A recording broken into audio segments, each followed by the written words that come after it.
Ni aje wase live ingine hapa hivi about Maisha States. TikTok tumerudi leo, tulikuwa tuko banned last week, so tumekam pamoja YouTube na TikTok at the same time. So without further ado, tuanze live basi. Acha niangalie kama imeingiana. Hebu tuone. So kuna volume hapa. Try to make sure everything iko sawa. Na monitor both sides. Audio iko fiti. I think so. Sawa.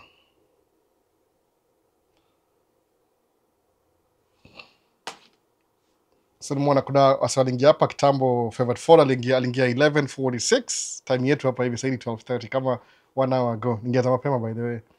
So hello everybody, ready for the session today. Kuna Gato hapa hivi anasemaje waiting Kayola 1916 niko locked.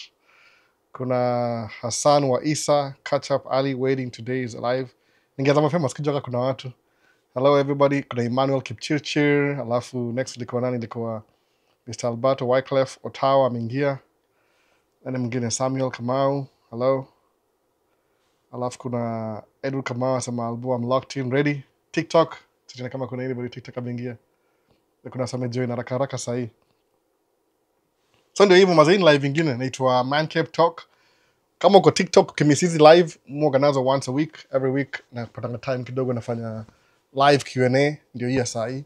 Ile tu ni general, hakuna topic ile specific, ni kama ile tu ku interact na watu live. So nimeita hapa hivi niko kwa Man Cave yangu, hapa ni basement. So ito Man Cave Talk. Ni hivyo tu. So kama misi live, kuna recording kwa YouTube channel. Inaitwa Maisha States. Alafu kwa playlist inaitwa Man Cave Talk. Utapata ile recorded version. Utakuwa na ile live yenyewe itakuwa Man Cave Talk live Q&A. Inaitwa hivyo sasa. Kauli miss a couple of weeks ago. Ni ile content ni ile wasana ulida maswali alafu tunataka kujibu pamoja. Tunasaidiana vitu kama hizo. Vitu about life na nini na vijana. Najua kuna hizi vitu mob sana wasako wanajua kitambo. Hata mimi siko najua kitambo by the way. Mushia my experience, personal experience. Kama naweza help somebody else through live, labda kuna swali aulize, ijibiwe hapa amove kama ameenda kama ako ile kuna satisfactory, ameget at least what they're looking for wakuja hapa hivi kwa live. That's all about it in live ya Maisha States. Maisha States. So ile tu jina channel Maisha States juu nataka kuambia ile we can live through my experience. Ama kama umekam States alafu juu vile maisha inaenda, ukiwachiza live unaweza learn something. Uta pick up something, at least some notes how to get around. Kwa sababu kuna watu wengine throughout my life nimegundua hivi, nimekaa States 18 years, over 18 years sahi. So kuna wasewaga wana make content for content sake. That's true. There's a lot of people. Labda sijui ubaya ukimake content for content sake uta run out of ideas because inakuwa kama inakuwa dead end. You do whatever you can until the next hype inakuja. Try to make a little bit evergreen content ile kitu itakuwa appropriate when the time is right kwa life yako. Ama sahi kama iko appropriate sahi itakuwa poa hivyo hivyo. Ile try to do kabisa. So kama msana uliza swali for example na ijibu pamoja, kuna wasa na contribute kwa hiyo swali pia, ina make sense kwa kila mtu. Unaona sasa inakuwa kama ile ni kama forum. Unfortunately siwezi ikawa set ingie call juu time yangu ni limited. Miss kuna wasa do full time. Miss kwa full time. YouTube ni kama part time. Ile tu nisema I can spare some time once a week away from the kids, away from the wife, the family. Kama 1 hour, 2 hours hivi nijitenga kidogo alafu to discuss. That's what I do once a week. Sina time mob sana. Kawa siwajua wala wageni, technically mwaga I'm a truck driver. Hiyo ndio, I'm not a fancy YouTuber. Truck driver, ile the main job ile make a living, drive truck. Sahi ni seasonal, sahi iko a little bit slow juu ni off season, but next month tunaingia full time truck driving. So nigundua for my time na squeeze time kama ya live on Sunday alafu na do hii hapa hivi. Long introduction, oh my goodness, ndio maswali. Na rumble tu hapa hivi. So Bantex Albo, nice to see you bro. Karibu Victor Cheng. Sio ni swali yote TikTok. So asolde maswali tu. Good morning sir, Victor Cheng ameingia hapa hivi. Alafu kuna kuwa na nini? Kuna kuwa ni aje Albo, also watching from Dubai. Dante's Bazaar. Karibu Dubai bana, karibu. Unapicha Andrew Tate huko. Hello Albo, locked in Rwaka, tuko ndani kabisa. So sasa uga na maswali mingi. Kuna kitu sema hivi kama nitakuongezea story leo kidogo tu na maswali zita interrupt of course. Swali ndio priority. Toki yangu ni ile tu swali ndio priority. Kuna Omar Yahaya I'm from Zimbabwe, Zanzibar, na kupata vizuri Albert. Karibu sana Omar. First time na kuona hapa Omar, labda watch ile recording. Can you operate over the road while still doing construction? Private Paul, I don't know what that means. What do you mean? Kama uko na business over the road alafu you can.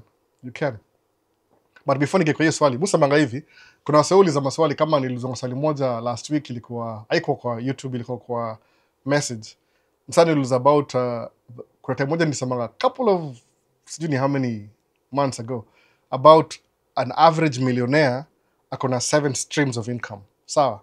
Haiku make sense kwa wase wengi sana ile. What does that mean exactly? An average millionaire has a minimum 7 streams of income. Mara moja utasikia sawa kusema hiyo kitu. Wamequote mahali, wamequote kwa ni book gani kuna hiyo kitu. Angalia sasa hivi hiyo book tena. An average millionaire akona 7 streams of income. So, mtu akijiuliza, what are those streams of income? How do they look like? Unajua hivyo? Kwa sababu kuna wase fikiri labda millionaire ni ile unaamka kesho na kwa millionaire kesho. That's not true. Kuna other ways. Suppose kama tuseme a career mtu akona job kawaida za kwa millionaire pia. Very simple. Ni aje? Una learn kuinvest. Kuna time 2 years ago I think tukaongea juu ya Myron Golden na book yake, nikataka go through your book kidogo ndio ile to set foundation ya how business works. Ilikuwa hivyo sasa. So basically ilikuwa hivi. Ukiona kama msee kama ule a basic msee, the first group of people, sijui wangali kama ni 80% of the population, naongea juu in terms of United States of America, I'll get income through their job, alafu one expense. Income, expense. So kuna 2 columns. Income, expense. Pesa inaingia unalipa bill inaenda. Hiyo ni mtu anaishi hand to mouth. Sawa? Hiyo ni kama everybody. Okay, wale wase qualify kwa middle class, au kuna income inaingia, alafu wana save kidogo, alafu expenses. That means they have a little bit more income. Sawa? So kile watu feel ku understand ile, hiyo section mbili, ule hand to mouth iko the first section, middle class ni wale wa katikati, alafu the rich. The rich mara moja wakipata income yao ikiingia hivi, income, au invest kwa assets before invest kwa liability. The rich wakinunua liability, ndaka hiyo graph maybe mahali kwa recording. Wakinunua kaya liability, that's why musema na champion ile book itwanga ile Rich Dad Poor Dad. Though iko na story mob ya sijui ikwangi ati hiyo story ilikuwa fake, it doesn't matter to me. Angalia the principle behind the book. See the author and how it was written. It's a fiction. Lakini hiyo fiction iko na lesson hapo. Unajua sometimes unapata book fulani iliandikwa, example, kuna book iliandikwa tuseme during slavery. Inaambia watumwa vile kuhepa kwa mtumwa wako. So hiyo book iwezi kuwa, uwezi andika ile ilitwaje, ile uandike nitwangaje ile straight up. Lazima uitafute ile kwa kama coded language, ndio ile msana anasoma hiyo story ki understand, aanze kuona ma clue. Umeona? Ni kama vile Super Bowl, ile ngoma ya Kendrick Lamar, no. They're not like us. They're not like us. Kuna message kwa hiyo song. Lakini mse ule anaangalia sunglasses zake za, kama sunglasses zako za mtu mweupe, utaangalia hivyo utaona kitu yote. What's this? A waste of time. Mtu mweusi akichukua hiyo glasses za hizo glasses aseme, oh wait a minute. Kuna message hapa naona kwa hiyo song. 50 acres and a mule, 40 acres and a mule, inamaanisha ni isa hivyo. They're not like us. Kitu kama hiyo sasa naona. So unaweza understand, oh kuna cryptic message kwa hapa hivi inaendelea. So ukiandika book about kitu fulani na maybe ile political movement I allow speech kama hiyo, itabidi uiandike kama folklore ama parable. Hiyo ndio jina mzuri, parable. Sawa? So pata kuna vitu fulani hizo ndiko hivyo kama parable. Msasema nimesikia hizi vitu kwa kichwa. I have so much information. How do I execute this information? Kuna book moja itonga The Rich, itongaje? The Millionaire Next Door. Sawa, inamaanisha hivyo. Basically msee yoga na kwa millionaire ni msee wa kawaida tu. What do? Unaangalia zile practice za rich people, how they do things, then you start doing the same thing. Oh, but albo sinanga pesa, kuna mufanyanga hivyo by the way. I'm not kidding. See, yani everything mu speak of, I'm doing it in the background. Labda nyewe mwana kitu kama hiyo. I do what I speak, technically. Make a little bit of income every month. Jaribu kusave kidogo. Usisave tu, una save enough. Jukuna vitu unaweza buy stocks. Stocks ni long term. Ni uchungu by the way. Mimi nakwambia hata mimi personally, I'm telling you, ni uchungu. Lakini kitu iko unapanda mti. Unapanda mti itakuwa small leo, 20 years from now you'll benefit, itakupatia fruits in the future. So lazima ufocus na in the beginning, upande hiyo mti ndio kuja ku get my fruits baadaye down the lane. Ama vipi? Si ndio hivyo sasa ile. So utaanza kama tuseme uchukue index universal life insurance, uweke pesa huko. Uende uchukue stocks, uchukue indexes kwa stock market, uchukue bonds. Labda kuna hao buy real estate, kuna rental property. Unaona? Hizi ni long term, vitu long term, slow but long term. Alafu property, unaona hivyo. Alafu labda kuna maybe kama vile moga na truck. Ni yangu moga na truck. Ni ile trucking ni kama wasa understand, mood with business kwa truck. I'm a truck driver, lakini I own the truck that I drive. So inakuwa more, ni kama business than a driver, eventually. As a driver, you can make money too, lakini si hauwezi kuwa na extra money ya kuinvest in your future. So kile musema ni ile, jipatie 10 years ya kuinvest. You'll be surprised where you will be 10 years from now. Inakuwa hivyo. Ina stretch out, yani over time. Ina increase. Sasa, so Q&A, back to Q&A. So ukisema hapa favorite 12 kama over the road, unasemaje? Unaweza do over the road construction. Yeah, you can. People do that, by the way. Ni ile unajua, but season is the same. Sababu unajua sikia winter, wacha niwaambie winter inaanza lini? Inaanza December 22nd mpaka March 22nd. So at least sasa tuko spring. Spring ni ile mvua inanyesha, miti inaanza grow leaves back, vitu kama hizo. Winter ni baridi tu.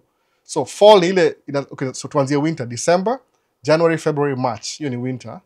April, May, June, hiyo ni spring. July, August, September, hiyo ni summer. October, November, December, hiyo ni fall. Ama autumn. Depends on what you call it. So itanga fall, miti leaves na mwagika.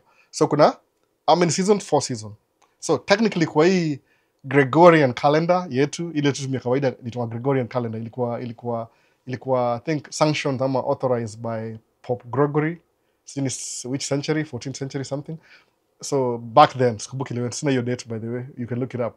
So January, February, March ndio tunaanza mwaka. So technically after kesho, which is end month, first quarter ya 2025 imeisha. So naingia second quarter. So first quarter kwa construction hiyo very slow. Very slow by the way. Same thing over the road, ni very slow. Kwa nini? During winter, not too many activities. The way nini economy America, for example, you work ni ile, people buy things before the season. Kama sahi people are buying things vitu zina ship sana ni vitu za spring. Kama nini? Kupanda maua, maybe topsoil, maybe zile vitu na hang kwa birds. Kwa sababu what happened ile in winter, the birds zina move south, zina fly in groups. Ducks, itonga geese. Geese zina fly kwenda Mexico, zinaenda vacation Mexico from 4 months. They live here, this is their home. Kwa sababu they spend 9 months here. But because it's too cold, birds hizo move south. Zinaenda south. Kama ile the wild beast migration ya Amboseli National Park, tukaa hiyo exactly the same thing. Inafuata mali maji iko. Sawa. So zina move wapi? Zina move south. After spring sahi they are coming back. Nimekuwa kienda out, kidogo video out na kuna magis everywhere sahi. Ndashare hizo video in the next 2-3 weeks hivi. Sijazi edit bado. But nimetry kwenda outdoor. Nimeenda out mpaka nimekuwa mgonjwa na homa. Nilipigwa na baridi juzi yake nani sijui. Hiyo video mtaiona tu maybe 2 weeks from now. Maybe the following week. Kuna zingine nafaa kuedit this week pia. So construction pia inaenda slow. So kama una gari mbili, you'll be doing construction maybe uamue sema 6 months. But can you afford it? Hiyo ndio story nyingine. Can you afford it? Unaangalia ngeli in a big picture. Mu prefer nikuwe na side dump na dump truck. Ni drive side dump niweke dere kwa dump truck. Alafu season ikikuwa slow, juu dere wapenda kudujua kama season iko slow, ni park side dump, ni drive dump truck throughout the winter. Alafu na mpaka spring tena kama nianza na side dump tena.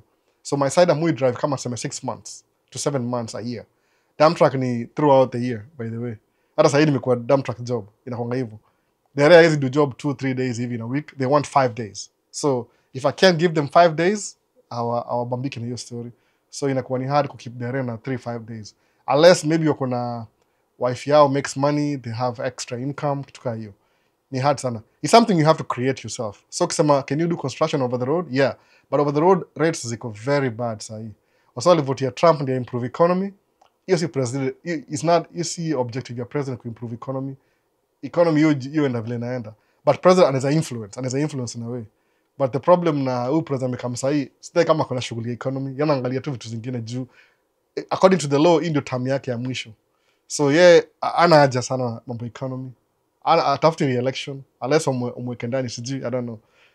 But simple solid you can do it, but can you afford it? Ndio hivyo. So Albo, hiyo kizungu yako ilianza US ama ulienda nayo? Hata sijui. Probably imechange kidogo juu kishi states kuna vile una learn kuongea accent ya hapa hivi. But niko Kenya kwa Kingoso pia. Mimi soma Milimani Primary School. Milimani Primary School kwa nonga ile wikujad wifikad. Unaona? Ilikuwa hiyo wikujad wifikad wikwendad. Hivyo ilikuwa hizo. But mimi nimegrow up yesterday. Ilikuwa tu chuo. I think huyo principal wa Milimani na my dad wako na Joanna somewhat. So class 7 ikaenda Milimani Primary. Hivyo. Nikasikia wikujad wifikad kaza hiyo story. Iko kizungu ya wikujad wifikad. So kuja hapa hivi nikalearn accent. Jukana do job kwa store. Niko cashier by the way. 2 years cashier. Big JMK. Enda angalia video zangu juzi nimepost 2 weeks ago niko cashier Walgreens. Hiyo ndio nimelearn English. Juu unasikia bro sana pronounce vitu alafu una learn.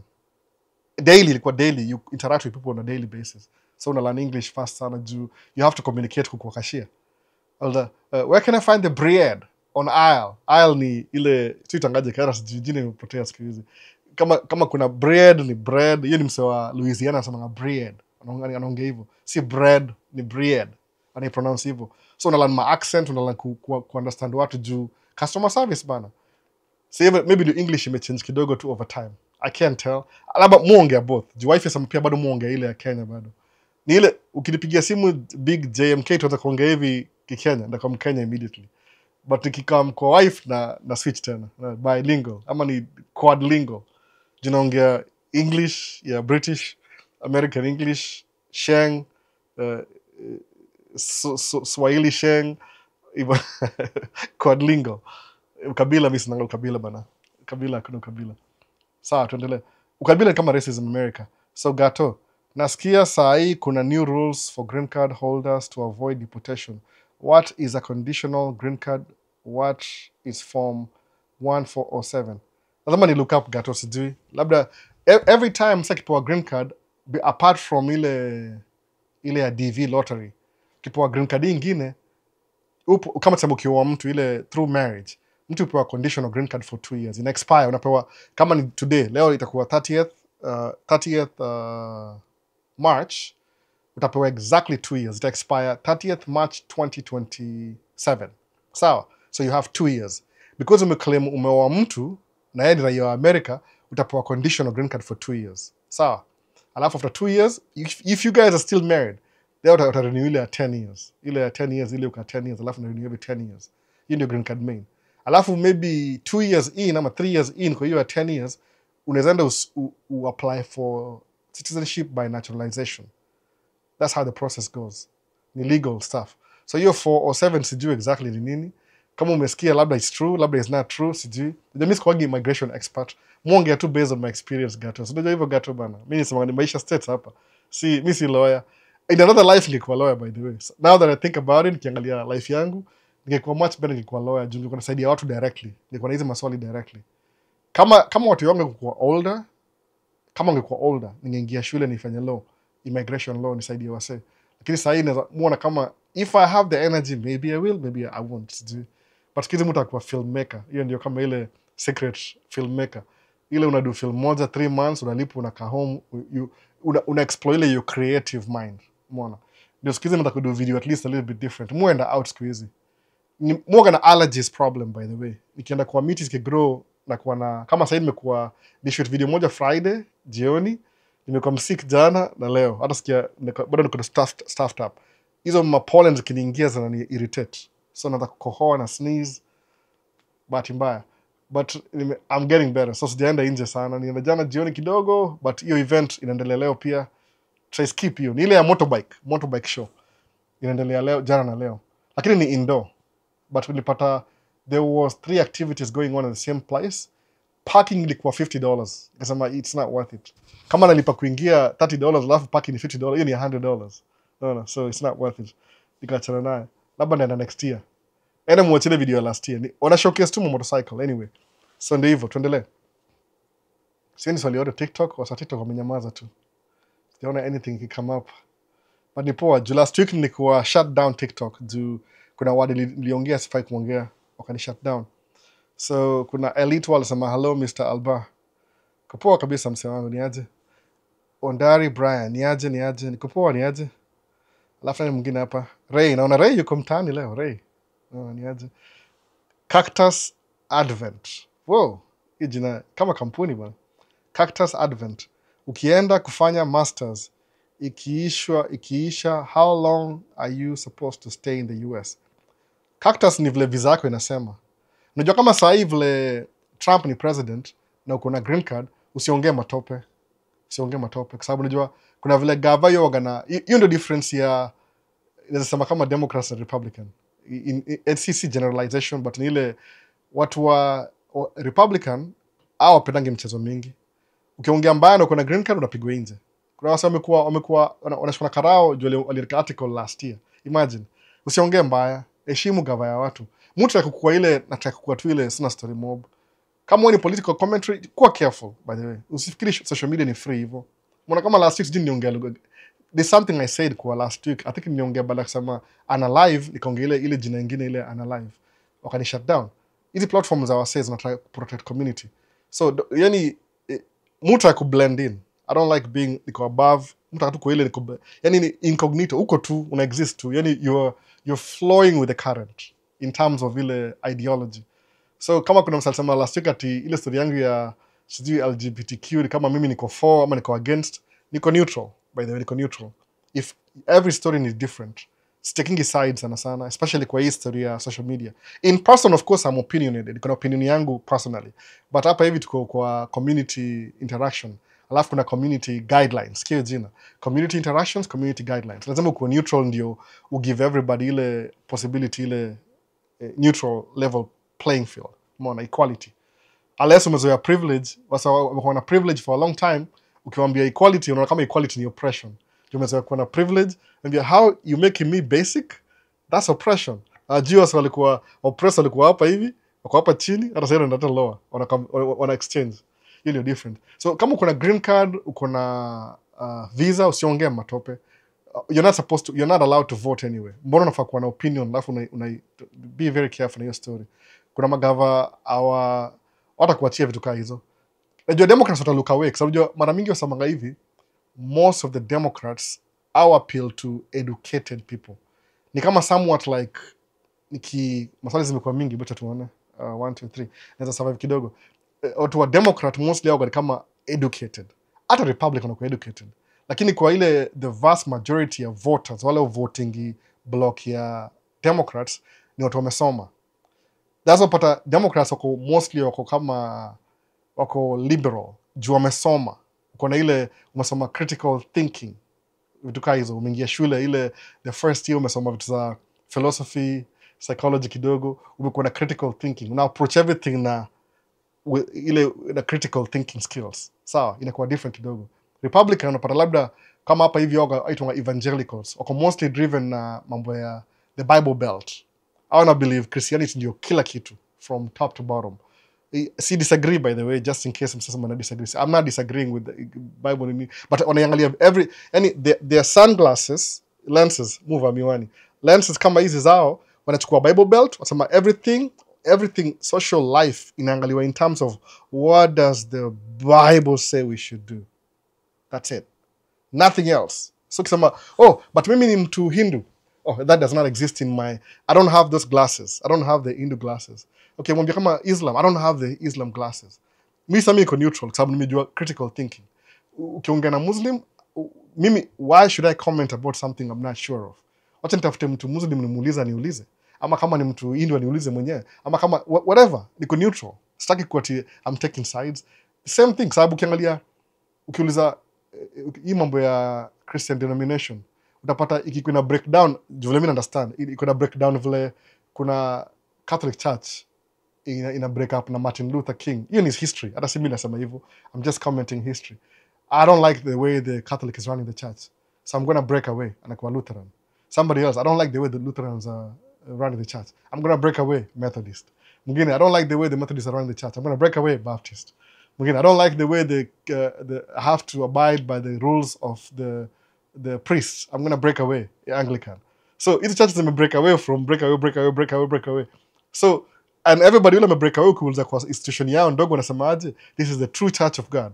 Alafu rudi kwa history, mlianzia wapi? Mlianzia hapa hivi. Ile ya wale kuna moja ilianzia hapa America, ile ya wale wasao itongaje, nimesahau jina. Evangelical, ile ya ku speaking in tongues. Imeanza 1913 hapa America. Ukaanza break away. Ukiuliza mtu ako convicted kwa hiyo church asema this is my perspective. Ajui the cause of hiyo breakaway ilianzia mahali specific hapa hivi. Alafu come along all the way. So critical thinking tunasemaje, what made them break away from the church ilikuwa na attend before. You have nothing to do with it, but ile tu for the sake of history. Angalia, what made them break away from that?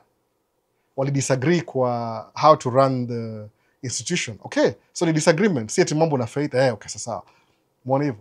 So even if ni critical thinking. So napata wase wengi kusema ati mimi ni Mkristo, I want everybody to live the Christian life. In a sense, hiyo ndio calling, for example, lakini kulegalize, you can't legalize morality.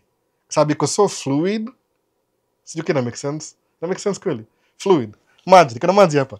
Morality iko hivi, morality. Fluid. Nimekarangi kwa hii, nimekarangi kwa hii maji. Nimwaga ile little bit of strawberry ndio ikae. Ni kunywa haraka. So that's why maji kwa kala ingine. Ni ile ya cost cotton 50 brand. So morality iko very fluid. This is morality. Iko very fluid. No. Sikia hivyo. Fluid. How do you legalize fluidity? Hawezi jina za na side ama side. So how do you catch it? We're going to legalize behavior. How? only inasemaje sijui hata just remove. Ndasema words like kusema tena. So napata hapa hivi kwa Virox AX81 anasema yo bro, what's up? Virox uko na call na nishaanza live. So ndio hivyo. You can't legalize morality. Even you nimekuja kulani hivyo. You can't legalize morality. That's why usamati kuna something people do because of their morality. Kama usemaje ambia Wakenya waache kunywa pombe. It's illegal to drink drink alcohol. Abito Kenya ati kiroro nyama choma legal. Jaribu kusema hivyo. Try and legalize that. I mean, try. No, you can't. That's why a government exists. Government yoga kama sahi America government hapa isemanga kuna ile separation of church and state. Ukiangalia principles za gava na principles za church just for a comparison sake. Utapata kama wewe ni Christian ukiangalia gava na gava ni devilish. No. Kama wewe ni gava ukiangalia Christian na Christian ni paranoid. Unaona hiyo difference. Gava iko free for all. Christianity yasema. So kama wewe ni Christian ukiangalia kasema gava ni evil. Lakini si ni gava ina govern watu from different backgrounds, culture, behavior, kila kitu. Ni overall. Christian inachukua like-mindedness. So, angalia hiyo comparison. Ukiangalia from this side, inakaa hii ndio evil. Hawa wanaona nyinyi mko crazy. Unaona hiyo difference sasa? So that's what it is. So hapo hivyo, you can't take sides. I'm not saying, even as a critical thinker, that's what I would come up with. Tuendelee. Naweza ongea watena sifai kuongea. So maje, what are the requirements for your own construction company with all the equipment? Iko so complex for Paul. Sijui kanaweza kwambia in few words. It's something I'm trying to develop. Muona kama nikuwa na construction company itakuwa poa kuliko tracking company. Because au kana contract ya 3 months, alafu uko na time limit ya kuiperform na 6 months, but ile pay yao, the pay is so good, it covers everything. So muona I'll be more profitable for the construction than kufanya tracking. Sababu tracking ni a fraction of construction. So, but I don't know everything, but ni complicated. Siwezi ongea in live in 1 minute. Kuna specifics. Enda wangalie ChatGPT ama DeepSeek. Uulize hiyo swali alafu atakwambia ita break down so many contracts. Depending on the states, kuna ile local government, kuna requirements, standards, kuna OSHA, rules za safety. Kuna so many requirements, by the way. It's not something unaweza sema tu snap na we'll go through everything. Good question though, very good question. It was on the news that Trump administration has introduced an official US government platform to facilitate self-deportation for undocumented immigrants. Climate KE. Sijui. Maybe that's what you're told. Sijui. If that's true, sijui. Maybe it's there. Me sijui kabisa. I have no idea. I have no comments. Me mostly muishi. So maybe the Department of Homeland Security, DHS, launched the CBD Home app, which allows individual residents illegally in the United States to voluntarily declare their intent to deport the country. I'll look it up. Sijui Climate KE. Maybe it's there. It's not surprising they can do something like that. Sababu ideology ya hii new administration, according to ile Project 2025. Go read it by the way online. Ideology yao ni ile this nation should be a Christian nation. Ni kama Christian nationalist. So wataka waangalie everything from the perspective of whatever they think this is, alafu hiyo ndio agenda yao. But which I don't think is true. Ukiangalia history, watu wengi au fuata hiyo story is like out to me hii crisis kucover what they actually want to do. Unaelewa? Climate KE. There's something they want to do, but out to me are distractions. Ile distraction. Kama same tambua Kenya mzambua ati enda kwa 1 month of national prayer. Nyi wote muende church. Mwanza kuombea Kenya.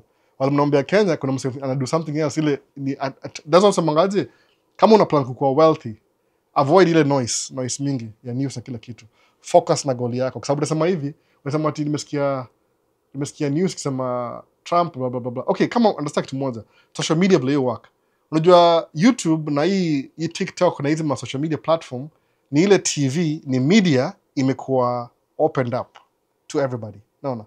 Like the media production is available to everybody. So people know the secret. Gazeti isomanga nini? Headlines. Kuna big fonts kwa headlines. Big fonts hapo mbele. Wasema something earthquake in itongaje ile place iko na earthquake juzi. Hiyo ndio headlines. So kiamka asubuhi na kwa ile stand ya newspaper, the first thing unaona ni headlines, word kubwa. Alafu ndio story iko chini yake. Ukiangalia hiyo story inajiintroduce, inakupatia alafu ina summarize. Sawa? Hiyo ndio news, ilikuwa news media, ilikuwa control. Okay, now YouTube ikakuja, ikafungua hiyo space yote. So anybody can broadcast hii. As long as kuna simu, na iko na microphone na camera, that's it. You can broadcast. So inafungua kabisa. So anybody who's a content creator, maybe except mimi sijalingi, mmoja tunasema tu I'm going with the flow. Kweli kabisa, sikoge na jali. There's things I'm supposed to do but I'm not doing it. Kweli kabisa. Nafanya kuna clickbait, ni make videos interesting, ni edit haraka. So man, unajua nini? It's not going to help anybody if I do that. Anyway, kuna ile kama edit my transition. I know all that stuff. Mmoja na edit videos zangu. I know how to edit. Mmoja edit videos za watu wengine pia, saa zingine. Not so much crazy, but ni ile una try to create kitu ile ina keep attention. The economy of attention inakaa hapa hivi. So kuna wase watalan the way gazeti used to work, the way TV used to work, alafu watachukua the same thing. So what do? How do they stay relevant? Utapewa breaking news every single day. Ama 3 times a day. So what does that make you? You care. Kwa nini? Kwa sababu while una attention yako iko move towards media, they can sell you ads. Hey, do you need the new iPhone 16? Which is just the 14 ama 13, the same phone. Lakini umita 16 juu ya namba imechange. Na maybe one extra feature. They have all these features by the way available. Ni ile tu sema tuachilie moja leo, tuachilie moja kesho. So kama mimi kuna iPhone 15 na 16. 16 kuna extra button hapa hivi ya kufinya flash. If you want to flash a camera, unafinya hapa side 16. Okay, mimi niko sina hiyo extra button but naweza finya kwa screen ni take pictures. What's the difference? Sisi mobile ndizo. Lakini how do you attract new buyers to buy the same thing over and over every year? Una change number. Hiyo ni psychology ya kuuza vitu, the sales. You have to stay relevant. So ukisikia hizi ma headlines, same thing, administration, they can do that. They can say the most craziest thing could drive crazy leo. Kwa nini? Because it keeps you away from focusing on the things they are doing on the side that they don't want you to know. Even the mood understand evil. Everybody does that. It doesn't matter kama ni Democrats ama Republican, it doesn't matter. Ni politics hiyo. Sasa. So natumia kama hiyo story ya immigration, ndio ile watu wao waangalie kando, wakivutwa job kila siku. Unaona? Juu gavana amesemaje? Vile mjua hii politics hapa states yoga hivi. Republican wanasema out a small government. Democrats out a big government. Sawa. Lakini focus yao ili change juu from 1980s, I think. History power struggle juu Republican wanasema trickle down economics. Upatie wase wadosi do, alafu wase wadosi wa trickle down upatie wase job. Ubaya, it's never worked. It has never worked, by the way. So far, I'm still waiting for it to work. Kupatia mse mdosi do, alafu mwambie ati fungua my industry. Bila regulations, they will never do it. Wata invest in more and more and more. No. Ni kama inakuwa making money is a sport. It's something you do for fun. Juu I'll notice kama ukiambia mse kama mse anaishi kwa seme ile island pale Florida, kuna sijui house, sijui 16, ni gated community. Mwambie ati maziwa ni how much? Nafikia najali kweli. Labda hata kunywangi maziwa. Najali nini? Ajui your daily struggle. So musema kama ni poa elect president, kama una representative wako, ule anaishi kwa mtaa yenyu, understand shida za your problems kwa mtaa yenyu, as a party at least discuss mko na solutions immediately. Kupatia mse anaishi billionaire anajua nini sasa?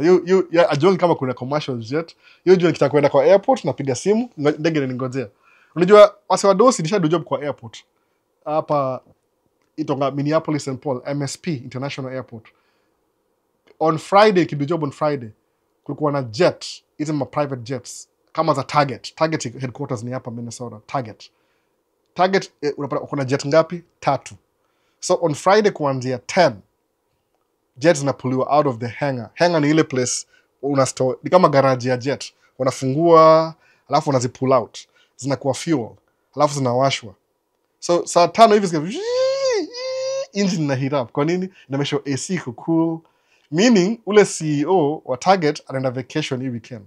Wale management. So kuna ndege moja ina fly kwenda New York, ingine California, ingine labda Mexico. Ndege ngapi? 3 corporate jets. Zina fly. Zinaenda. Zinarudi tena empty. Nachukua wengine wa saa 9. Zina fly tena. Zinarudi. So in one day jet kama 3 zimepeleka CEO wote outside Minnesota for the weekend. Alafu on Sunday jioni zinarudi tena, zinawashwa tena. So hizo jet hizo work how many times a week? Maybe 3 days a week. Maybe kuna meeting mahali outside Minneapolis on Wednesday. Niko nazi watch. Kuna fanya kazi kwa airport hapo, kwa hiyo wana extend hiyo terminal 2. Next terminal 2 ni ile signature, ile place ya private jets. So pilot, how often do you fly? Alikuwa hapa hivyo kingojea tukirudiwa. Akasema maybe kama 3-4 times a week. But sasa mbona mwacha jet sai kuna watu wanaishia out of town. So kiuza mse kama huyo, price ya maziwa ni how much? Atajuaje sasa? Go to the White House and represent me. Ukimpeleka White House anafikiria, how do I make my business pay less taxes? Unaona kama taxes ni expense, unnecessary expense. Taxes ya business ni 20% by the way. Ni kama una share profits zako na gava. Unaona? Inakuwa very discouraging to do job. Juna kuna income, kuna expenses, alafu kuna taxes ni kama part of your expenses. So the more you can save on taxes, the more happy you are. Unaona? So alafu kupatia mse mdosi mwambie wewe kuwa in charge of gava, utatukumbuka. Na yeye mwenyewe ni mdosi. Watu wakasijui anyway. Mimi nasema tu hivyo anyway. Nasema tu. Just saying. Unaona? Naweza kujoin with work permit na CDL bila green card. Paul Chega, uwezi. Nchi ya nani hiyo tunafanya hivyo na work permit? Haiwezekani. Unless wa create opportunity, Congress create opportunity, hauwezi join na work permit ya nini sasa? Ni hard sana. CDL iko very regulated. Lazima kuwe na green card, ile uko on your way to citizenship, ama ukuwe raia. Those are the only option. Wali change rules from, I think it's after September 11th. Wali change rules. So something happened so they can change the rules. Before you could, but sasa huwezi. Wali change sheria kidogo. There's so many people hapa hivi wataka job. If you have a green card, can I travel home? Yeah, you can. Lakini saa hii wamesema ni kama ni risky kidogo. Saa hii kuna advisable, kama kuna green card usiende mtaani ovyo ovyo. Juu kirudi hivi utakusumbua kwa port of entry. Especially kama wewe si mgoso, wewe ni mweusi, whatever color ingine ile si mgoso, juu ya administration. Wasema they're trying to crack down on illegal immigration. So kama kuna green card sahi kwa hii atmosphere sahi ya administration, ni poa tu si travel. Kaa tu hapa. Ngojea 4 years, maybe it change. No. So Gilbert Terrera said, please, can you talk of investment someone can do in the US? Anza tu kununua stocks, for example. Stocks, hautapata reward immediately. It takes time. Anza na stocks. But primarily, if you ask that question, Gilbert, sema hivi, suppose, do you make more money than you need? You do the first thing. No, I don't make more money than I need. Then what you need to do ni ile, start making more money. You know, number one. Figure out how can I make more. Kama if you have extra money, nunua stocks. Ni slow, ni long term. But ni 10 years from now it will make a difference. Ni slow. Alafu angalia zile ma primary investments. Kama kuna hiyo index funds, IUL. Nilifungua IUL yangu kama 4 years ago. I think it's 4 years ago approximately. Ama 3 or 4 years ago. IUL. Alafu unanunua tu stocks. Hata kama ni so moja every month. Ina make compound interest. Nani asema ngayo kitu ni Albert Einstein. Asema compound interest is the 8th wonder of the world. Chukua tu pesa so moja every month. $100 every month. Nunua ETFs. Ingine 100. invest tu, ni uchungu lakini ita make sense 10 years from now. That's what I would say. Anza pole pole tu. You can't rule yourself out. Think hivyo kama unaona. How is the IUL? IUL ni Index Universal Life Insurance. Ni life insurance ina cover in case something happens to you before you die, they'll give you 80%. Alafu ukikufa kabisa you're dead. If you have a major kama sema heart attack and you can't work anymore, they'll give you your money 80% of the value. But you can borrow against your unajua hizo zuri ya stocks ni hivi. You never really withdraw your stocks. Unabuy alafu you borrow against your stocks. Suppose stocks zako ziko ulinunua stocks za Bitcoin 15 years ago. Uli spend $10,000 over time. Ni how much? 10,000. Kumbuka kile nasema hivyo Albert Einstein. Itongaje ile compound interest is the 8th wonder of the world. 10 years from now, your 10,000 you spent on stocks, saizi iko worth maybe approximately kama ni Nvidia, tuseme ziko 100,000. Sawa. Alafu leo ukachukua 100,000 ukaborrow against hizo stock ukainvest kwa Bitcoin ingine tena. Saizi iko worth 100 million. Unaona hivyo compound hiyo ni 30 years in by the way. Siwezi kwa 10 years, 30 years in. So you can borrow against your stocks 30 years from now, uende ununue apartment buildings ya 120 units. Kuna rent moja ya 2,000 per month. So you're borrowing against your stocks. Kwa nini? Hiyo ndio value. How do you get stocks? Ulianza invest in stocks 20 years ago. So utakuwa unaishi survival for a long time. Ni musa mangaje, that's why ungejua tracking. Juu tracking, as much as iko unstable saa zingine, hiyo unstable sana. When you're working, una make more money than mtu wako employee. Juu ni kama it's a business, ulipo kama ile gross income. So depending on how you live your life, hata kusema aje, difference ni hivi, you can have your job, regular job, maybe una make whatever money you're making kwa job yako, alafu una invest a little bit on stocks, ETFs, IUL, everything una invest. But still, you're just living a middle class lifestyle. Ausikika una enjoy, hauna ile reward. Maybe once in a while unaenda vacation, kutuka hiyo. So tuseme income ni kama 6,000 per month. Hiyo ni ile gross. Ulipe tax. Tax ni how much, depends on which state you live in. Maybe tax ni 1,000. Maybe unaenda up na 4,500 kwenda home. Approximately. Hiyo na 30% kutuka hiyo. So maybe 1,500 ni tax. So unabaki na from 6,000 unabaki na 4,500. Hiyo ndio salary yako every month. Sawa. Alafu una invest hiyo 500 una invest kwa easy my investment on a monthly basis over time. Uende kudu job yako utakuwa sawa. But tracking ni hivi, you could be making like maybe 25,000 per month. Alafu maybe for 9 months, see the whole year, 25,000 per month. So unavyo increase income. See job, see employee. So kuna extra income. So you're still living ile 4,500 lifestyle, but you're making 25. Utoe mafuta, utoe expenses, hado kitoa kila kitu. Mafuta ni kama per month ni kama 1,000, 1,500, maybe 1,500. Insurance ni kama maybe 1,000 hivi. Approximately, maybe 2,500.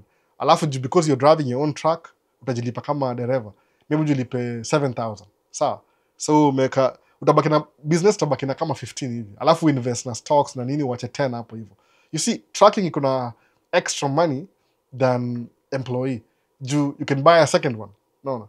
In terms of business, ile tu nasema tu ile whatever I'm driving. Ile you have extra money to start investing. Kwa sababu sema an average millionaire has 7 streams of income. An average, see above average. Kuna mtu kama hata sijui sema who's a millionaire that I know. Mtu naweza relate to. Wodemaya ni millionaire kwa sababu ni YouTuber. Ali make maybe 3 million last year. So he's a millionaire. Sawa. How did he make 3 million? Akidunga YouTube. You make very good documentary style videos about Africa. So it's very entertaining. Despite his anything else, despite mali ametoka, despite you make videos kama documentary in a way, and showcase Africa in a positive way. So that's his main business. But ukiangalia vizuri kabisa muulize what have you invested in? Utashangaa utapata kuna streams of income. Kwa nini? Kama ana understand hivyo, which I think he does. Atajenga nyumba, aseme hii nyumba ni ya creative whatever. Depending on how he's taxed in his government, lazima alipe tax ya US, juu YouTube ni ya US, but ile atasema I'm investing in real estate. Any extra money you get, usikule tu. Afadhali ufanye hivi, chukua hiyo pesa uinvest mahali kama ETFs, then borrow against your stock, alafu ndio uende ukule hiyo happy. Kwa sababu ile value ya stock haitaisha, you're just borrowing against your stocks. So kama stocks ziko valued 1 million, nothing has changed, you still have 1 million. but uko na debt. Hii debt sana umeiborrow against, alafu pia hii debt ichukue uende uinvest kwa cash flowing something else, maybe ununue truck ingine ya pili, alafu the money from the truck sasa ndio uende kule naye happy. Unaona hivyo sasa? Ni kama una create buffer. Isi mess up na stocks. Why am I saying this? In a way, hint, that's how the rich people live their lives. No, unashindwa. Mbona wasema wadosi continuously? Why do the rich keep getting richer? That's what they do. Unaangalia what they do, you do the same thing. At your level. Sababu over time utagrow. Kama mimi nikasemangaje, suppose uje maswali usemeniaje, how come so Albura ananiambia mimi ni suffer in this life ndio nikuwe mdosi? Who told you getting rich? If you're lucky, it's okay. But who told you getting rich is easy? You see, easy? Ni hard. You have to sacrifice in the beginning. So musamangaje, wacha nijifanye sahi ni sacrifice. Lazima kuwa na goal. You have to set a goal. Ndio ile you can't have uwezi kuwa na motivation kama una goal. Kama sema vile mfanya YouTube for free. I spend all my resources kufanya YouTube for free. Ni ile nasemanga hivi, the things that I know, the more I share these things, the more zinakuwa relevant in my mind. Sawa? Because I understand I'm in this, we are all in this together. Sawa? So the more I share these perspectives, the more zinakuwa fresh kwa mind yangu. The more nakuwa motivated to work hard. Alafu, when people actually do these things that succeed, inaniongeza fuel. Sawa? Hiyo ndio reward yangu. So I have a reward. Reward yangu kwa kufanya Maisha States Man Cave Talk ni watu wa succeed. Watu wakuwe better. Watu wanataka kuangalia vitu zile labda mali wako sahi hawazioni vizuri. Wako na ile blurry vision. Unaona? Wako na lens ya kamera ya 1.4 bokeh. Kuna bokeh hapa wajini inafanyika hivi bokeh. Ile blurry background. So ile waone wait a minute. It's possible to do these things. Sawa? So the more I keep talking about this, the more inakuwa relevant kwa mind yangu, the more inanikeep kwa perspective yangu kwa ile narrow mind, niko focus na okay, yeah, my goal ni kuwa rich. Alafu, who are the beneficiaries of my efforts na work hard? Nimesema sahi, my kids, by the way, the motivation, my kids. So even if I die, well, too bad. No. Somebody had to do it. Ni mimi. So, somebody else ata take over. No. Hopes sijaongea word mbaya kwa TikTok. Last time nilisema kitu hiyo. So nile you will strive for success. Una strive for your kids. Una strive for your kids. Hiyo ndio objective. Maybe I'll still be alive mpaka nikuwe so moja na kitu. If I'm still alive, angalia kama Warren Buffett yuko 98, ni billionaire. Unajua hivyo Warren Buffett. Sijui kama unajua Warren Buffett? Mnamjua? Most of you mnamjua, si ndio? Warren Buffett. Yeye ana own company. Yani tuange ukweli, sema ukweli kabisa by the way. In America, one of the richest company.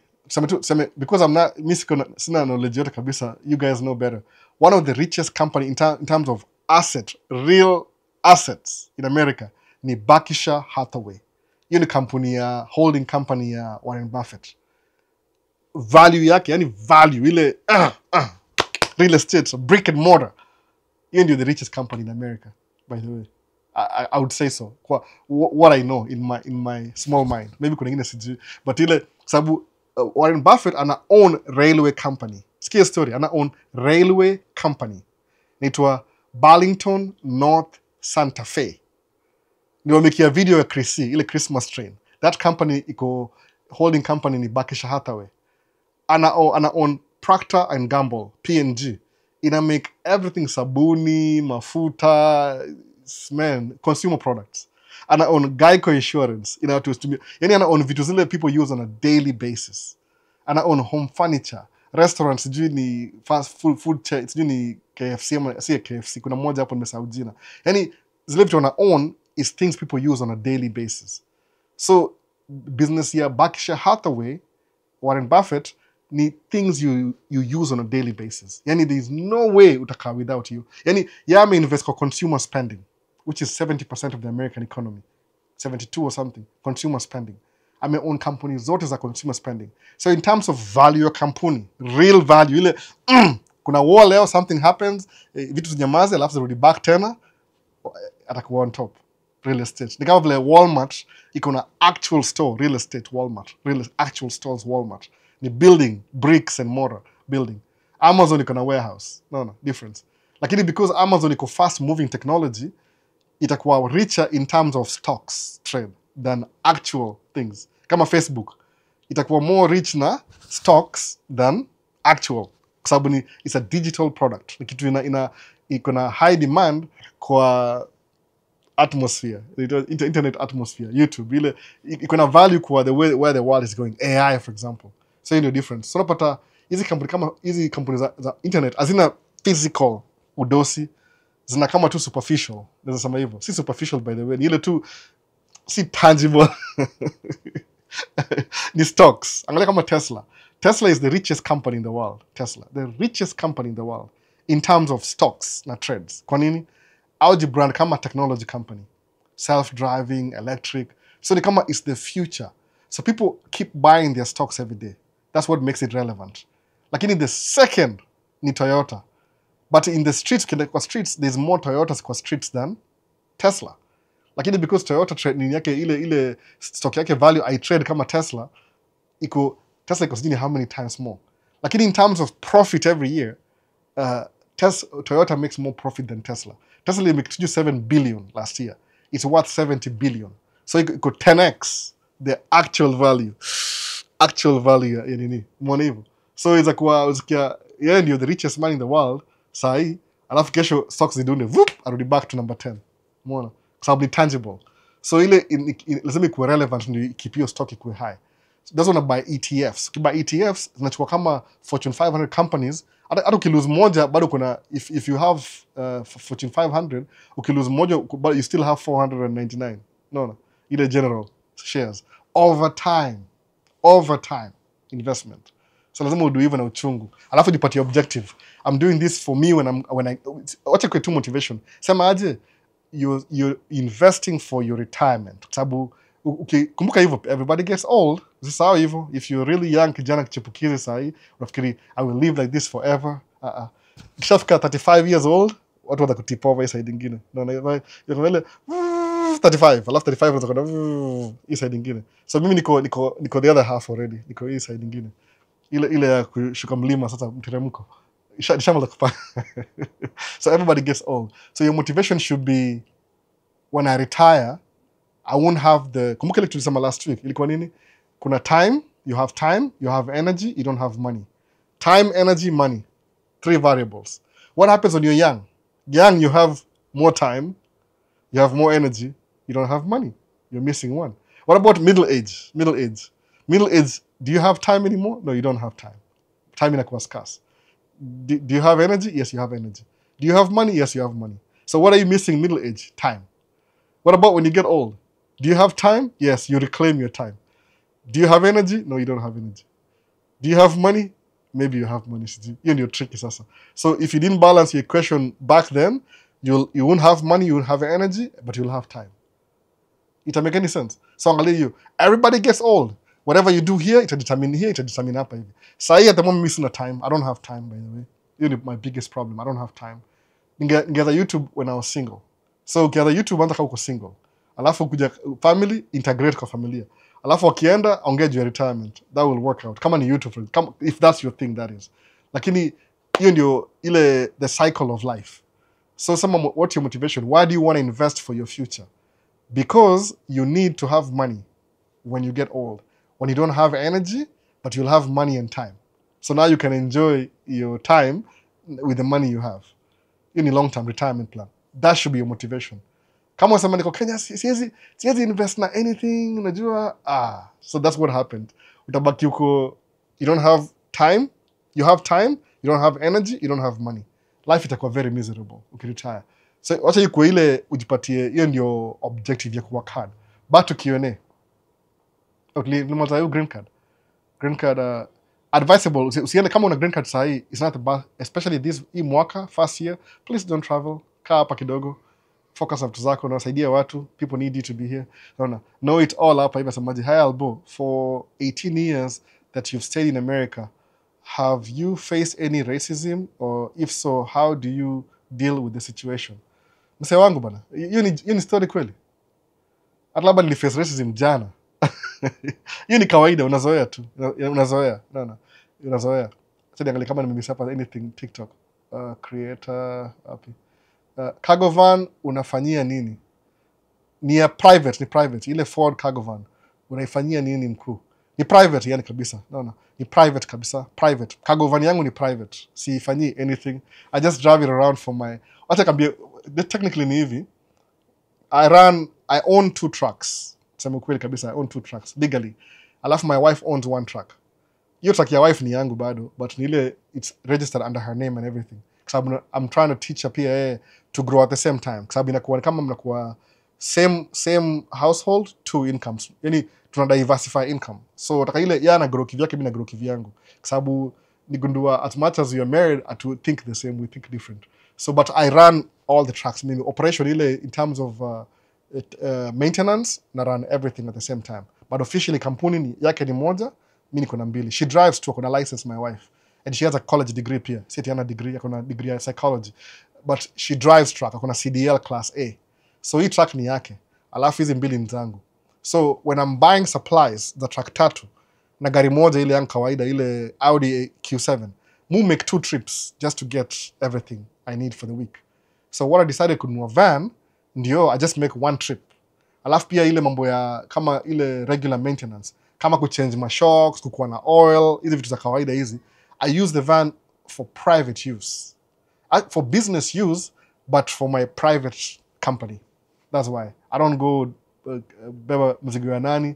Hadi kwa shop saa hii, niwacha kwa shop inafanywa oil change. Ile every schedule maintenance. Iko kwa shop saa hii. Sijakuwa naichukua kesho. Kesho.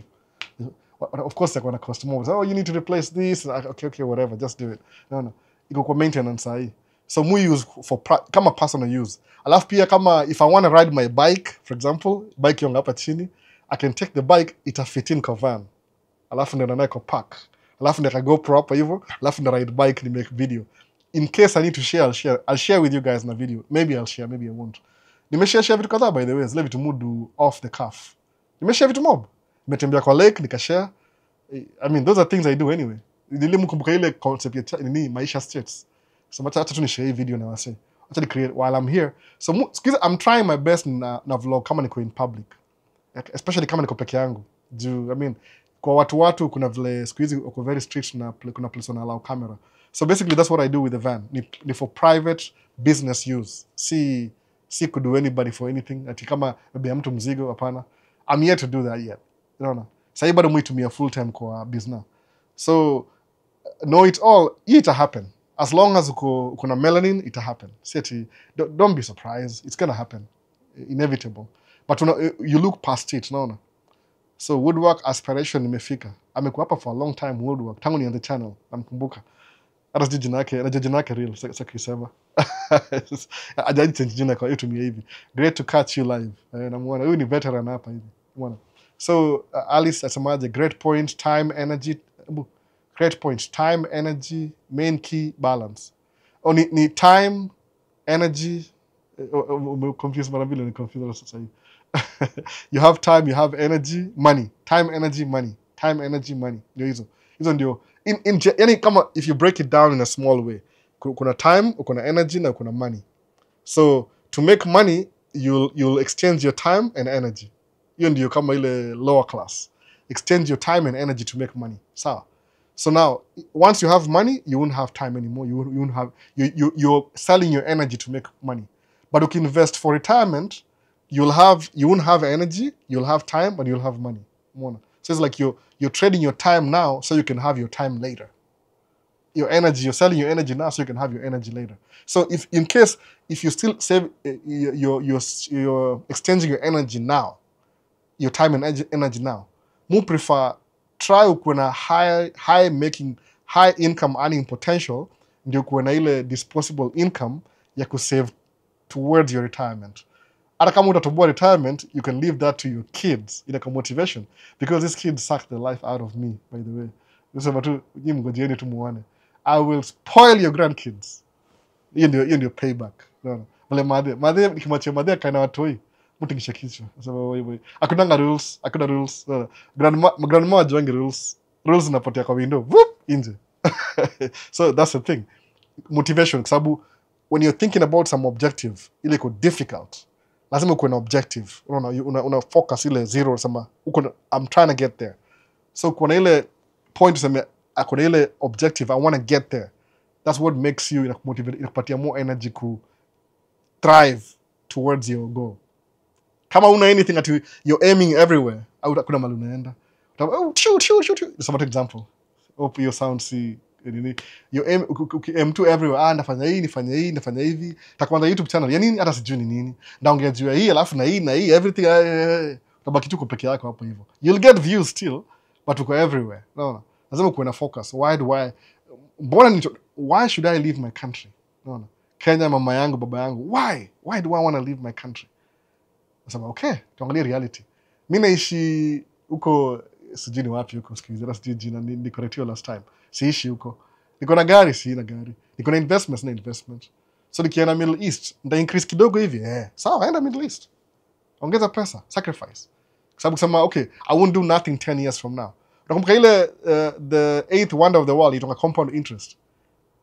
Wasamangaje nimesahau quote ya Albert Einstein. Labda ndio kwa comment ya hii video hapo chini. Asema kitu moja ile kama if you're not asemaje liko nini? If you're not exploiting compound interest is exploiting you. Something like that. Nimesahau words. Somebody will get it somewhere. Angalia quote ya Albert Einstein. It's either you're using compound interest or the compound interest is using you. You either or. No. So, choose your hard. Do you want to pay compound interest or do you want to contribute to somebody else's compound interest or do you want to gain compound interest? It's up to you. Sababu investment ni 10 years ago. Unaona hivyo? 10 years ago. Hiyo ndio kitu unafojua sahi.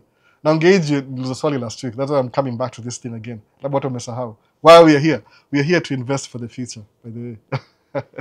si raha tu. Hapa si entertainment, by the way. Sitawaambia vile I have a really nice car. Hiyo ni labda mtu akiuliza tu. Hiyo ni one off ile. Ni gari tu. It's just a thing. Gari. Jangalia, move anga viatu flies zinaitwa hivi. Viatu zangu zinaitwa Adidas. My daily driver Adidas. Si daily driver. Move do job 5 days a week. But move a still tone. Kana do job. Tracking. But ile weekend off move by Adidas zinaitwa Adidas Trek 4, I think. Nilibuy 7-10 years ago. Hizo viatu. Nilibuy pea ngapi sijui ni 4. So nimetumia kwanza imeisha. Ya pili imeisha. So I have 2 left.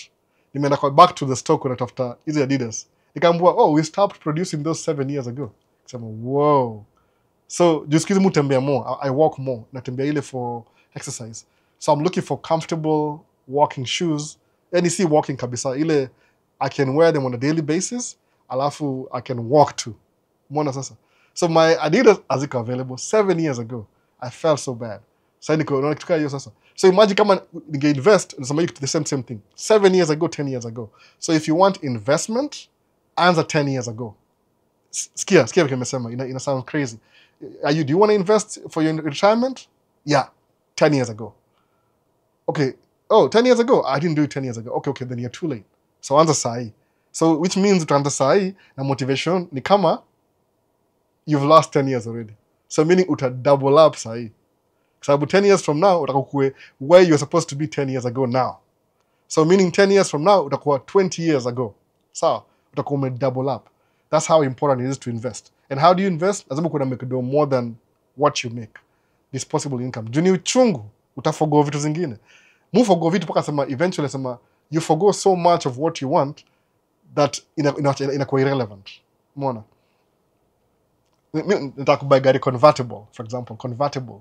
Inafungua hivi hood, una drive pepo inakupiga nasikia mzuri. Sasa okay, what do I want to buy? Which is the best? Kuna Mini ni BMW by the way. Nime happen hapa. Mini ni BMW. Alafu kuna Mercedes, kuna Chrysler. So, but how many times will I open your roof iko convertible? Summer hapa hivi ni 3 months. Spring kuna mvua, fall kuna baridi. So maybe 6 months. Is it worth it? No, it's not worth it. Nikaachana nayo. Sahi ni relevant, convertible ni relevant. Unataka hiyo. So maybe nikihama California, nda rent for a week. I'll still enjoy that experience. Alafu naachana nayo. Lakini siku hizi si practical kuna convertible Minnesota. Juu kuna it's either cold or hot or too hot. So inakuwa irrelevant. Ni ile tu lazima prioritize your wants and your needs. Ukiinvest una focus na needs. Kwa nini? Because the needs ni constant. So they will never change. You'll still have needs ukiretire. But if you didn't save, if you escape your wants now, we invest, when you retire you'll have your wants and needs at the same time. Sababu hiyo ndio the last ile jubilee, unamalizamia maisha, utakuwa na kila kitu you want. So na ukisave, double up, labda utaretire mapema kama uko na age ya ku travel the world and see places. Back to Q&A, nimekaa sana, tuendelee. Hebu hapa hivi and money, sorry, sasa following. Naona hi uncle, how you doing? I'm doing good. Nakuona hapa hivi. Ukaangi sana though. Learn hizi principles though. Nakuona. So hapa liko nani? Is it possible for black men who own construction company? Ama restrictions are much? Best yangu ana own construction company. In Nigeria though. Ana own construction company. Hata ana equipment mingi. Ana truck 2, skid loader 1, na kona yard. Yes, do 8 acres. Ana own. It's possible. Nothing is impossible. Everything is possible. Naona. Carrington, big up AK mzee mzito. Tuko ndani. Karibu Carrington. Karibu na kuona kabisa. Leo kuna Cactus Advent. When starting the construction company or any other business at the start, lazima ukue personally there, ama there is a turnaround about it. Considering the case uko employed. Hebu niambie Cactus, how do you start a business in a foreign country na uko? Hebu niambie, how does that work exactly? Fikiria tu yani. How do you start a company, a construction company in the United States na uko Kenya? Niambie your logic. Okay, maybe you need too much. Okay, I'm going to marry a wife. Wife yuko Australia, mimi niko US. Alafu na marry, alafu we'll live happily ever after. Ni long distance relationship. Hiyo work. Lazima uko hapo proximity. Ukianza lazima uko na proximity. Hakuna siri. It's a good imagination but hakuna siri. Kama hii ni country ya wazungu, alafu ni mtu mweusi, alafu uanze business kama kwa Kenya. Does it make any sense kabisa? Lazima uko na proximity. Kwa sababu lazima business ni ya life cycle ya business hivi. In the beginning, you'll be working more hours than everybody else, than all your employees. Kwa nini? Ile building phase. Kabla siku hizo tukimua na drive truck. Nime drive truck for too long by the way. There's a business officially, ile business yangu ilikuwa registered officially. Before nilikuwa sole proprietor. Ile tu owner, operator, hakuna documents, ni tu jina yangu na kila kitu. Officially 2012, niliregister kampuni 2012 officially. Sababu nilibuy truck, niko na truck kabla ni register business. Before that kuna driving truck za watu ile kama lease, purchase nini. So nilikuwa sole proprietor. So tangu nianze ku drive truck, nimeinvest kwa hii business for a long time. Sahi naweza afford kuna driver mmoja ama driver wawili sahi. So which means I have employees, sort of employees. But do you think the business will grow kama mimi niko absent? Then you have to hire somebody. Kama una hire somebody, just be honest. You have resources, you have your employment, you start a construction company. You need to hire a good CEO and pay the CEO some good money. So meaning if you're willing to make losses for the next 10 years, your company grow, hire CEO. Kama Amazon will make loss for 7 years before they made any money. So they are making so much money. Because they knew where it was going. Kuna ile initial cost ya kuanza business inakutake down. So mwenyewe akikuwa kwa business, that's why ukianza business fulani lazima uwe na proximity where mwenyewe we found. So ukiona mahali una job fulani unapata CEO adu kitu yote, useme na huyu CEO ni nani? Hata aduingi kitu, amekaa tu aenda ma meetings and drive Range Rover. Kwa nini? Asha establish business. So now the employees can run the business. So where is the construction company huko Kenya? It make any sense? It make any sense mse? Haiwezi? Proximity matters. Kama unaenda kuoa lazima uwe mtu yuko hapo. Ukiwa mtu kwa long distance, mtasumbuana je mtakaa mnaona kwa simu tu, ma live stream. Unaona? Alafu live stream inaisha, vup, amjui kile anafanya. Unaona? Logged in. Thanks for this time. Ed na kuona. Nini nyingine hapo? I'm an agent and most Kenyans I speak to just brush it off. Shishi Kimani asema yeye ni agent. Mambo, tell people about life insurance. Wakenya wengi huku majuu wanapuza. Yeah, kuna Shishi Kimani ako TikTok. Asema yeye ni agent wa life insurance. So tafadhali enda kwake uzi life insurance. Ata explain it better than mimi, I'm pretty sure. Kama yeye ni agent, I was supposed to be an agent by the way. Mimi nafaa agent. Bila tu sijachukua license. That's the only problem. Sijachukua license. I'm too busy. No. Alafu, is this Patrick Vieira? Yeah, this is Patrick Vieira's relative. Mupo jina mo, I look like Patrick Vieira. I look like BN, musician. Kangalia BN ni mrefu. Yeah, I'm Patrick Vieira's son in America. Patrick Vieira's son, Maisha States. Nafana Patrick Vieira? I think so. ina kichwa na head. I wish kuna hiyo pesa yake pia, pesa ya Patrick Vieira. This is Patrick Vieira's son. To back in hiyo story, let's stick to it. Alboni aje, nowadays nimekuwa absent kwa live, nimekuwa busy kweli, lakini recording uzifuatilia sana. Big up bro. Oh, Manu Sudi, nakuona Manu Sudi. Nimesema question before ni jina yako. It's good if you're busy, by the way. It's good if you're busy. Kwa busy ni poa. Busy doing the right things, see the wrong things. Yani busy creating assets, see liabilities. It makes sense. Mimi na champion positivity, assets, see liabilities. Tasa. So tuendelee. So I'm Patrick Vieira's son. Zach G. Hi Albon, ndio nimeingia online. Nimekuwa vichakani for 1 week. Excavation TW, namaanisha nini? Huku. 2 huku. Okay. Oh, so that's good Zach G. Kwa hivyo umekuwa job mstuni ama vipi unasema nini? Excavation. Example of banks in the US. Like what examples know it all? There's so many banks. Kuna Wells Fargo Bank, US Bank, zile mujua Chase, nimesahau lingine. US Chase. Zile mutumia. Kuna mob sana by the way. Bank ni mingi sana. Kila state ina bank yake. Kuna credit unions. There's so many banks though. Labda kuna bank zingine pia kuna maybe ziko Kenya but different name but na only one the same person UK, you never know. Mungu zako vipi? Poa kabisa poa. So Ed na swali gani hapa hivi? Semaje, US is a land of opportunity because you can do anything. Kenya is a land of opportunity for politicians because they thrive in corruption. I don't think ni hiyo kabisa. I don't think so. Maybe I think so, maybe I don't think so. But what do you do about it? Sababu unajua mmoja kitu moja nimekam understand over time, ile kukuwa tu in tune with the culture. Kuna vile countries za Africa zimekuwa renegated na the powers be kukuwa chini, wako tu consumers, wasikuwa producers. So pata education system ya Kenya, it teaches you to be a consumer. Everything consumer. So lazima, alafu kama msana benefit na your status quo, haiwezi kuwa motivated kuichange ikuwe better. Ata keep exactly where it's at. So ni musemaje, kama wewe mwenyewe ukifeel ile calling. Mimi nimekam huku states na green card, by the way. Nili apply tu kama na green card. Otherwise kama kungekuwa na hiyo green card program, singekuwa hata hapa in the first place. It's true. Unaona, sasa ile alafu kuja hapa states megundua wase wengi wakuja na green card.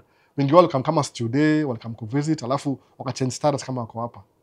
Majority yao fanya hivyo. Majority watu kuja hapa hivi, majority si green card. Green card ni a very small percentage. Watu wengi ile they came as school, they met somebody, they started a family, wakasettle hapa hivi. Something like that. They came to visit, they met somebody, hivyo. Always hiyo kitu kaa hiyo. Most of the time. Una come, you find the place you can live with it, alafu unabaki hapa urudi. Unaona hivyo sasa. So, mimi nimekama green card kivyangu. I didn't even know what I was doing. Honestly speaking. Niko tu clueless. So, hizi vitu naongea sasa hivi vitu nime-experience. I'm yet to experience more things. Juu kama mimi na wife yangu sio disagree na vitu mob sana. Wife akona ile ametosheka na middle class lifestyle. Ile you make money, you spend money and you're just okay. Mimi namshow hiyo ndio recipe ya poverty. Kabisa. Uende shule na student loan, alafu uzilipe for the rest of your life. Hiyo ni ile the dead American dream. Ile you can't live like that. Sababu nambiaje every time unafogo student loans zako zina increase. Na si mob by the way. Student loans zake ni kama 70,000. So, track mwambia 70,000 is nothing. Buy track yangu Volvo 2020 ilikuwa $220,000. Sawa. Nilieka 53,000 down. Nilikalipa down payment ilikuwa 20% na ile sales tax. So I had to pay 53,000 down. Hiyo track na ilipa this year in maybe 4 years. Ilikuwa October 2020. So October 25 itakuwa 5 years exactly. I've already paid it off. So if I can pay 200,000 in 5 years, nikidrive truck. Bado nalipa bill, naishi kwa hao na watoi na kila kitu. What about yeye kuna loan ya kama 70,000 anangoja kupata job ya psychology na hata tafutagi job sema kweli. So we have different perspective. Mimi naambia maybe because she's younger, au ile need ya grow. Mimi tangu nikuintroduce na mambo ya real estate, hiyo ni trigger mind in the beginning, real estate seminar. Alafu nikaenda kwa seminar IUL, ile Index Universal Life Insurance. Ikaani ili slam nikianza hii channel, by the way, nikianza hii channel 2023 ama 25 23 2023 2 years sasa. Nikianza hii channel nimeanza juu ya story gani? Juu ya story ya IUL. Imeni motivate kusema I have to tell people this, kwa sababu ule msi alikuwa ana make do na IUL. I was supposed to be an agent by the way, sikupata time, business ilikuwa busy because we have a kid, tuko na mtu mmoja mdogo kama almost 2 years old sahi, so life ilikuwa busy tena, like parenting karudi back to basics. So ndakuwa agent wa IUL in the future. I'll sell policies kwa say life insurance na structure in a way that ina benefit wewe, utaunderstand hizi vitu more, kwa sababu ni kama you investing for the future. Juu watu wengi wanapenda kuangalia future, unaishi tu sahi, au angalia where we'll be 35 years from now. Future ni unpredictable, but it's good to be a little bit prepared. That makes sense. Just to compound interest. Una leverage what you have now to build the future. That makes sense even. So land of opportunity. Corruption, sitaki kuongea politics, but that's what it is. No. How can you advise anyone who needs to start tracking business? Vince, just start. Get a license. Drive for somebody for a couple of months or 1 year. Get comfortable driving the truck. Then buy your own truck. Run your own business. Utakuwa sawa hivyo. Buy your own truck. Iwe mwenyewe, buy your own truck. It's not gonna be easy, but buy your own truck. It's worth the struggle to run your own truck. Utakuwa more, you won't be depending on somebody else to take care of your needs. 100% you're responsible for your business growth. 100%. So ukiamua kulala, business nalala. That's what you do. That's the best advice hivyo. Get your CDL, go drive for somebody, and get comfortable driving the truck. Operating the rig. Then buy your own truck. Somebody, I'm just still thinking about it, I'm not so sure. Nakuwa mtu hapa hivi. Nakwambia tu, nanunua tu. Just buy your own truck. Kunanga ile, every time unasema comfort, kumbuka vile nimesema mambo ya compound interest. It's either you're gaining compound interest or the compound interest is gaining you. It's either one or the other. Juu kama wewe uchukua pesa yako kwa ile savings unaweka kwa bank, guess who's getting compound interest with your money? The bank is. So it's either when you're benefiting from compound interest or compound interest is benefiting from you. No. It's one or the other. Hakunanga difference. So get your license, drive your truck, get comfortable, buy your own truck. Ni 5,000 a month. Yeah, truck yangu yonga muli panga 9,000 a month, truck zote combined. Imagine.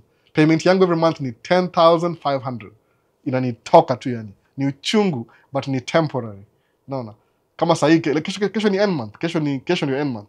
I'm writing a check ya 10,000. You need business check. Either to 10,000. So how much money did I make this month? 7,000, I think. Lakini nanika check ya 10,000. Hata yani ni deficit. Juu hii ni off season. Tuko full time. So I'm actually losing money making those payments. Make your payment. It will teach you to take action personally. Itakuwa tile somebody else is doing it for me, utacomplain juu ya the administration, the governor. Ni wewe. Nobody else. Ni wewe. The back stops at you. If your business fails, it's you. Unless kuna kitu ingine ifanyike maybe outside your... But once ushaanza kuna business, ni ngumu sana kufanyia mtu job tena. Sikudanganya. Na kuteach. How can you advise? Ndio hiyo sasa hivyo. Sasa maje creation journey sema you really inspire me. I wish ungeweza kukua online every day. You refresh my mind. Unfortunately, mu drive truck the whole day. Online ni part time. Ni weekends too, niko na time. Jana niko na familia. I'm a family man. Niko na watu 4 kids in America. Hiyo hata si American dream. Hiyo ni over America. Sababu American dream is amangani 2 kids and a half. Half ni dogi. 2 kids and a half and a white picket fence. I don't have a picket fence. I have 4 kids. I don't know. Yangu ni opposite. I have 4 kids, by the way. I have a family to raise. The youngest ako 2. 1 hivi. Almost 2. So siwezi kuwa hapa every day. I can try, but siwezi kuwa every day. So, by the way, Karanja, unaweza watch YouTube. Mu post other videos in YouTube. Pia TikTok pia. Zile za jina ito Maisha States. So mu try kusema I'm sharing the things I do in America. They're not necessarily exciting. Kama walking on a frozen lake.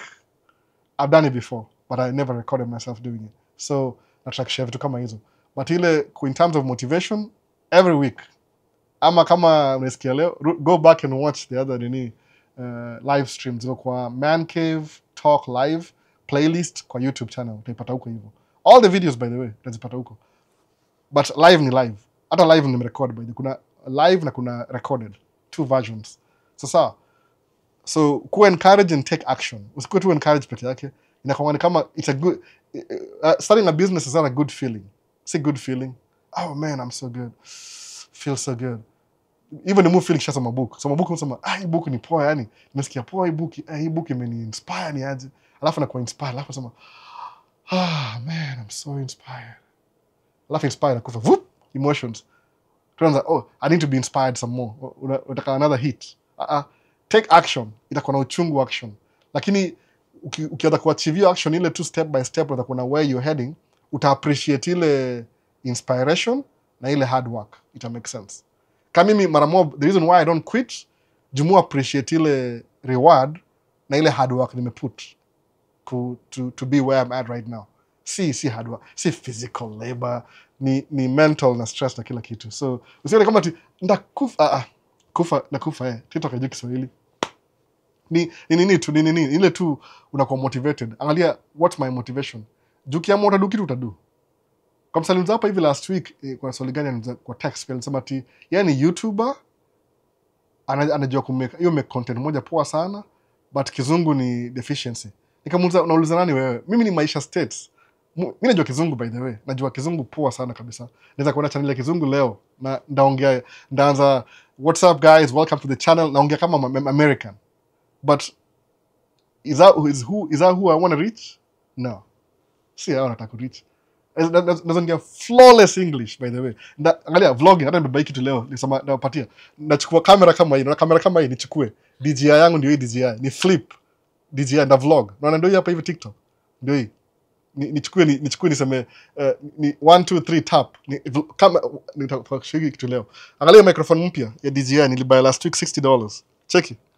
I can vlog if I want to. No. Naweza ongea flawless niseme listen, microphone ndio hii, angalia microphone DJI, na DJI zina connect directly. Hii ndio the best vlogging camera sahi. Ilibidi ni buy ndio ni demonstrate. Inakaa hivyo. Unaona? TikTok. Naweza vlog niseme niongee English kila kitu. But what does that help me with? Kwa itatentu wase kuambia I don't know what people do. Sijui. It doesn't make any sense to me. You can make money doing that, najua hivyo, but it doesn't make any sense to me. Ani kwa na do ya nini nafanya kama ile documentary. Ile na kwa ile tu something that enriches your life in a matter kwangu as a personality. Something that enriches your life ni much better than entertainment. Sababu entertainment, that's what everybody does. Najua hivyo. Sababu kuna msalimu hapa hivi swali watching a podcast sana for example. Do podcast people tend to be more candid. Wanaongea vitu wezi ongea kwa TV station ama kwa it's just having a conversation podcast. I don't know, I encourage if you don't read books, watch podcast. Hii yangu si podcast vile, maybe it is ina qualify, sijui niko peke yangu, but try find somebody people who are having a conversation, exchanging ideas, alafu wasikize. If you don't get it the first time, watch it again, by the way, na notebook. Kama uko na AI, if you have those things attach kwa simu hapa hivi, you record conversation, hata your app, fungue your app, uchukue notes. Store those notes somewhere. Angalia kwa sababu you have to look at something ile how do you take action? Kama semaje, an average millionaire has 7 streams of income. Period. Oh, that sounds so good. I'm so inspired. Average millionaire, 7 streams of income. Jiulize hivi, what are the 7 streams of income? What are you talking about? What are the 7 streams of income? Enda kwa ChatGPT, the free version. Sema, what are the average 7 streams of income ya billionaire? Alafu angalia seme, real estate, hiyo siwezi buy, siwezi afford. Stocks, I can afford stocks. Other na stocks.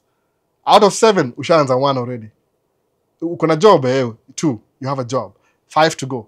3.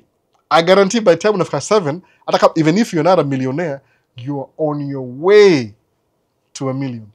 Money difference. You're on your way to $1 million. Is that good than just uko packed tunangojea? Uko inspired umekaa chini. I am so inspired today with no action. Mimi niko over 35. Na turn 47 this year, by the way. 47. Isikudanganye, don't let this fool you. Niko 47.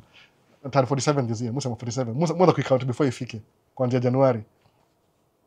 So najua, I know I'm heading towards a direction. Sawa, naenda kuretire. Siendi kunini, sieti naenda kukua ati kijana chipukizi. Man, raising kids, been there, done that. No, I don't nataka kumaliza hii story sasa. Sitaki kuwa more kids. I don't want any more kids.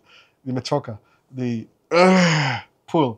kwako 4 kids ni struggle, but ni sawa tu financially, physically, emotionally. Watu hii kama wamekuwa wagonjwa, mmoja amekuwa mgonjwa Wednesday, mwingine Thursday, mwingine Friday, ule wa Wednesday amepona afa kwenda chuo, mimi nimekuwa mgonjwa all week. Tunaangaliana, oh boy, can you drink this? Tunapasu ile mandimu na maji ya ndimu na honey. Juni allergies, weather imechange kidogo, ile season change hiyo kama manini respiratory infections, kitu kama hiyo. Sijui ni blocked ears, sijui ni inflammation, watu hii. Sasa tumekuwa nao home 3 days, tunaangaliana tu kila mtu. Huyu ni mgonjwa, kwanza huyu mdogo ndiye amelemewa. So unasema unampatia cheze, alafu nakumbuka niko na blood. Anyway, you and your kids, yani you have to go through that. But that doesn't make life stop. Musema I want my kids to kuna something from mimi. Kishakuwa older, something. Hata kama even if I'll have nothing. Am I enjoying myself? I am, by the way. Usijidanganye, I am. Unaona? Siwezi vlog. I'm too shy to vlog in public saa zingine.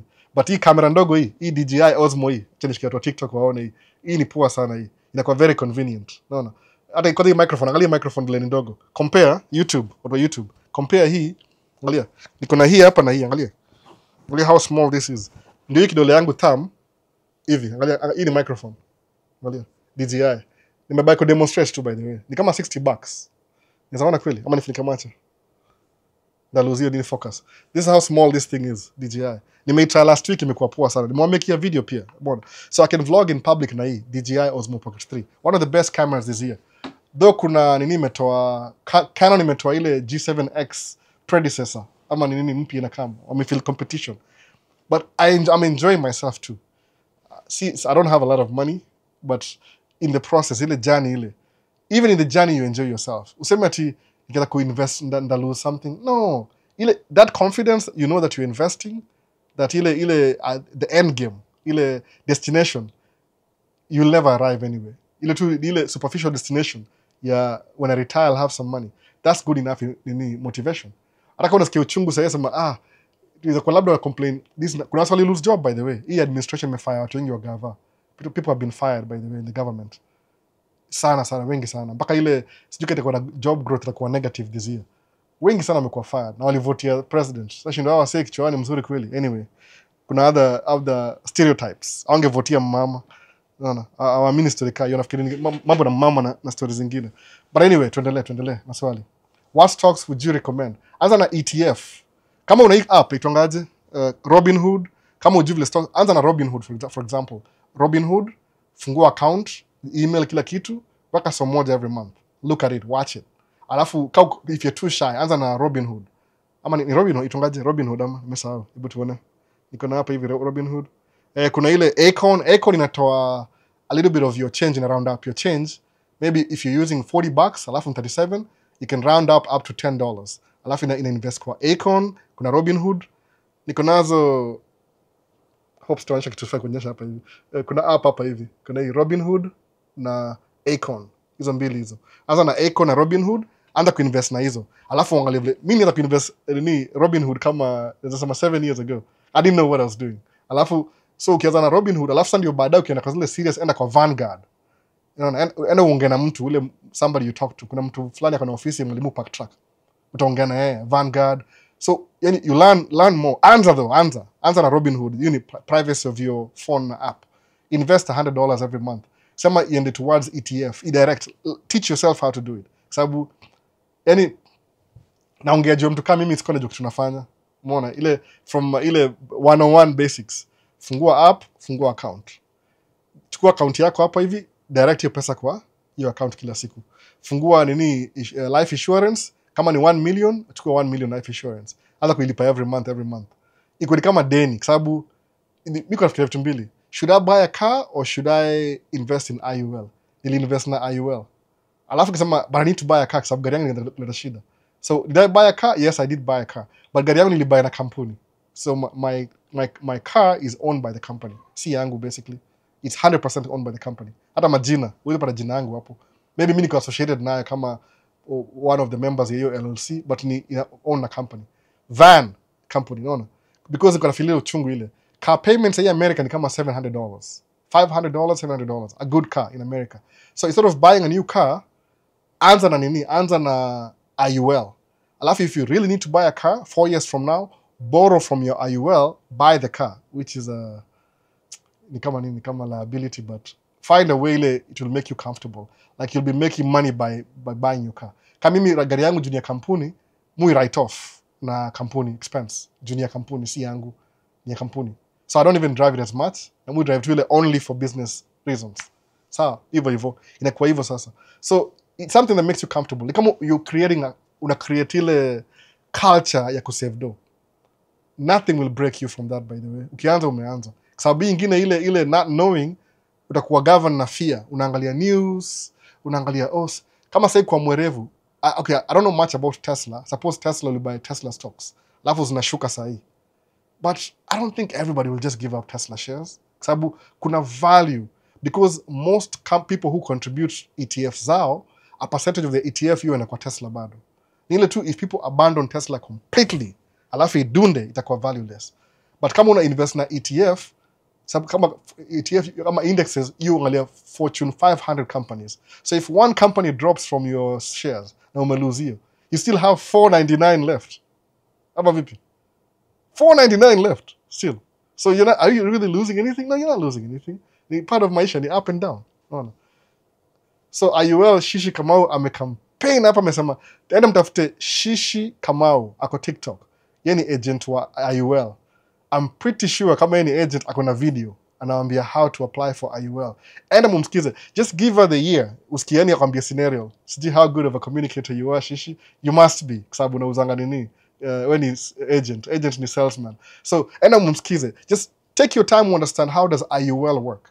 Index Universal Life Insurance. How does it work? Mira siko convinced.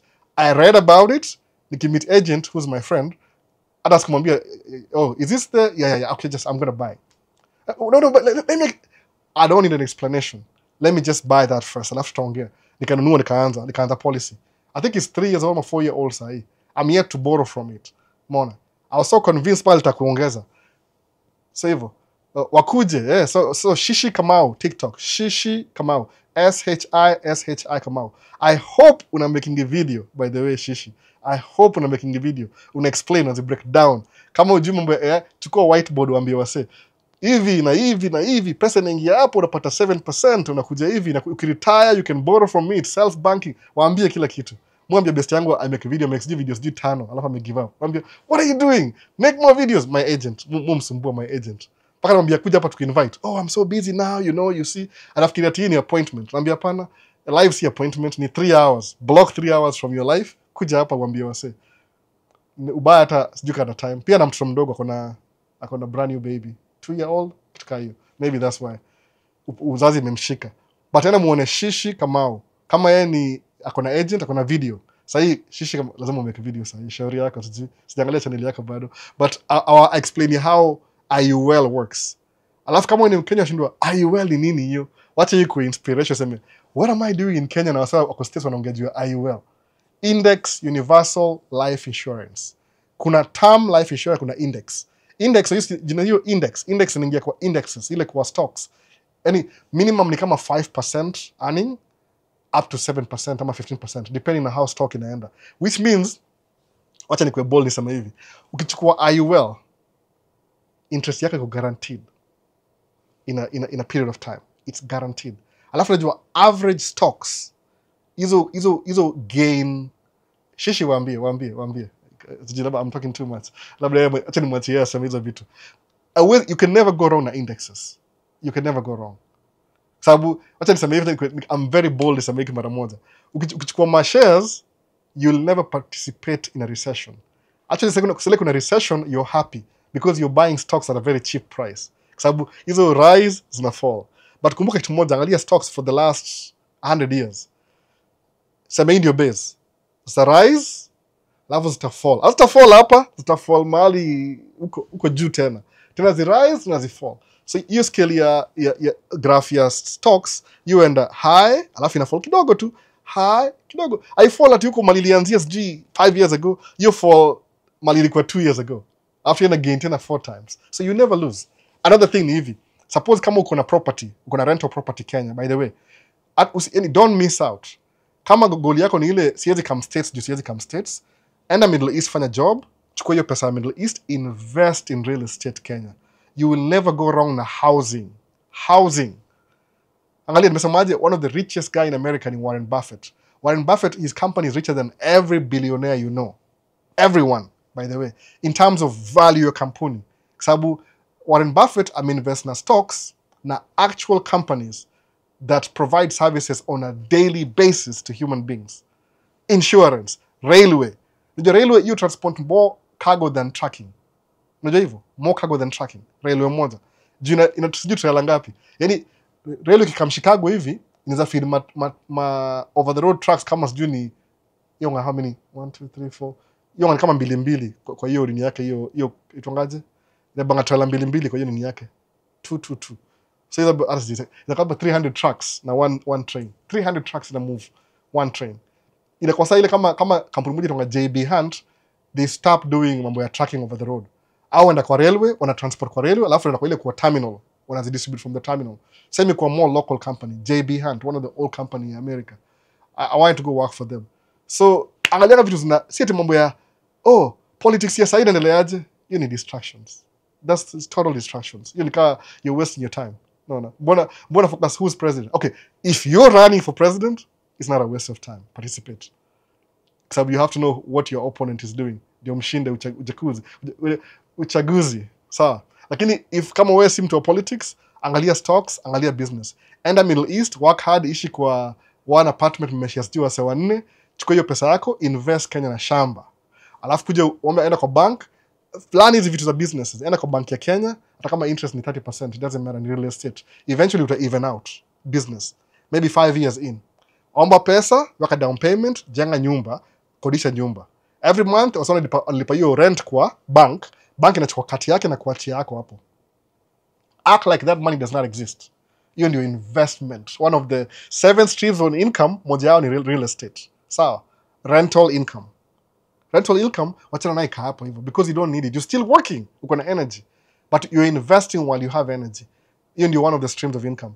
There's a list zote hivi approximately 7, maybe kwa sikuwa na hiyo list sasa, nimeanza kama niko disorganized kidogo, but there's a list kwa hii comment ya hii video. After hii video hapo chini ile 7 streams of income, zile at least na pick 7 zile ziko reasonable, zile you're supposed to have. Alafu na nini nyingine, alafu na IUL pia more information. Shishi Kimani ndio agent wangu wa leo. Unaona? Shishi Kimani, yeye ndio agent wa leo. So hope kuna video na explainia. Yeye ni agent. Kama uko States, mtafute uende. By the way, Shishi Kimani, you should be doing, kama una doing a video, do videos like this. Unaambia wase exactly what you're doing on a daily basis. Una post 3 times a day. TikTok, Instagram, Facebook na YouTube. Mimi najua hizi vitu za kupost video. Ni vile I'm not selling anything online sahi. Mimi bado mu safa nikido tracking huko hivyo. Muona kama potential yangu ni ile naendelea kudo tracking. Tracking na ni motivate juu ya cash flow. It creates more cash flow ya kuinvest kwa vitu zingine. If that gets comfortable, narudi social media full time. I think so. Nimesahau maswali bana. The last one ni kwa sangapi? Acha niangalie hapa hivi. Ilikuwa sangapi? Nimesahau ilikuwa what time was it? 20 minutes ago. So know it all. How is corruption there? I.e. police, in court, politics, etc. Know it all. I thought you know it all. Corruption hapa ni ile, if you're rich, you get away with everything. Very simple. If you're rich, you get away with everything. Money can buy you anything. You know corruption in states. Money. Mona. So wase, like in video bana. Nimesahau. Like video YouTube. Kama kwa YouTube, like video. TikTok, double tap screen too. On your way in, on your way out, no, double tap. I do my agent page in MZ, Lydia, FB, IG, TikTok. Lazima kuna jina moja. Jina moja. Kuna Ms, MZ, Lydia. Huyu shishi MZ, Lydia, jina Lydia kawaida, with a H at the end, sindio? Mesema hivyo. Ms. Lydia, H. Wacha ni spell. MZLYDIAH. Facebook, IG, TikTok. Unaona? Lakini anatumia account nyingine bonoko inaitwa Shishi Kamani. Ile ya social. Lakini business ni Ms. Lydia with a H. Lydia with a H at the end. Ms. Z. Hiyo ndio agent wa nini? IUL. Mtafute alafu mimi nenda kuwatch video zake. Kama ndam criticize comments, you can do a better job. The type thumb. You can do a better job in this video. I'm kidding. I'm kidding. But I appreciate kuna agent wa IUL hapa hivi. She has more information. Kama any agent, she has more information than you guys. So tafuteni Ms. Lydia and comment kwa nini yake mumuulize maswali. Atawa explainia better than mimi. Mimi sinanga time. No. Nikishamaliza live hivi na kwa mzazi immediately, effectively immediately. Naingia hapa dada, mwitonga dada siku hizi. Dada. No. Aizi ongea ile daddy, sasa ma dada. Bado anataka kula kuongea. So effective kutoka hapa hivi pande stairs hivi niko kwa basement na kwa immediately na kwa parent immediately ananingojea tu hapa hivyo. Where were you? 3 hours missing. Anyway, so enda kwa Ms. Lydia. I'll explain you. Hata kama uko curious, muulize curiosity. What does IUL mean? A breakdown. Lydia, by the way, kuna video ngapi sasa hii? Sijui kama 16 hivi sasa hii. Nipatia idea za video 16 hivi. Hizo maswali za kupatia ile. Huyu anauliza.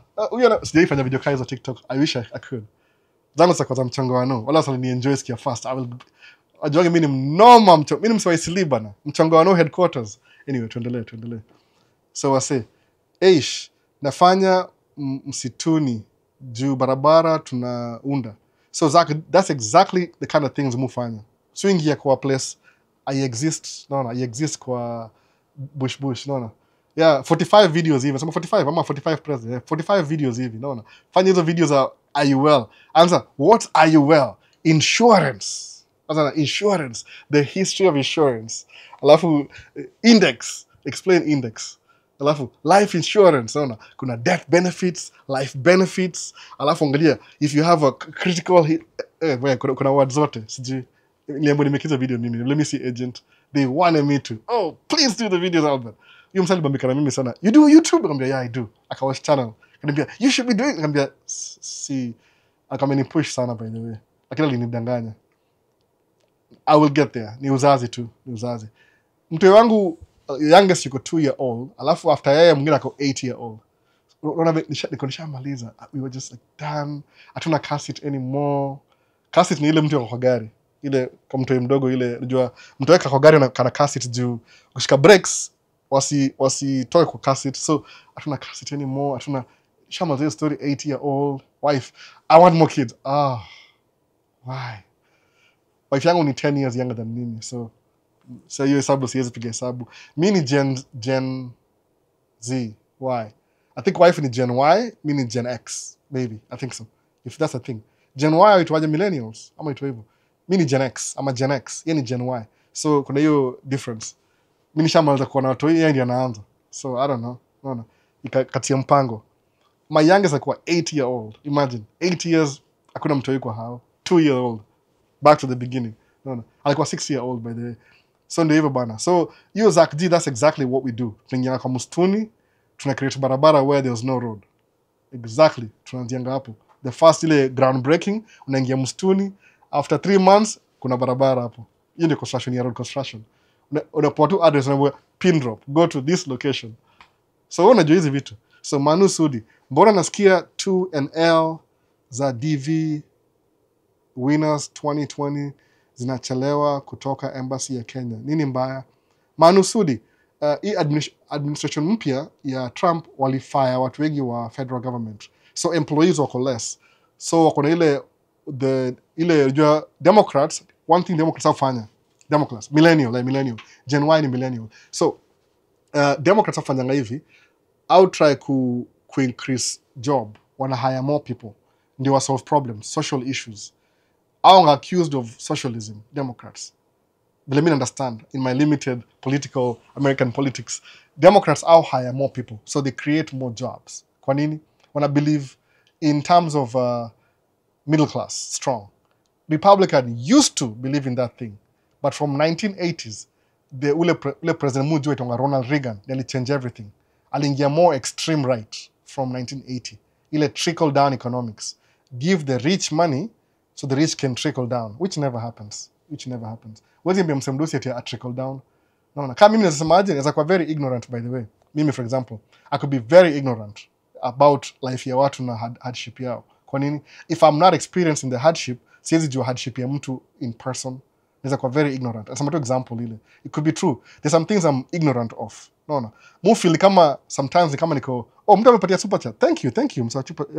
John Daniels. Thank you man. Thank you. Amecontribute kwa channel $10 bana. John Daniels ni super chat ametangaje. I know I don't receive them. Shukran man, shukran John Daniels. By the way, amelipia. Hii ni ad amelipia. And I'm watch John Daniels. And I'm watch John Daniels YouTube channel. Ako UK. Unaona? Mwambie anze concept kama mwambie anze kama Maisha States, Maisha UK, kitu kama hiyo. John Daniels. Juu anaanza akona ile uoga camera bado, but he's doing well and improve every day. Akona 1000 subscribers, enda support, enda mpatie ideas. Mwambie what you want to see, muulize hizo maswali mko amenipatia in the beginning. How much life costs in the UK? Whatever, drain his brain. Hiyo ndio the whole idea. Go find John Daniels, John Daniels 254 YouTube channel. Amelipia. It's a paid ad. Amelipia live. So but that's the whole idea. Naona sasa hivi hata amenichanganisha. Support though. Ana make content poa sana. Ndio kuna hizi yani fanya hivi, ambia John Daniels awaonyeshe mali pesa yenu ilienda. Pesa yenu. Unajua nini? Pesa yenu mali ilienda. Ama vipi John Daniels? Ile pesa yenu ile ukoloni ile mkikuwa ripped off usikia ukoloni alafu ikipelekwa UK. What your money built in the UK. Awaonyeshe hizo zote hizo. Ma river, ma bridge, kama jiwangi by the way. That's what happened. Bona. Walichukua resources Africa wakamku build cities zao huko. So ile ukiona tour of Paris. Wow. This is the colonialism money. Wow, look at that. Beautiful. So make sure mwambie upatie ideas. Tuendelee kwa question bana. I'm having like distracted. So Democrats au hire watu wengi kwa job. Kama say veteran. Yani au believe in kama unaweza wakiusu kwa socialism. But au hire watu wengi. Mimi from my own personal experience ina make the world a better place. Sawa. History a Republican, they used to do everything together, by the way.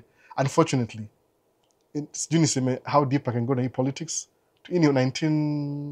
Reagan, 1980s, 2070s, ama 2060s. So, mujue history. Ndaza segment ingine ya kuambia history America differently. Maybe na kingoso fearlessly. So, hivi. So, 1960s, Democrat, Republican, walikuwa the same party. Ilikuwa tu ile Democrats, Republican. But they had social issues in check. Everything in check. Everything in check. Nimesema nini? 1960. Notice why 1960. Notice hiyo. What happened in 1960s? Kenya ilipata independence. So what do you call that? Iko itwaje? Hapa hivi America itwaje? Civil rights movement. Sawa. So, okay. Nataka kuiweka ile kwa coded sababu I have to be very careful. 1960 ndio country mingi ya Afrika zimepata independence. Kwa nini? Sababu ile movement ya civil rights movement America. Sawa. So Democrats, Republican walikuwa almost the same in ideology. Wanapatiana free nini, free everything, wana flow. It's only like two sides of the same thing, basically. But the people who are not benefiting kwa hiyo parties zikuwa the same, walikuwa na enjoy status quo. Ilikuwa wacha tu niseme.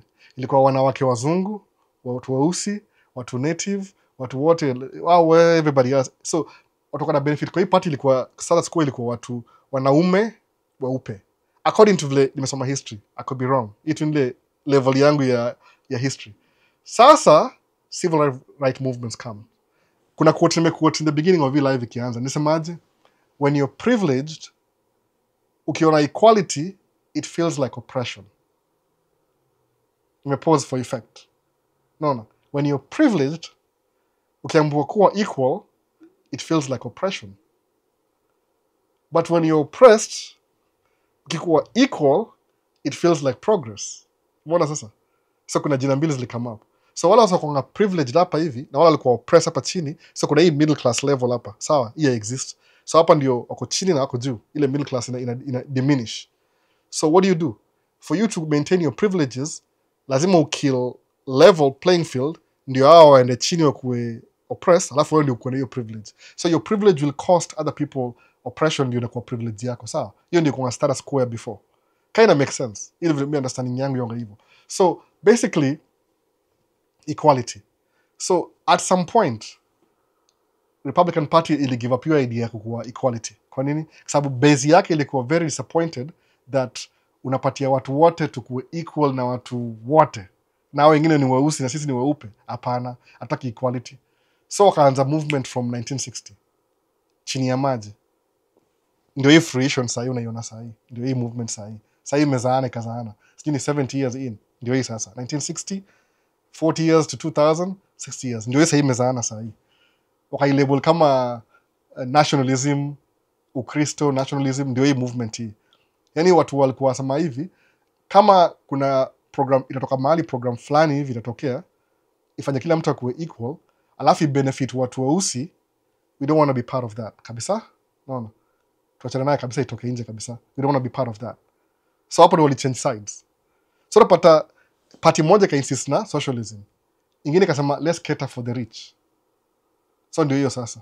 So ukivotia hii party ingine, hii Republican mostly, kama ni tajiri uko sawa, uta maintain ile privilege, but uta lose hii middle class. So hii party aim yake ni ku kill middle class. Kwa nini? Ndio kila mtu akue oppressed, ndio wao benefit au kuna benefit.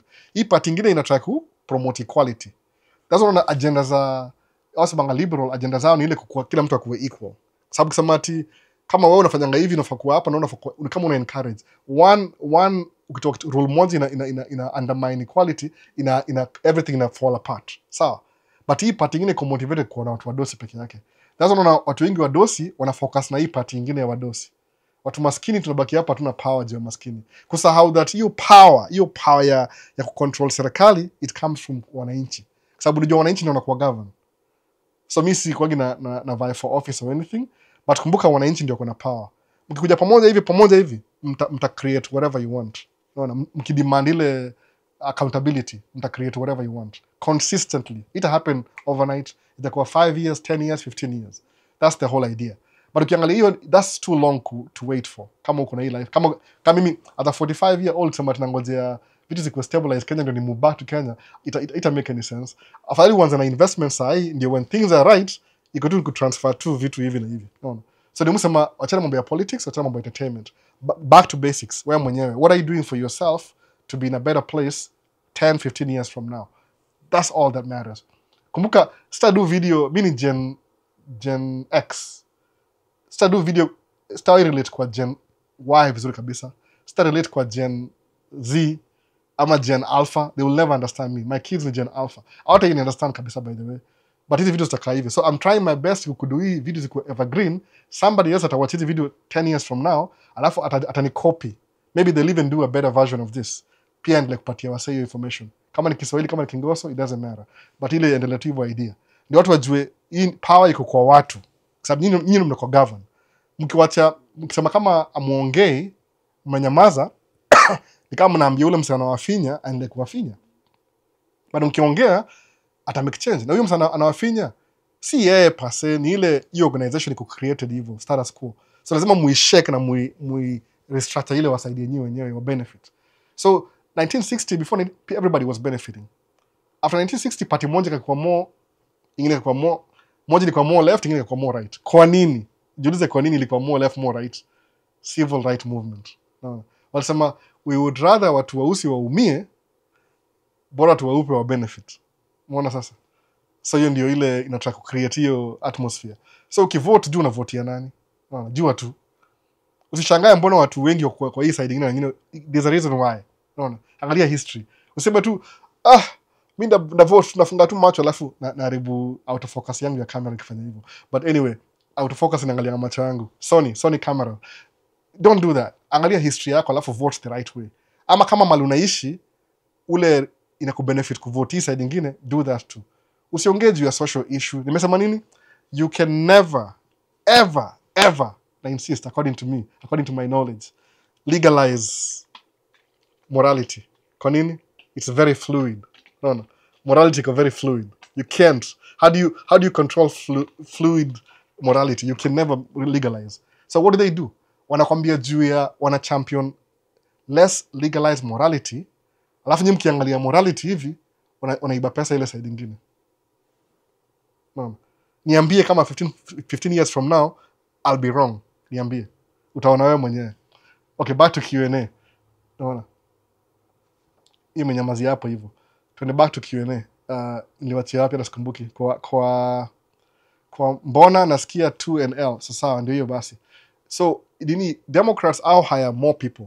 So Republicans, because wana focus na they're more at the business party of things. They want to promote businesses. Ubaya wasa wa business, I know why, because I run business.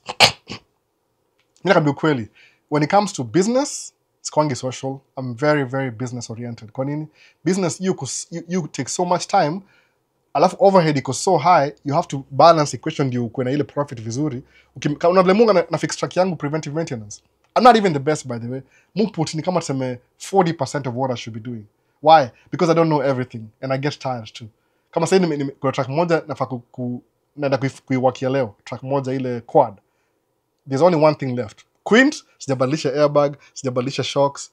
Other quads sijabadilisha shock. Kuna vitu mobi, yani small things which I can get away with, but they need to be attended to. So in business, you're always trying to protect your overhead, isipite profit, isikule profit sana. So it's a challenge. You challenge inakupatia ile morali kudu job kila siku. You really want to work. So msemangaje, wacha nizoe hii hustle nikigrow every day. Kwa nini? Because 3 years from now ndakuwa nimegrow place ile where I want to be. Employment yuko pale, iwezi change, different sasa by the way. Business ni poa, juu una grow every day. If you're doing it right. If you're doing it wrong, una die every day. Anyway, hiyo jina nimesema vibaya, sijui. Sasa hiyo ni panelize jina kama hizo. So Nelson, so the reason itachelewa mambo ya DV ni juu hakuna enough staff ya kuwork for hizo vitu. Hii gava I consider watu kama hiyo priority. I consider hivyo kwa sababu ideology yao ni ku reduce migration. So why focus on vitu kama hizo? Democrats hawaga kama neutral. So kama wewe ni mtu Mkenya ukianza kuvote, unless uko na business, vote wasana kubenefit wewe overall. Wala bado kuna social values. Unaona? Very few social values Republicans, very few by the way. Wengi wao wamefuata hiyo story ya kulipwa, wamepewa do. What do you think about the food truck business? What food truck is good for selling? Kuna best yangu mmoja akona restaurant, Tamu Grill. Alitaka kununua food truck. Alisema food truck you run poor during summer. So it depends where you live. Lakini ukiangalia kitu moja kwa aliambia for food industry, ukistart a food industry, kama ukianza business ya food, sahi restaurant, uta make profits the first 3 years. Utakuwa tu ni expenses. Uta even out after 3 to 5 years, by the way. Actual food truck. So, jua tu overall, kama unanunua food truck sahi, you might not make profit for the next 3 years. You'll be working for free. I don't know how that works, but aliambia hivyo yeye mwenyewe. Sababu yali even out after 3 years. Hiyo ni ile strategy ya business kawaida. There's more nganga tracking, in the tracking you can benefit after 1 year. So ukiangalia kuangalia business, unaangalia business ile inakuwa na ile return on investment. The faster the better. Umeona? Sema over time. So ningia kwa track leo. Sema buy track yako leo. Suppose una cash. Kuna Msomali mmoja amebonga na familia akamcontribute kwa buy cash. Alipigia simu, "Hey Albert, I buy a truck. I got your number from wherever." Okay, tukaongea. Amenunua truck cash. Umse akianza job 1 month na mimi ata make exactly what I make. So tracking iko na faster return on investment than food truck. Food truck will take you 3 years. It's good. Sisemi isifanye, but understand kwa sababu simanishi after 3 years. So Amazon ilikuwa ina make loss for 8 years. Amazon ikataka make profit. Uber ili make loss for 5 years. Venture capitalist. Au jua hizi vitu unajua au angalianga, yani my investors au angalianga 10 years from now. Au angaliangi kesho. Umeona? Unajua one time itafunguka, utakuwa mali where you want to be. So food truck sijui, but it could take you 3 years before you even out. Then you'll make profit. So unless una business already, alafu una invest kama side income, ita produce capital sana. Ama labda kama kuna real estate, you like cooking for fun, vile mfanyanga video for fun, kitu kama hiyo, you don't really care whether you make money or not. Ni ile tu inakupatia ile peace of mind, you can do it too. But mimi ndio best yangu hivyo. Ana namuuliza on camera kutaka kusikia. Muulize uniambia nini mambo ya business? Aniambia on camera usikie atasema. Ali even out after 3 years. So you take time.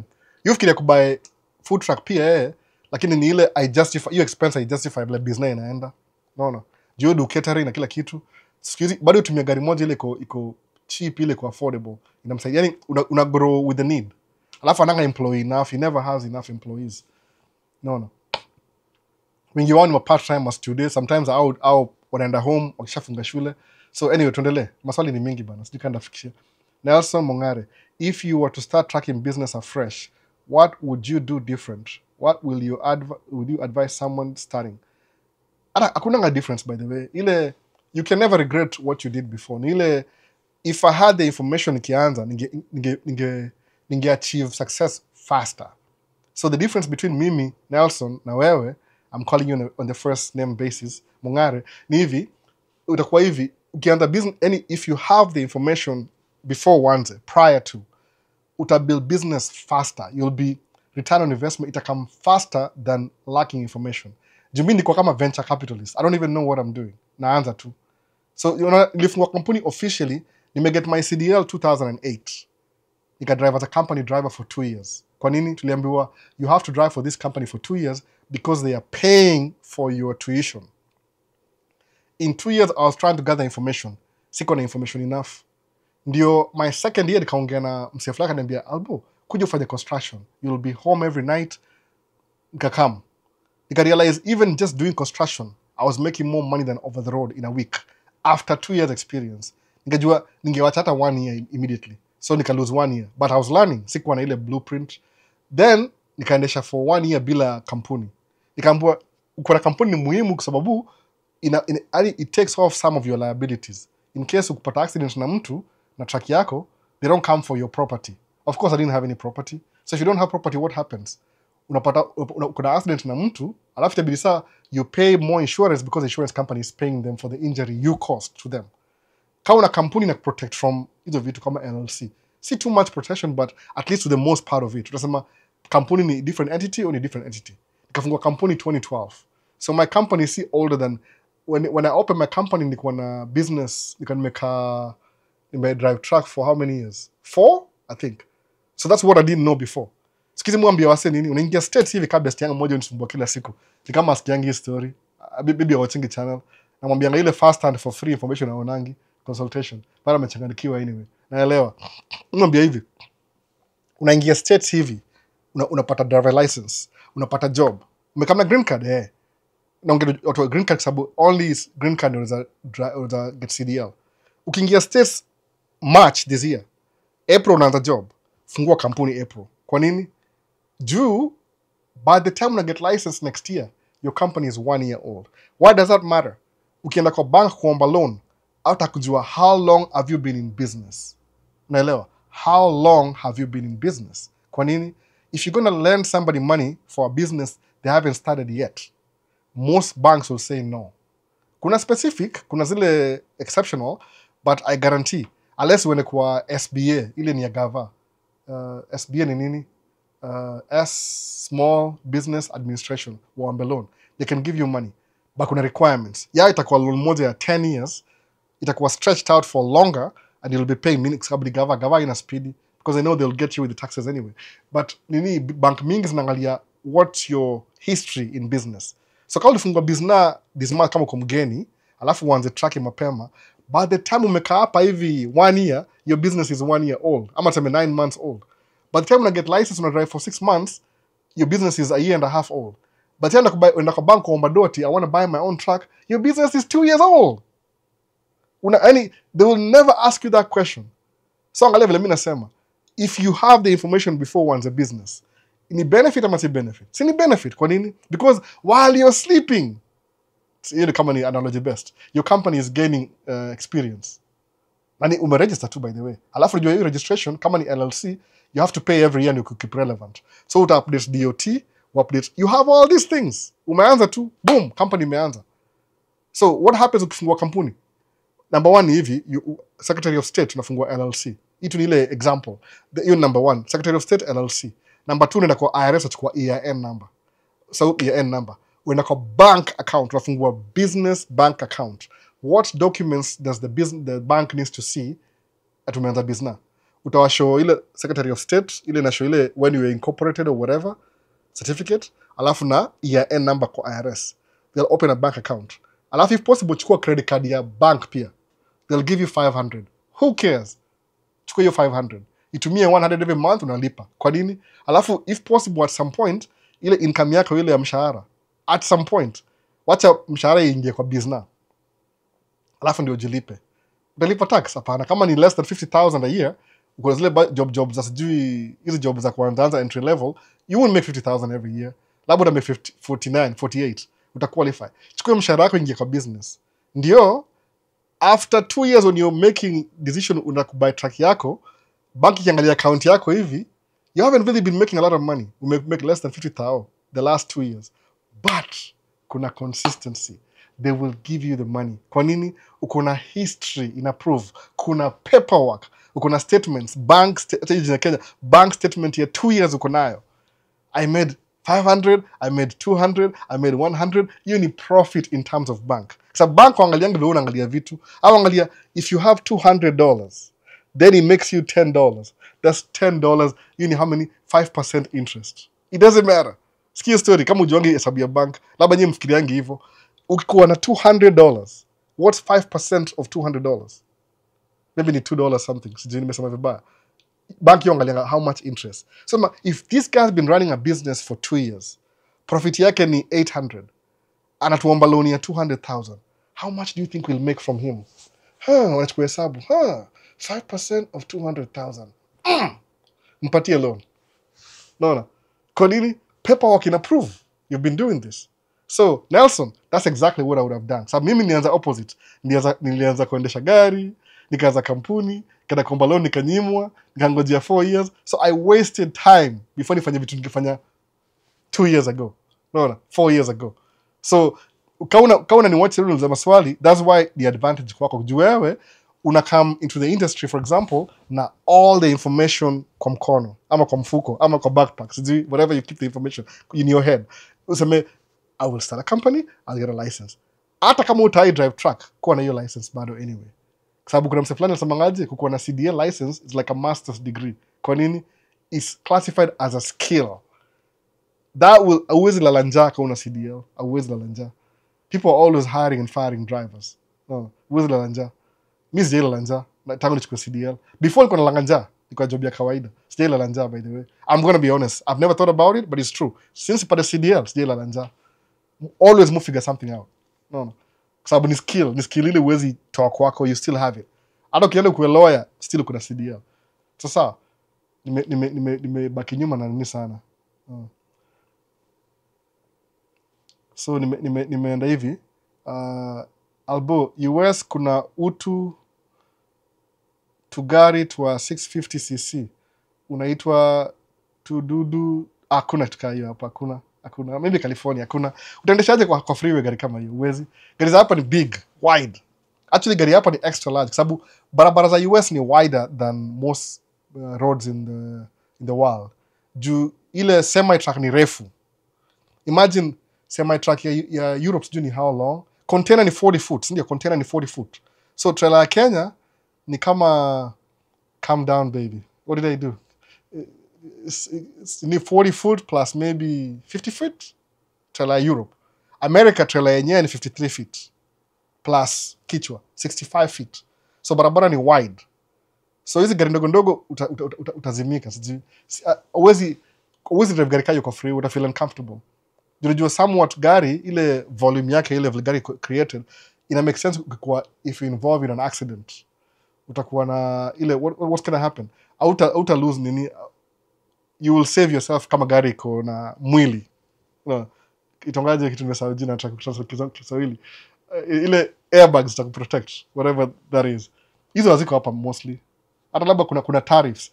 Which country from Africa can truck driver convert directly and start working in the US ASAP?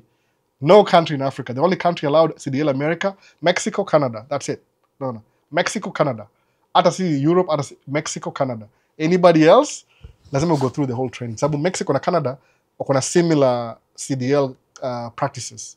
So Canadian citizen can drive in America, Mexican citizen can drive in America. That's it. 3 countries. Everything else, there's always a process ya convert. So there's no country in Africa. Unless you live in the American, whatever. Bro, talk about doing a STEM master's in the US and prospects of getting work there.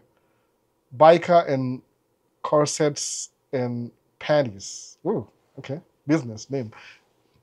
You can do that actually. Why do you want me to talk about? It's something you can actually do. A master's degree in STEM is a really good thing. But just a precaution, don't be politically aligned, especially in this administration. Or report. They can always revoke your visa, by the way. If you don't vote, don't really care about politics. Just come and be a student. Deported. Don't do that. Just focus on your. If you're doing your masters in STEM, do your masters in STEM. Don't waste your time on politics. If you don't vote, I vote. My vote counts. If yours doesn't count, do your thing. And what you're doing. When in Canada, can a tracking company in the US sponsor file for... No. You're asking too much. Come on, man. Come on, you're asking for too much. Since September 11th, 2021, rules will change. CDL, you have to train in America. Actually, Mexicans, because Mexico and Canada, they have similar standards as CDL because of trade. Mambo na trade.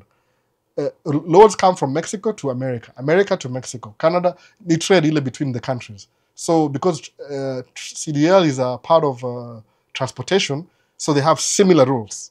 So a Mexican can drive in America comfortably. They actually do drive in America. When I drive from Mexico to America to Canada and back, Canadians drive through Minnesota every day. Every day. Like in any other country that's not part of the North American Trade Union something agreement.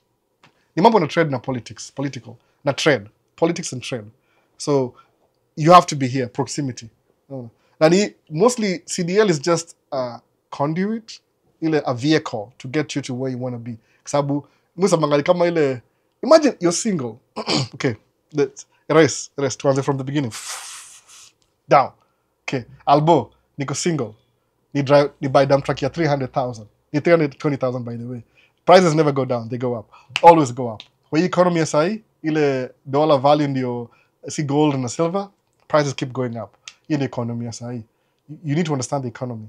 Debt grows the whatever. Okay, debt in a interest and any compound interest in a grow value of a country, by the way. You don't even have to have anything. You just need some strong trade policies that will grow very rich. That's all you need to do. Unless you're Saudi Arabia. Saudi Arabia, they have real money, by the way. Only Saudi Arabia, rich. You're only wealthy, see rich. See stocks. People have money in Saudi Arabia. I mean, Middle East. They have money.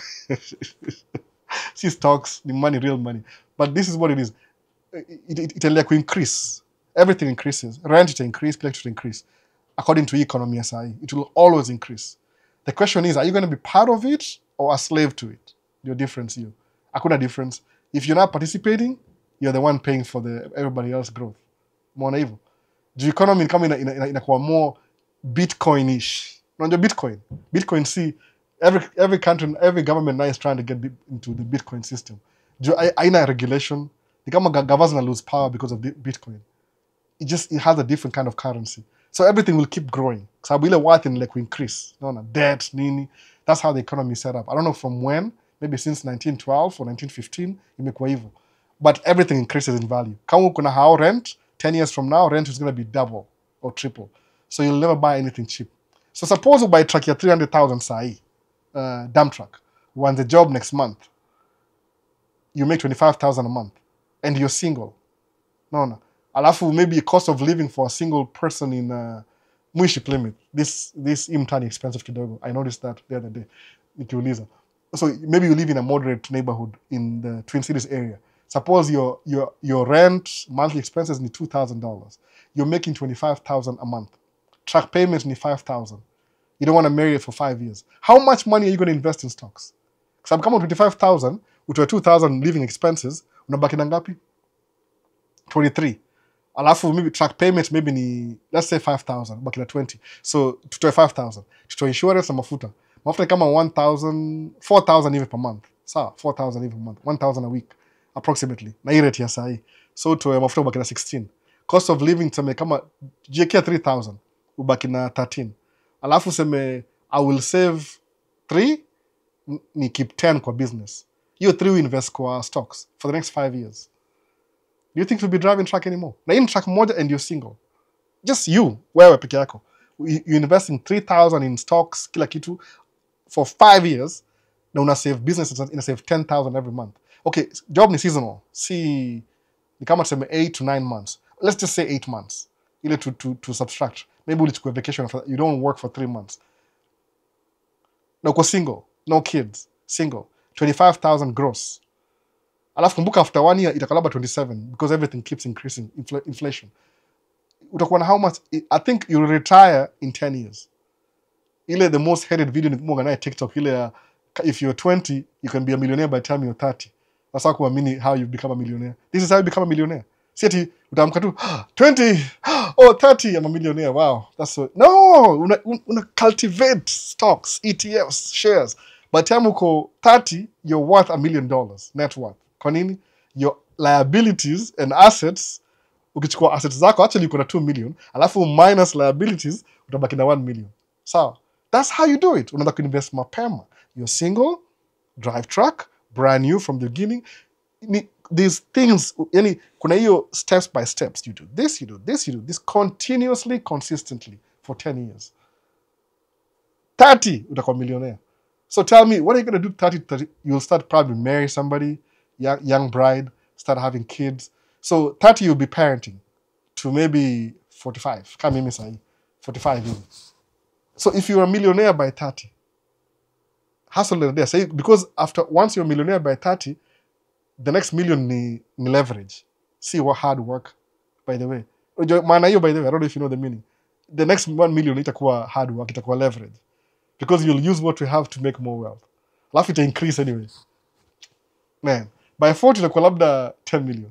By 60 itakuwa trajectory. No. And you can start from anywhere. So lazima uanzie, kama ulimiss hiyo 30, unaweza anzia 30, by the time uko 40 uko millionaire. You're still a millionaire. But ile maybe we invest twice as hard. So how do you do twice as hard? Useme wewe na wife yako, mseme, now we are married, let's do the same thing I'm doing to invest twice as hard. Hii battery inaisha, tena plug in camera. Unaona? Hii battery imeanza kuisha. Phone imeanza kuwa mbaya siku hizi. That's what you do. No. So kusema hot tea investment, niko very distracted leo, naongea sana. Nini ukisema you investment you are 10 years kwa stocks na kila kitu. 10 years after you be a millionaire. Okay, maybe you missed a shot, utakuwa 750. Maybe you'll miss, kidogo tu 750. Utaangalia nyuma sema it's totally worth it. Ni sacrifice ya 5 years. Ni long term. Unless when you're YouTuber, you're very unique, ukagrow na AdSense na ads. Kawa ni dem, mungu pakasa history madem juu, mungu pakasa sana madem. Juu madem mostly outsell, wengine outsell themselves. Ile image, ile wana sell. Okay, sasa kama nani ilikuwa Trevor na Mungai Eve. Interview yao, no offense, I'm not against anybody. Do your hustle. Wakana making do pamoja as a team, according to Trevor, 1.5 million Kenya shillings. Alafu nani Mungai Eve akaanza kumake Instagram peke yake kama 800,000. Sawa.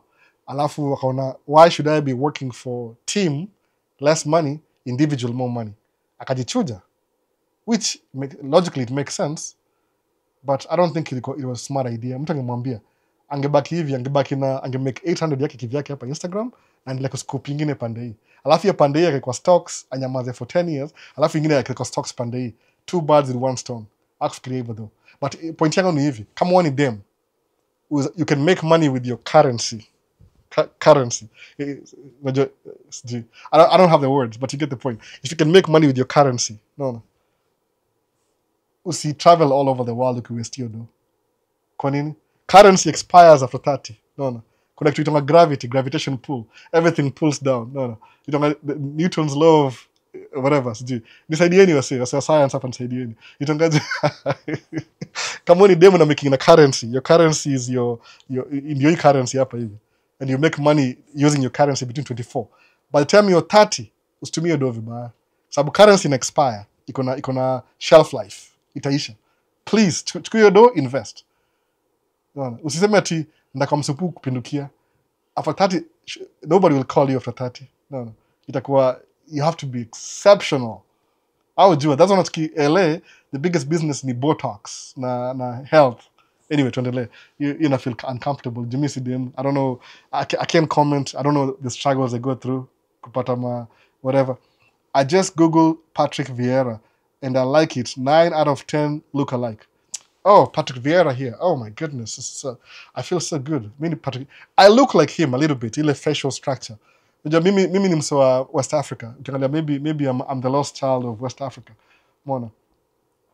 So cars are going to be very expensive too in the US. People will start walking. No, they won't start walking. They'll figure out a way to make you pay for it. Sabu, creative journey in the US, 70% of the income is consumer spending. So if they adjust things just to make sure you're fanyanga hivi, they will adjust things to me example gani. I want to use an example. Sina props. I would just do the economy just close to the average right here so you can buy a car, but not over. No. Kwa nini? Hiyo ndio economy ya capitalism. So people have to be at the bottom ndio wale rich wakue extra rich. What adjust? They'll fix it. Now, one bill. No. Alafu mbaki tu ile almost rich. You're almost rich. You're always almost rich. Ile a carrot hapa hivi na kiatu hapa sema alafu ina move tena. That's it. They keep you where you want to be. That's why ni poor ku make a little bit more when they invest. Do what they are doing. Come on. If you can't beat them, what do? You join them. Nimeshout juu na try to emphasize ile gravitas. Unajua kusema words na ile oomph. Oomph ni Kijamani sijui hasa manga hivyo. BMW has the oomph. So whatever that means. Maswali ni mingi yani. Hope nimeanza hii. Ilikuwa nini? Patrick Vieira. Yeah, naye I look like Patrick Vieira. Nimesikia hivyo. Yo ongea nini French ama nini? Nafaa ni imitate. I can sell myself as Patrick Vieira. Maybe I'll meet him nikitaka kusema hivyo vitu ama vipi? Ndatumia my currency, my Patrick Vieira currency too. I don't think so. Ni aje albo. Mbona US akuanzi watu, hebu hukazia watu visa na wao kukuja Kenya hata waendi interview. Is it because tuko third world country? Nixon mzae. Yeah, it's true because you're third world country. Suppose to be wacha mimi nikuwe the devil's advocate. Suppose mimi ni US, alafu wewe ni Nixon. Why do I want you to come here? I don't want you to come here. Kwa nini? Wewe uko maskini pale Kenya. I can rip you off every day, alafu you can make me rich. I can use your free labor, your cheap labor to make myself rich. Kwa nini? Ile nini yangu ile overhead inakuwa less because if I can pay you $1 unifanyia job ya worth $30 in America, why would I pay an American? Sakulipa wewe. So do you think nakuwa motivated to make sure wewe ni mdosi? Hapana. Hiyo tu ni example by the way. I don't really mean that. But asema ukweli ni hivi Nixon. Ni ile people are usually not prepared enough. Hawajui, which I understand. Being on this side I understand. Kuna madhi kwa naongea naye juzi nimesahau jina yake. Hata sikumcall, ilifanitumia message alisahau. Alisema atakuja conference America. Watu wenda embassy hivi. I'm going to the embassy. I'm going to cross my fingers. Okay, cross fingers. Cross my fingers. Niende embassy for the interview. Sitafanya research. I won't do anything. Ndaomba tu Mungu. Alafu Mungu atafungua tu njia. Unaona? Alafu ndaenda embassy. Alafu ndanyimwa visa. Alafu ndakam niseme niangalie Bible yangu niseme maybe Mungu aku allow sahi. God timings is the best timing. You never prepared. You never did your research. You cross fingers na kuomba Mungu. Okay. I'm not dissing any Christianity or anything. That's really logically speaking. Critical mind. Unaenda, nitwaje jina hiyo kitu ni nini? Hii itwaje jina kwa kupata visa? Nitwa interview. Sikia jina. It's on the name. Nitonga interview. Sini interview. Itwa interview. If you're going for an interview, toa context. Kama ni truck driving interview, you want me to hire you as a driver. What's the basic you need to know? Kama interview. How to drive. Kanini? It's in the job description. No. How to drive. Number 2, you know how to drive. Ukishow up kwa interview site yangu na gari, check. He knows how to drive. Can I see your license? Okay. 3 years experience.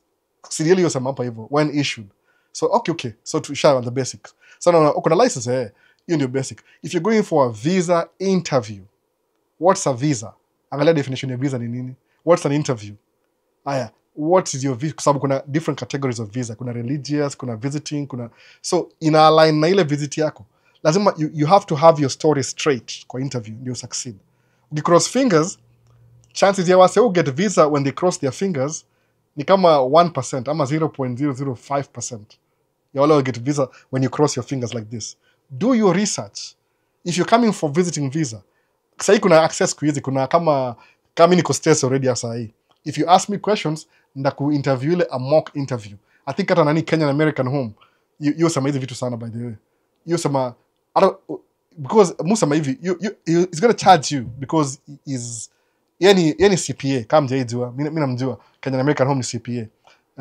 Jina yake ni Owen ni CPA, so he's doing CPA things through the day na pia ni financial advisor, so kuna vitu mbili yofanya the whole day. So if he has to cover up his time akupigia simu, you have to pay for his time kwa sababu hiyo time anatoka kwa time yake ya job kuja kuattend na wewe, he's losing money, so time yake iko valuable during the day. Pia na watu wanne, so I understand that. Mlipe yeye some fee akufundishe how to go to the embassy, kuna ile clue tu. Ama kama wewe ni smart, watch videos za wase. Kuna so many lawyers immigration au post videos, enda usearch hashtag immigration lawyer USA, itashoma videos, watch all of them, andika notes. But ni poa uonge na mtu ndi akustreamline akwambie this is what you do. You're going for a visa interview, you take very seriously, do your research. Because finger useme ati in God's timing, that's the problem wasofanya hivyo. No. Nothing in life is that easy. Sikudanganyi. Nothing in life is that easy. Naona hivyo. Kama mimi sikudanganyi kabisa, nothing is easy. Mu operate na debt. I live off debt most of the time. Kama saa hii job iko so low, I'm just losing income every month. Kwa nini? Niko na 3 trucks, only one is working.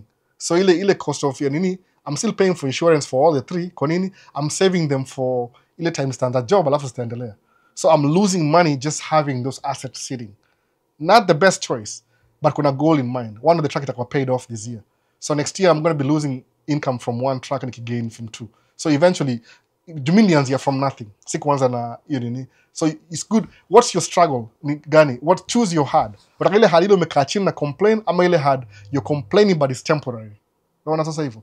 Kama ni visa interview, do your research. Enda Kenyan American Home, watch videos zake zote. Zile za visa. It matters kwa sababu mimi nimelearn vitu by watching people, by paying for seminars, but sometimes I pay for them, sometimes ni free. Listening to podcasts, trying out and failing. So nikiongea sahi tunaongea 1 minute, maybe it took me 5 hours to understand kitu ya 1 minute naongea hivyo sahi. So visa interview, watu wengi they don't know how to prepare, which I understand, you've never done it before.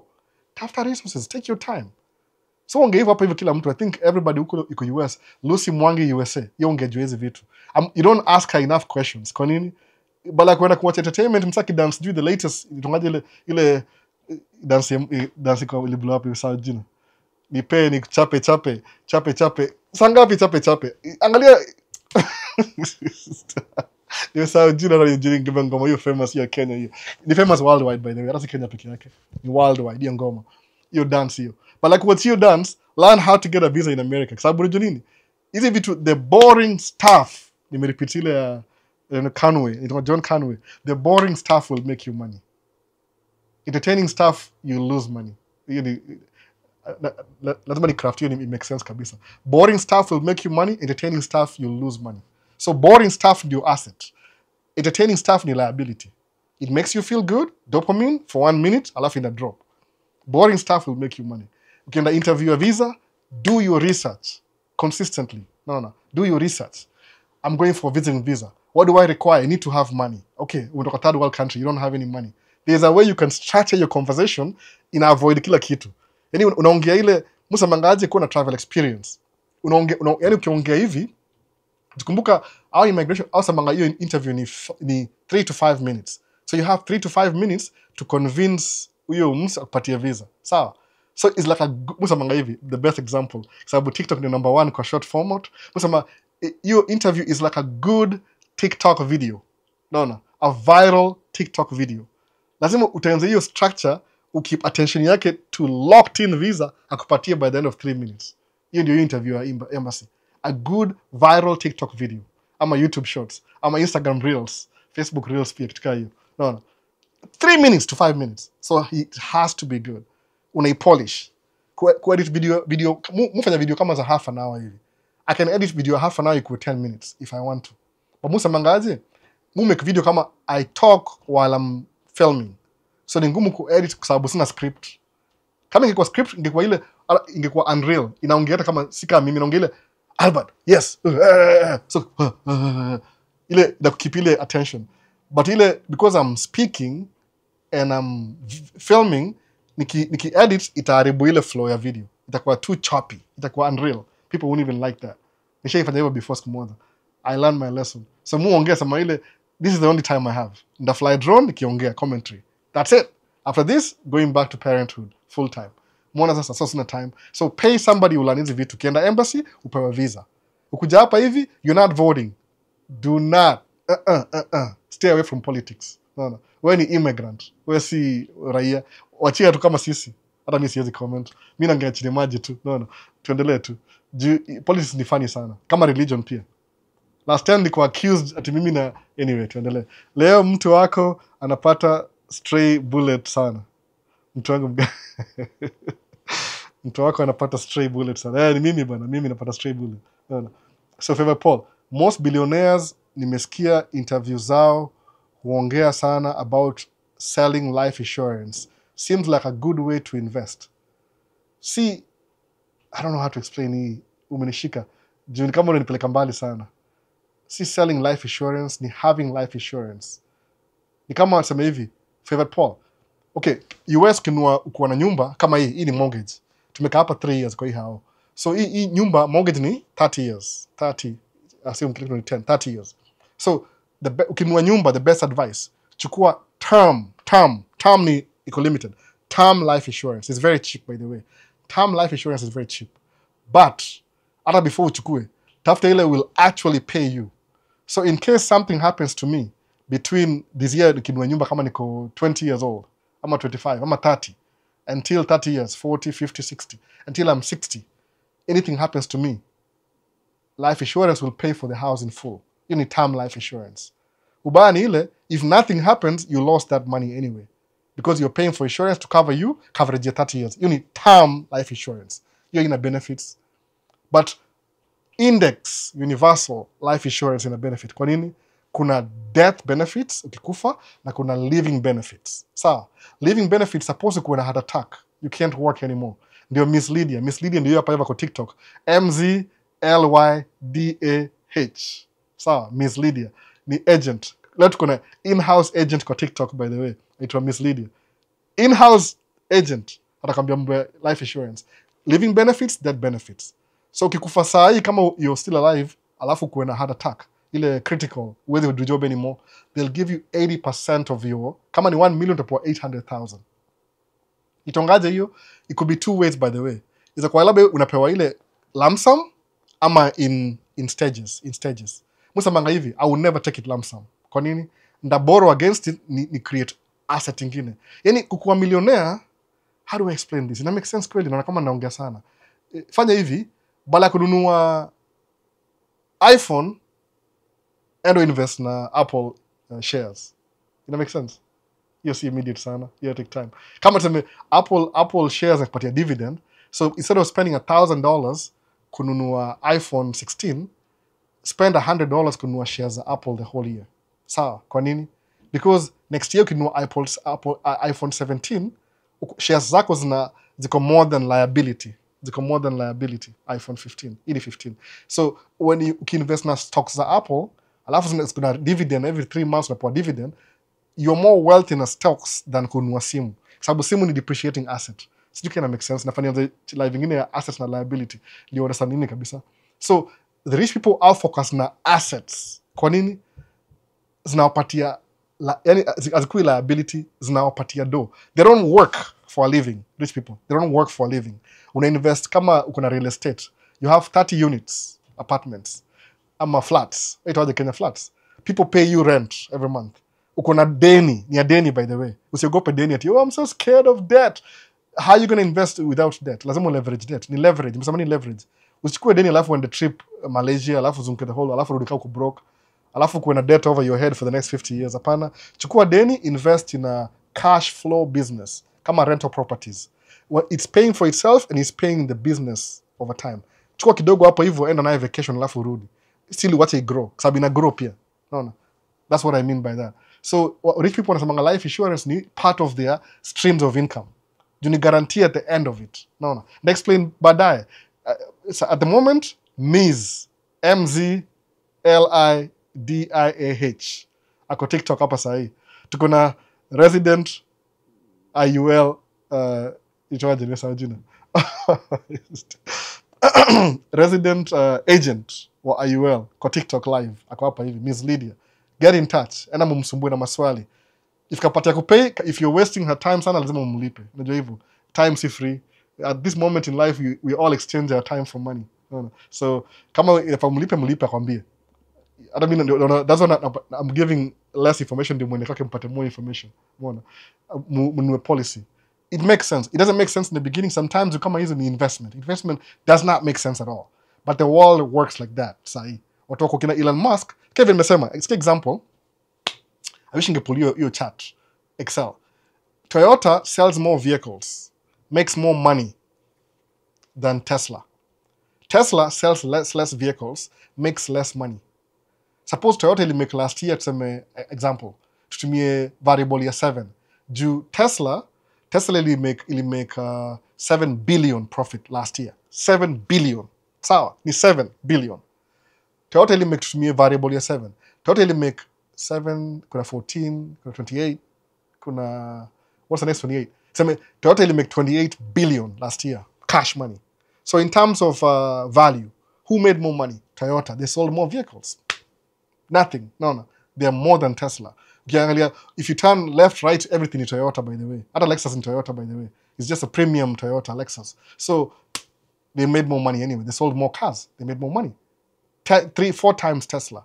But kwa stock market, Tesla has shares are more expensive than Toyota. Kwa nini? So shares za Tesla inakuwa worth 70 billion, 10x. The Toyota ni kama 3 times whatever their value is. Kwa nini? Because Tesla inajisell kama nini? Inauza batteries, inauza electric cars. Electric is the future. So the prospects of the future, it encourages more people to buy stocks za Tesla. Stocks ni kitu, when you have your own company and you think it's so valuable, inakuwa publicly traded. And too deep, ndio explain sana. So the shares za your company zinaingia kwa stocks. So anybody can buy ownership to that company. So when you're spending $1,000 kununua iPhone 15, you're better off buying shares. How do you buy shares? Nunua shares za Apple $100 every month. Kwa nini? It will have more value than buying the actual iPhone 15 in terms of assets. Sometimes see tangible, you can't touch them and feel them. Sababu hii phone ni liability. After 2-3 years, hii phone itakuwa liability, by the way. Ndakuwa natumia mtu bro ama kitu kama hiyo, hii phone, iPhone 15. But ni hivi, kwangu sahi, angalia vile, how does the world work? Iliongea last week monga na saying moja, mutra make things ikuwe ile, uza chew, bite-sized pieces. Unasema hivi, learn the rules of the game, play the game by the rules. Those are not my words. I'm just borrowing from somebody else. Learn the rules of the game, play the game by the rules. That's it. No. Kama ulikuwa square.com, ulikuwa uko savvy, when ni billionaire sahi. Kama uli buy Bitcoin 25 years ago, when ni billionaire sahi. No, that's how it works. Utakuwa na struggle, but your struggle can make sense baadaye. You don't wake up a billionaire today. Actually, ukiamka leo po 1 billion, utachizi. I'm not kidding. Utakuwa wazimu. If somebody gives you $1 billion leo, cash, autoboy Friday, by the way. Sijui. Hata Friday autoboy. Sababu utachanganikiwa. Utaangalia account hivi, ujiangalie, utachizi. Guarantee.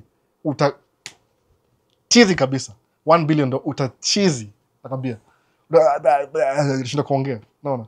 Kauja zoea. That's what hapa America, something to the lottery. Ile lottery. Wacha ile green card. Kuna ile lottery ile ya every month una buy tickets alafu na whatever bahati nasibu whatever. Hiyo ni the lotto. Ile pronunciation ya America. But there's something ni laro. Ni hivi. Acha niambie example. America au pronounce T kama D. Sawa, T ni kama D. Ina make sense? Hiyo ni alphabet, T kama D. So lato itakuwa lado. D, lado, the lado. Sawa. So lado. Lado ya America yoga kama 150 million. Saa zingine. Ulibuy ticket ya $10 una win 150 million. Our so win lato 7 years au kwa broke again. Kwa nini? Hiyo pesa iliwaribu kichwa. They've never seen that kind of money. Sababu ulipewa tu au ku work hard. But when you work hard for your money, una build some ethics, some lifestyle flani, umelan ku withhold. So your wealth kogi watu wadosi wakogi na spend vibaya hivyo, by the way. Hata kama una spend vibaya, you never know. Ukiangalia Bill Gates, he looks ordinary. Watu sema ngati, oh, look at a rapper and look at Bill Gates. Rapa amevaa nguo poa sana kuliko Bill Gates. That's not true, by the way. That's not true. Ni psychology. That's what they sell you. Bill Gates ile shati yake ile wafikiri ni ya target ya sijui $10, labda ni $500. Kwa nini? Yake ni custom order. Yes, si mjinga. Unaona? Zile viatu zinakaa kama za Walmart, ni ile tu zinafanana za Walmart but ni expensive. Ile watch yake amevaa inakaa kama watch ya kawaida but ni 100,000. They know how to present themselves to the peasants. Unaona? So sikuwe full ati anavaa tu ordinary na rapa, hapana. Huwezi vaa shati ya Bill Gates, huwezi afford. Unaona? Iko custom mbaya sana. Labda kuna hiyo tuletewa moja kila wiki. Kwa sababu expense yake, that's nothing to his expense. Hiyo ni 0.00005% ya expenses zake. Na hiyo 0.5% ya 200 billion, hata sijui ni how much hiyo shati. Maybe ni 15,000, hata huwezi afford. Anyway, don't be fooled na hiyo story yake. Hata driving a gari, not because he can't, hakuna speed ya kudrive gari. Hakuna. Juu yeye ni meeting achukuliwe, chakula iletwe, hakuna program. So tuendelee. Nimesema example mob sana.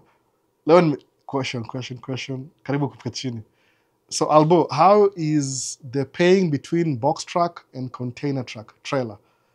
Ojuang Tobias. Sijui, nasema tu, honestly speaking, I don't know much about box truck. The people I know wale wafanyanga box truck ni kama transition. Ile kama unaanzia hapo, alafu ndio una move to the next thing. So I don't know. Me nina van yangu ni private. See for anything, it's just a private van. I don't use it for nothing. Ni private too, yani. I just drive it around and have fun. No. Like I'm very serious businessman, van owner. But sijui, muje tu ni transition. Sababu one of my friends amwambia anunue truck, akanunua box truck instead. Hiyo samanga tu, hiyo even out. Ajai make profit, hiyo even out. Labda nda check na yeye alafu I'll get back to you. Kama shaipata profit bado. Nimwambia akasema tu, that's the money he has right now. So is my box truck the transition, ile you're learning how to do business. Every business kuna ile hustle hard. So musamanga hivi, I don't know much about box truck. Muji about side arm truck. Ukisha understand flow ya job, that's all you need to know. Alafu everything na work out. So I'm so sorry, sijui which one pays better. Maybe in the box truck, maybe in medical. I don't know. Kweli kabisa. Ndauliza alafu I'll get back to you. Richie na umeingia, uliingia kitambo sana, saa ngapi sasa hii? Richie aliingia kama sijui, oh my goodness. Liko sijui 1 hour away. Maswali zimenipita ni aje. Umeacha maswali yangu hapo hiyo ya ukikam US. Zak G, iko wapi Zak G bana? Unasema nini hapo? Unasema nini? Nafanya okay, gani ukikam US Zak G? Nimeanza ama ulimiss? Sukoronge juu ya msitu ama? Ibu Hassan, Mr. Albo, hope you're doing well. I was watching today's live while got 1 week in Dubai. Through you, I made 1 step ahead. Ibu, I got 1 week in Dubai. Through you, I made 1 step ahead. Man, you don't know what this means for me. Ulina Dubai? Mazi, that's really good. Tutuwa ingine next. Alafu, Mungu akulinde sana, brother. Uwepo wako muhimu sana. Zidi yote. And through you, I hope I will be reach my destination, inshallah. Happy Ramadan by the... Bado kwa Ramadan. Jefika mwisho bado. Nisahau. Amena Dubai, Hassan wa Isa amena Dubai. Juu nimwambia na Dubai. Aanze ku make do, by the way. Tafuta malido iko. Kama if you can't beat them, una join them. Tafuta malido iko lafu. Na amefanya hivyo, amesema hivyo. Anasema in short words naongea haraka. Amesema aje tuliongea historia kwenda Dubai, amena Dubai a week ago. Sasa amekuwa Dubai in 1 week. Imefungua akili, ampata perspective. Sababu ni about cash flow. Mimi sina best yangu mmoja Millionaire, one friend. Alikuwa na own property Malimu Park Truck. Akaiuza, by the way. Akauza hiyo property. Alafu saa hii hiyo watchingi channel. So siwezi ongea story yake mob sana. Lakini aliuza hiyo property. Hiyo ndio I only know one guy. Ule Millionaire. Sijui wase wengi. Wase wengi mmoja wa Millionaire kwa book zao zile wameandika. Sawa. Hivyo ni mmoja hivyo. John Daniels alidonate $10, 10 pounds kwa channel. Na kubwa saa hii kitambo sana nilimmention. Ukilipa nini chat na kwa first priority na kamjuu kabisa. If you want to, kama una swali, ilipia swali alafu itakuwa. Hata kulipa swali, amepromote $10, ile 10 pounds, which is more than dollars by the way, kwa channel for chat. No. Thank you, John Maze. John Daniels 254. ena mu channel yake, muulize maswali ya UK, atawaambia. I'm pretty sure. Sometimes mufanyanga hivi, because of your questions, by the way, the questions you ask, which are very good questions, by the way. Very good questions. Musema, I don't know. Kama you are box truck, I'll go find out. Kwa nini? Sami nipatie assignment. Because I don't know. Lakini kama saiti seme, nimeenda kwa lake kutembea kwa frozen lake. Now I know more about lakes than before. Why? Because I made one video, people asked me questions. Wait a minute. I didn't even know this. No. Because the wife, how many lakes do you have around our neighborhood? Kaniambia 6. Kaniambia 6? Gani? Akaniambia, wait a minute. Oh, yeah. Sikuwa najua. Kuna lake hapa around sisi, sikuwa najua mimi. Lakini the moment you make video moja, watu wamuuliza maswali, inapikile curiosity. Alafu you look for it. Una learn. Next time ndakam niongee ya box truck everything. Sababu I need to get in touch with my friend. Nimwambia ingie dump truck. Kuna ile comfort level. Unfortunately, mimi kani kwa 47, siwezi ongemwambia comfort sahi. Go hard in the beginning. Sababu if you go hard in the beginning, uta shorten your learning curve. Go hard. Nunua gari ya 300,000. Boom, on the dump truck. Usicomplain. Ishi tu within your means na usave do. Kaa mbaya, nipigie simu tutakuwa na therapy session for free. Nikwambie what to do. I live on credit, by the way. Select kuna cash flow, I live on credit. Lakini mujua enough ni ile, whatever money I make during the year, ni enough to pay for my expenses anyway. Sababu mtu mia credit card for food and everything. At least, si mortgage, but food. Mtu mia credit card. Ndio ile inipatie statement. Nilan kwa one of my friends akona do job target. Siwezi mtaja jina. Alifundisha use your credit card the whole month for everything. Alafu kidu balance sheet yako ile ya personal, unaona how much money I spent, how much money left my account, how much money you have left over. So mtu mia credit card for everything, by the way. Anything possible, unless lazima nilipe mtu cash, mostly mtu mia credit card for everything. Juna ni print your statement. So even my personal life ni kama business. Naona. Inaangalia how much income I made, how much income I lost. Kwa nini? Inakupatia perspective. So same thing kwa business. Credit card. Alafu unaangalia statement ya credit card. It gives you, alafu uzuri ya credit card ni ile, in case ukilipa mtu by mistake, you can always cancel your payment. Alafu akusue. Alafu mvurugane, alafu mrudishe product yake, whatever. Ile security, it's not your money, somebody else's money. Sawa. Alafu wana hope usilipe on time ndio kucharge interest. So you leverage that too. Sawa. So tuendelee. Maswali ni mingi. Generational wealth. Exactly. Nimesahau siri generation. Fanyeni hivi, enda kwa Ms. Lydia, ni agent wa IUL, Index Universal Life Insurance, ako TikTok. Kama kuna subscriber, I wish ningeangalia, siwezi angalia juu niko live kwa hii simu. Enda mu-increase na maswali muulize, how does IUL work? Kama yesi content creator, mwambia anunue camera, kama hii hapa hivi. Lydia, by the way, hope una camera. I'm just saying, this is one of the best cameras anunua. Hii ni DJI Osmo Pocket 3. Angalia, una flip screen, you can do your shots, kila kitu. Unaiona TikTok? Hii camera ni poa sana. Hii. Nimekam naye leo juu ya one thing. Hii microphone mpya ni poa sana. Nimengojea sana baadaye kuja, by the way. Buy vitu B&H New York, juu na credit card yao. If I don't use it, they shut it down. So nilioda hii, angalia microphone ndio hiyo, DJI.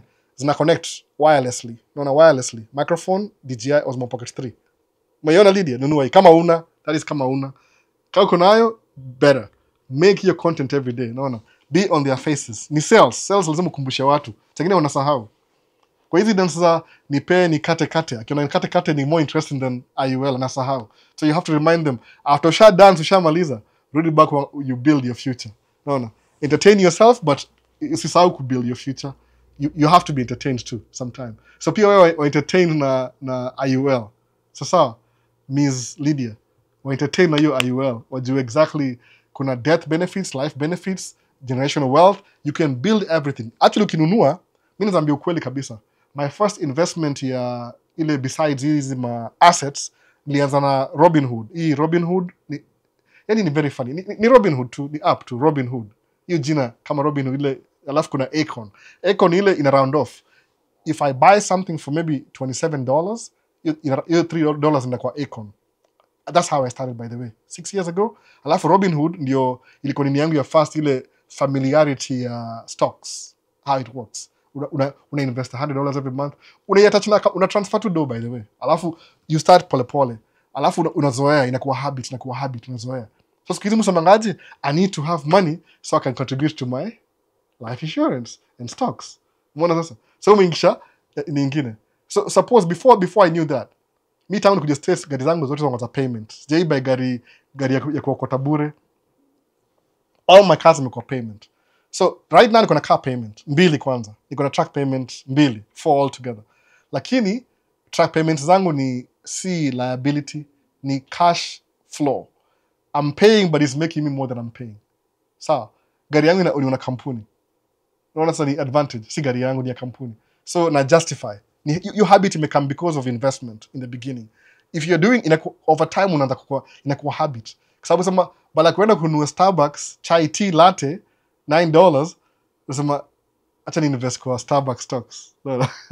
Buy your chai tea latte still. I'm not saying don't do it. Nasema tu ile example. Ile inakuwa unakuwa na ile something holds you back from spending money vibaya sana juu you're investing in something that you're using on a daily basis. Warren Buffett. Kumbuka Warren Buffett is the best guy mambo ya stocks, by the way. Akufundisha, he's 98. I don't know how long he's going to live. 98. Amekuwa very blessed. Average life ya male in America is 72 years old. Kako 98, amesurpass. Meaning, most of his peers wamekufa. Mabesti yake grow up na wote kwa graveyard mahali. Muona. Ako 98 sahi, Warren Buffett. You invest na stocks. Enda usikitu video zake, hata usikia hata book, sijui kuna book, maybe kuna book, sijui hata. I watch so many podcasts about here, mpaka hata sijui by book. Maybe kuna book about here. But people hata wanamquote, by the way. Yeye ndiye kuna tangible company. Nishaona railway line, how it works. Na post ya video moja na kamsuni ya commuter train. Nifanya 2 weeks ago, 3 weeks ago, sijui. What of the post? Nimekumbuka sijui post hii video, oh my goodness. Next week, zile video boring, zile za washawase. Hivyo, tuendelee maswali. So, kuna in-house agent hapa hivi. No. Hope you're doing great watching. Okay, sasa Dubai. Uni Isa ameenda Dubai. Maze. Bakisha Hathaway. Naona. Sikia vile Miss Lydia amesema. Anaijua. Unafikiri haijui kitu? Anajua. Hizi vitu you go through every day. Naona. Enda mse kama ingekuwa wewe sahi. Ungeenda TikTok, utumie Miss Lydia messages. Kibao hivi, ma notification. Niambie juu IUL. Hata kuimbia wimbo. Naona. Aseme nipeni kate. IUL. This joke could create song. Kitu kama hiyo. Yeye kwa song yani uimbe kila siku. Ukiwa na IUL, you'll never ask for GoFundMe. Ama ile mchango ya matanga. Inaisha. Completely. Kino kitu moja ilianza. The reason why nichukua IUL by the end hivi. I'm going to be honest with you guys. By the siku ya COVID, IUL ilikuwa kama free gift. Hata sikuchukua medical test. Nilipewa tu nikaingia immediately. That's why I took it so fast. Lakini ni hivi. Sahi you can go through a medical. Sababu insurance ina matter na health yako. But it doesn't matter. Have it anyway. 7 streams of income. One of them lazima ikuwe IUL. Sawa, ni hivyo. Lakini ni story yake ni hivi. Actually imekuwa 4 years. Yeah, it's been 4 years since then. Siku ya COVID. I thought I was going to die anyway. So if I'm dying, ule mtu yata survive na COVID. Wacha baki na hiyo IUL. That's when I got my IUL. Siku ya COVID. Kabisa. Create song. Usikie kitu kila siku. Ikukumbushe. If you're broke, hata ikuwe more motivation. Maybe I need to make more money. Even the minister manga hivyo. Maybe I need to make more money. No. Alafu kujua kwanza vile watu wadosi au ishi na debt kila saa. I was very encouraged. So more na debt sasa naona. Hii kamera ni deni. Hii nimelipia. By the way. It's paid off. Kuna nyingine ya deni pia. Angalia if you can borrow money somewhere kwa bank, alafu chukue pesa uingishe kwa income generating asset. It's worth it. Sasa usirule off your kitu by the way. How are you going to buy a $300,000 truck? Kununua nyumba ni different. If you're buying a house, hii house msema ni liability kwangu, by the way. As much as ni a roof over our head, ni liability kwangu. Sababu, mu lose kama 3,000 every month to nowhere. Ikala chukuma 3,000 na ichoma. Hivyo. The only thing mupata benefit ni ile property tax, napata sijui 10% ya hiyo tax ulilipa. No big deal. But anyway, overall, ni a roof over our head, the system. So ni ile unatry kubit ile system ndio kuwe na more money. Hiyo ndio idea ya kuinvest kwa hizi vitu. You create more income ya kuinvest kwa more things. Ndio kuwe na more cash flow. Ndio kwa mtu akwangi rich by accident. I wish that could be true. So, Mr. Albert, I hope you're doing great. I'm watching today live. Got 1 week in Dubai. Ameripitia ma? Iko hiyo. Sasa Mungu nishasema hivyo. Tuendelee. Richie. Hiyo pande ya kudeposit 2 weeks paycheck ni idea fiti sana. Wakenya wako huku US, kujeni, chukueni hiyo advice. Albo anawapa gem. Shukran Albo. Ya kuinvest kwa business account. Ama wasema nini? 2 weeks. And hivyo. Wow man. 2 to mean bank hawawezi follow up kama business yako imekuwa na in terms of proof to show business income statement ama picha. Wanakupea pesa hiyo tu bila hata kukuja physical inspection. Ebu breakdown zake ji. Ume speed up sana. Wow man.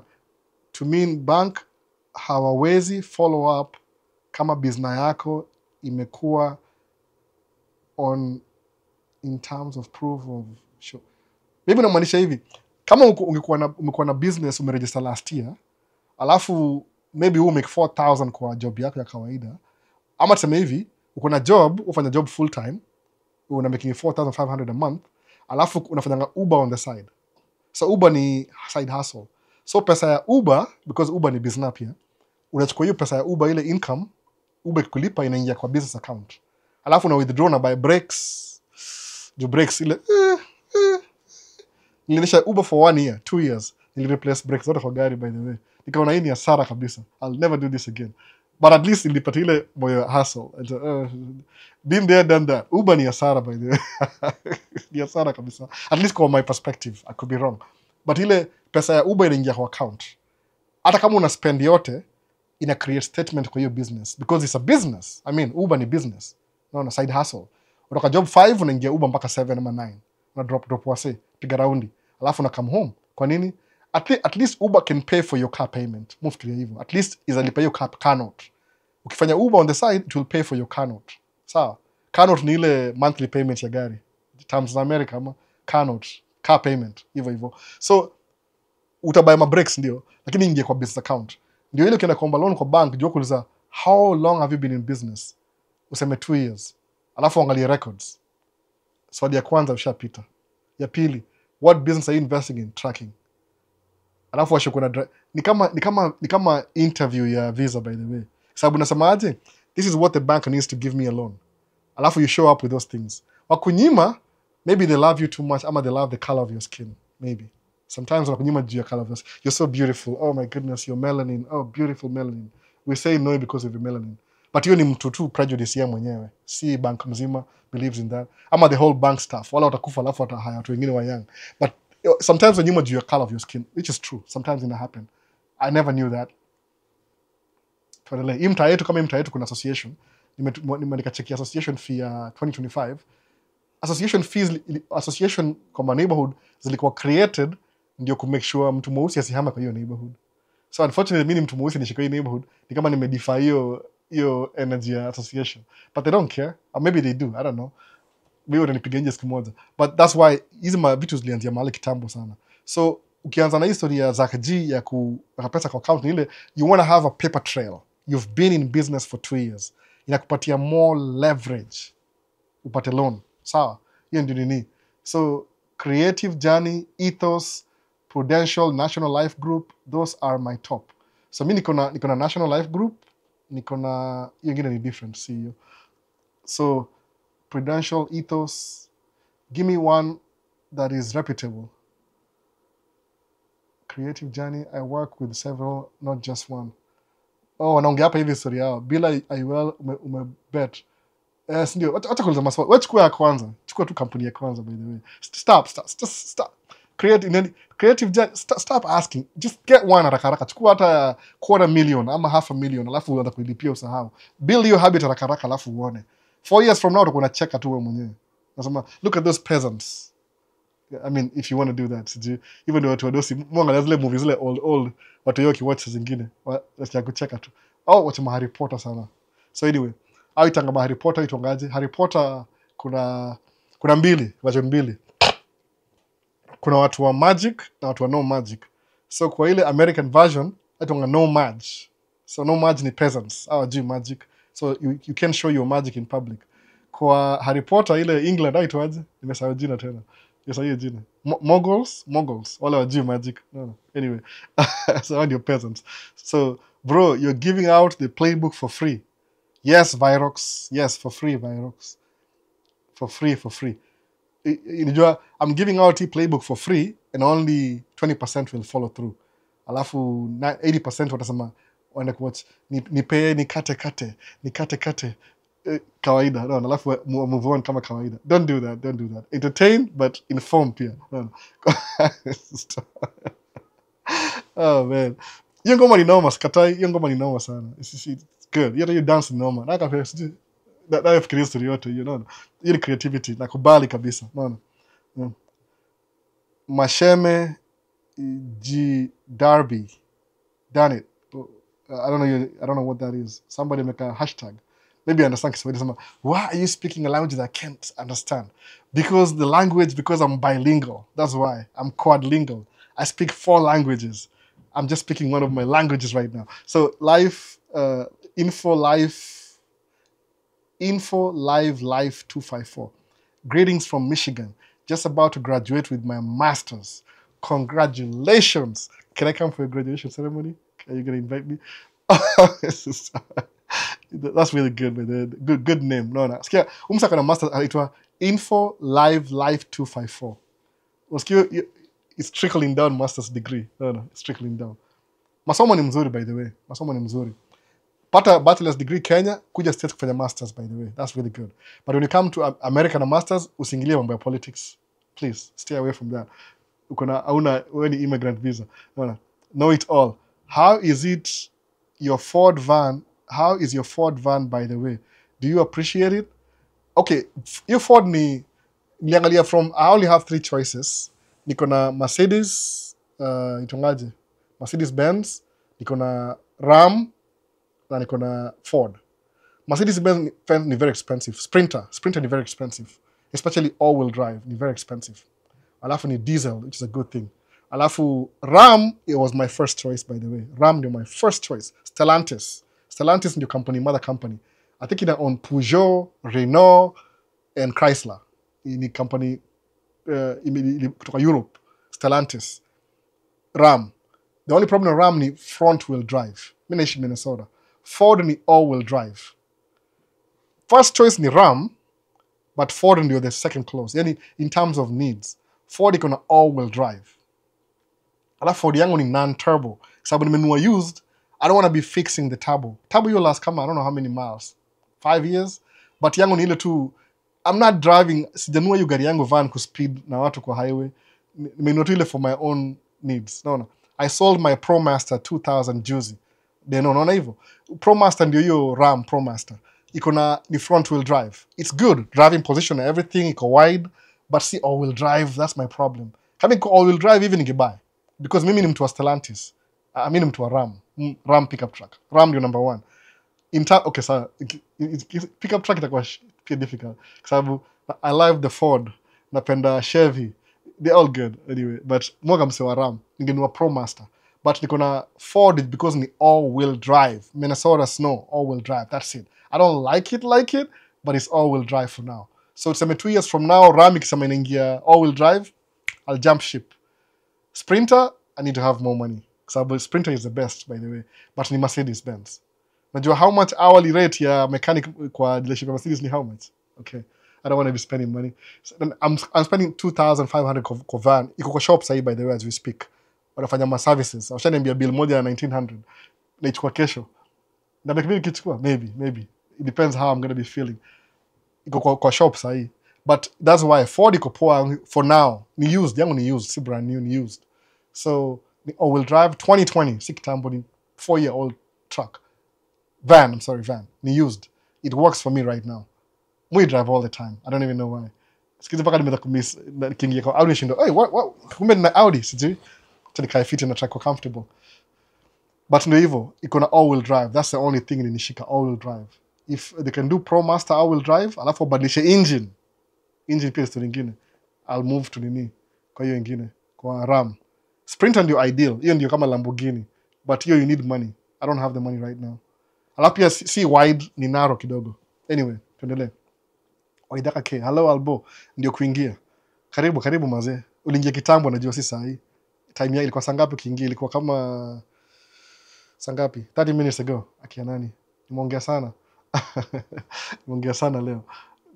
Leo sijana kwa Q&A. Last week nilikuwa efficient, yani nilikuwa 5 minutes away. Leo nimeongea sana. Kaka vipi? Nimeanza journey yangu ya kukam US. Tukingoja green card ni apply for masters program. nikuje kama student. That's really good. Kama kuna bachelor's degree Kenya, ile 4-year degree, kuja kama masters itakuwa easier. Kwa sababu America undergrad ni very expensive. I mean, if you come, pia kuja tu. There's no right answer. But ile kama, if you have a bachelor's degree, utakuja States na masters, kuja. Itakufungulia more opportunity. Proximity matters. No, proximity. Ina matter. Kama nani yako, Victor yuko University of California, Berkeley. Nimesema rakaraka leo. Slow down nikisema Berkeley. Naheshimia university sana, by the way. Ilikuwa one of my, I wanted to go to the University of California, Berkeley. I thought ningehama California. But ningehama Boston pia, ningekuwa Yale, master's degree. Yale ama itongaji ile, Harvard. Move value education. Don't get me wrong. Naongea tu juu ya business, juu ya cash flow. Move value education. Also ni misunderstand, sijui kwa nini. Naona kama Albo yuko against education, akawa against juu religion, akawa against juu ni LGBTQ, ako for say, don't put me on a box. Niko tu in this ile public forum, I keep my personal opinions to myself. Kwa sababu najua hapa hivi kuna ile Maisha States, ile objective ni ku reach wase out.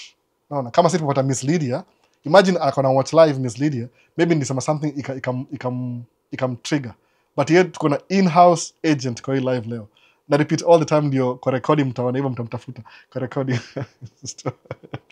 Missy agent, najua hivyo, I'm not an agent. I was supposed to be, by the way. I got too busy. Missy agent, but yeye ni agent. Aitwa Miss Lydia. She has more information about IUL. Ata make do, yeye ni salesman, saleswoman, yeye ni sales pia. But a woman, Lydia, yeah, ata make do pia. Simjui, I don't know her, by the way. Don't get me wrong. Sema kweli, Lydia, nakujua kweli sikujui. Sikujui kabisa. Sema kweli kabisa. I don't know her. No. Niko YouTube pia, by the way. Miss Lydia, niko YouTube, Maisha States. I just will come comment usemekana nakujua. She didn't pay me any money. Ni ile tu yeye ni agent, amesema yeye ni agent, na try ile she will have more information than me. Sababu yako ile kwa hiyo ndio niche yake sasa as we speak.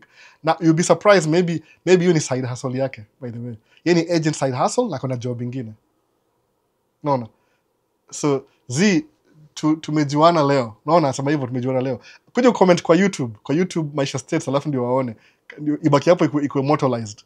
YouTube Maisha States. Ucomment hapo hivyo kwa comment watu waone. Simjui? Naona. Useme najua ati tumepanga mpango kinini? Hatujuani. Amesema tu ni IUL age, kasema sawa, mimi nampromote to the whole live. Naona. Ingie kwa record, be on the records.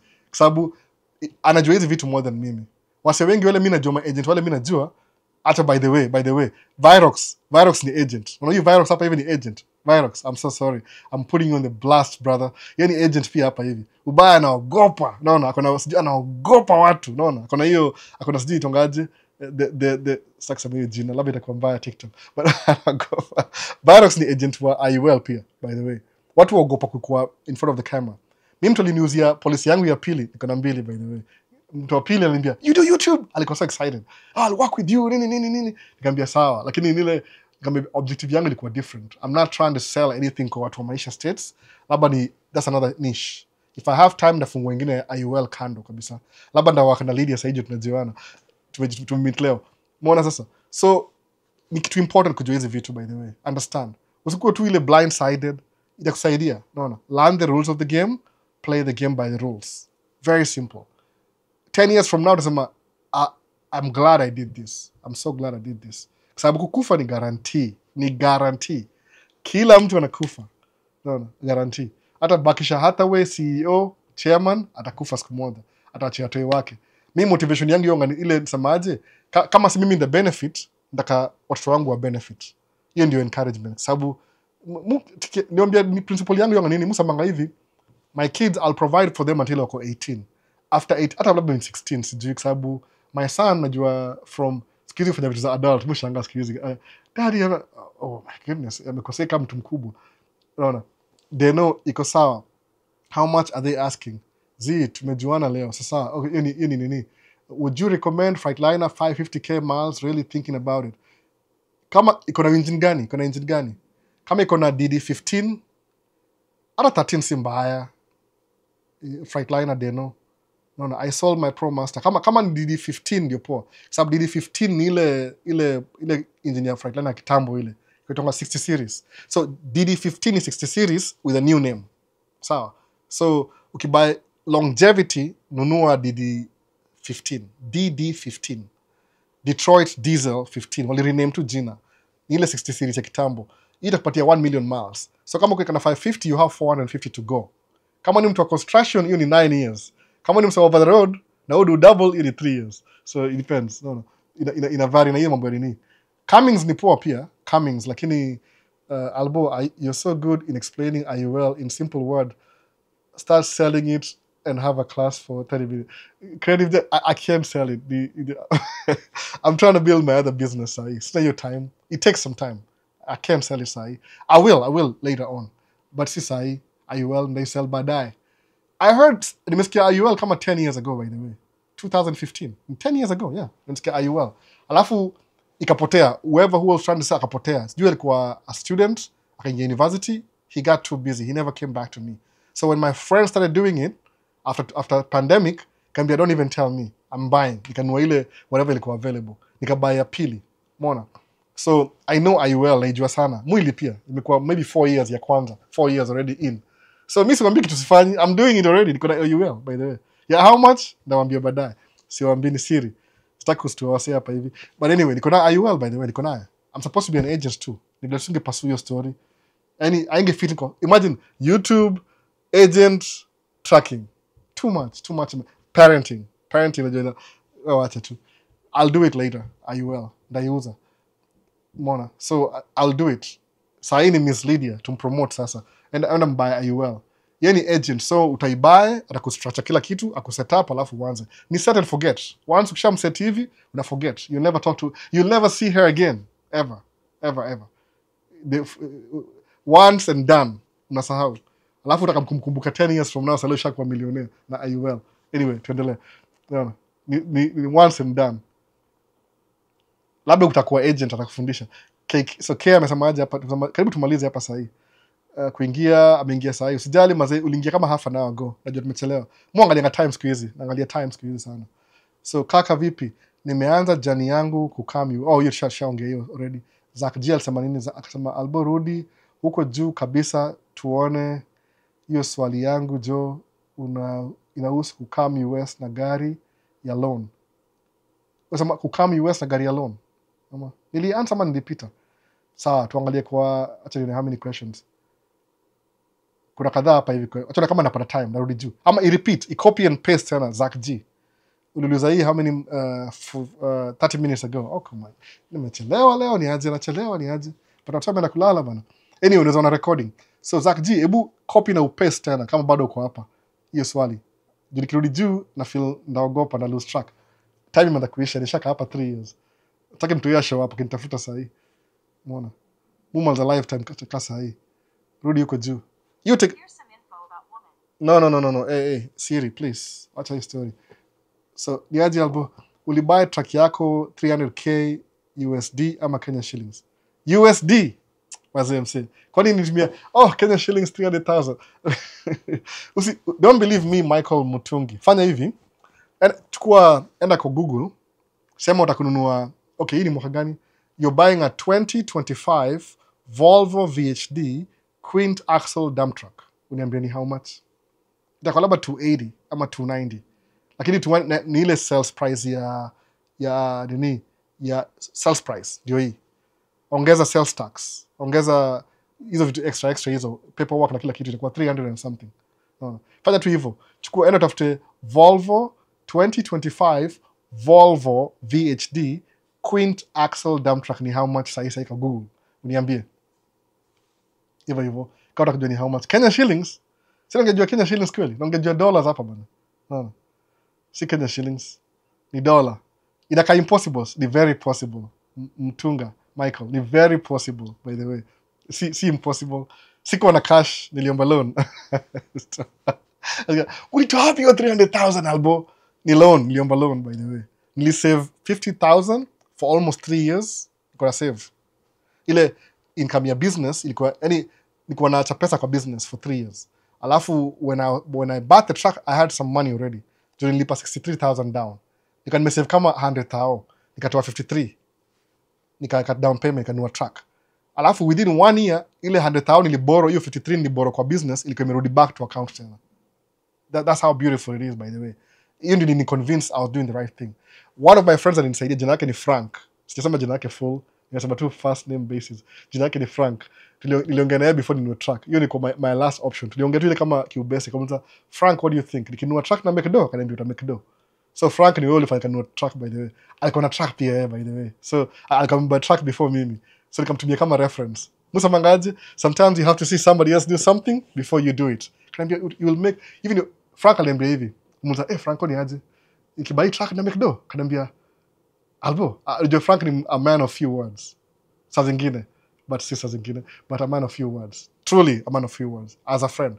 Kasema, hata kujibu swali, aliabsorb pala kasema, uta make DJI make maisha yako yote. Akamalizia hapo tu. Deep full stop. A man of few words. Hiyo word moja, hiyo sentence hivi, nikaenda buy truck. Hivyo, you can save 3 years. 3 years imesave you 50 something, 100,000, 3 years, 100,000, na save kama 30 every year.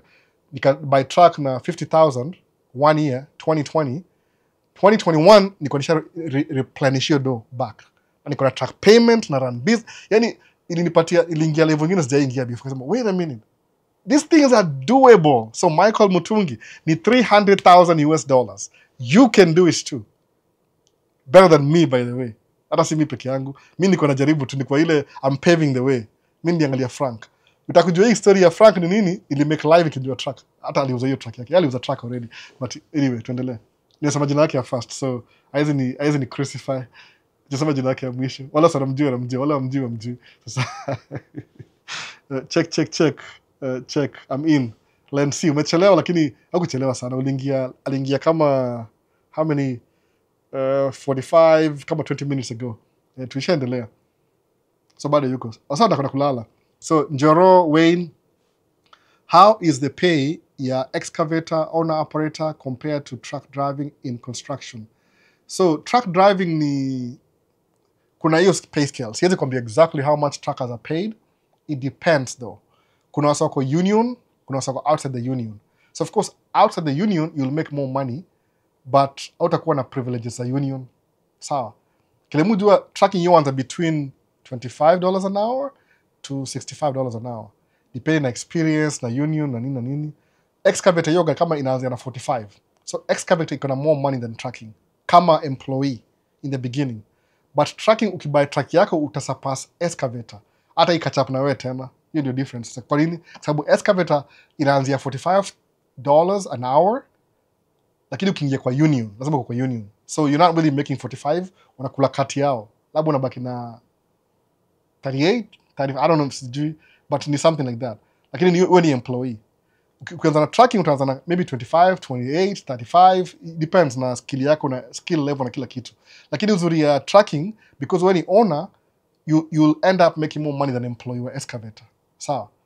But mimi ningejua if I could do it again mambo ya construction, ningeingia shule, which run ingia shule sahi bado, ni vile tu wacha wife amekidoa na support familia, ndarudi shule. Ni learn how to do construction ile ya mkono ile. So niko ile full circle.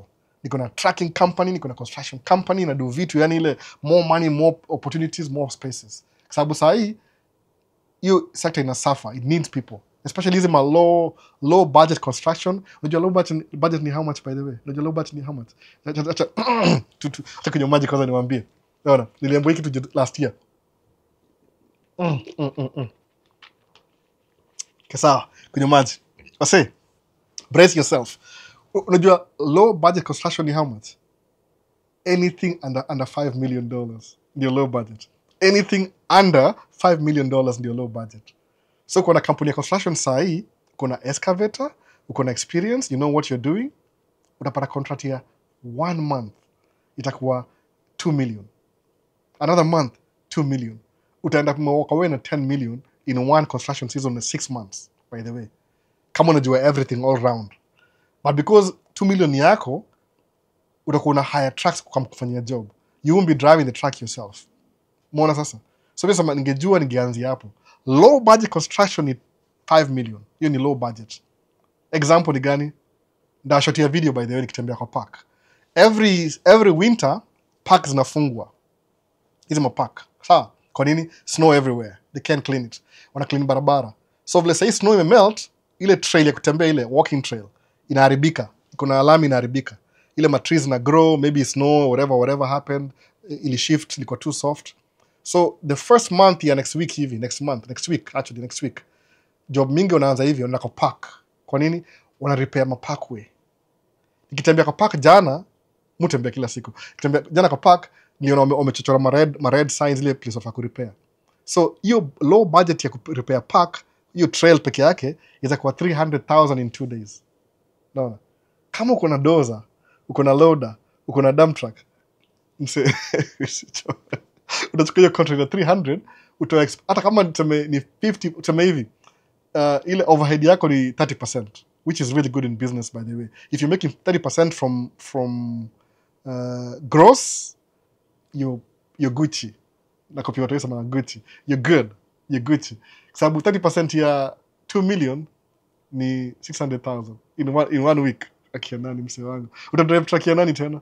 Anyway, so hiyo ndio low budget sasa. So mtu akifanya hivi, na track kuwa na construction company, ni kuwa na subcontract the big companies, na chukua the small projects zao zote. So we need to come together. Wasasa kuwa na tamaa sana. Wasasa wana tamaa. They want the 1 million right now. So ino samanga kama Zach Jia kuja hapa hivi, jonajua excavator, tutanunua hiyo equipment pekee yetu, tutabuild a small business around hizo subcontracting hizo small jobs. So the big company wanakuwa very inconvenienced. They're very inconvenienced walking away from a $2 billion contract kudu contract ya 5 million. Naona. Hiyo ni pennies. Naelewa. So that's also samanga anyway, you get the point. Ndio hiyo basi contract ya nini? Low contract ni less than 5 million. Tuliambiwa meeting ya last year, sijaenda ya this year bado. So imagine, unaweza kuna scoop all the 2 million kidogo, before you know it, ushaanza kukimbia na big boys. No. They'll give you work. So samahani Albo, are you good? Okay, imesahau. If you're doing well, how much are you supposed to gross weekly? In what weekly? Following creator coming zikawaje? Mu gross sijui kambiaje. TikTok. Okay, skiza mse wangu wa good luck. I'll put example. So do job 8 to 9 months. There's some 10 months, but let's just give it discount ile to 8 to 9 months na dump truck. Sawa, good luck miles. Trucking, any local construction, EC over the road, you're home every night. You work long hours, but you're home every night. Sawa, natafutwa already. Imekaa sana. Natafutwa. Yes?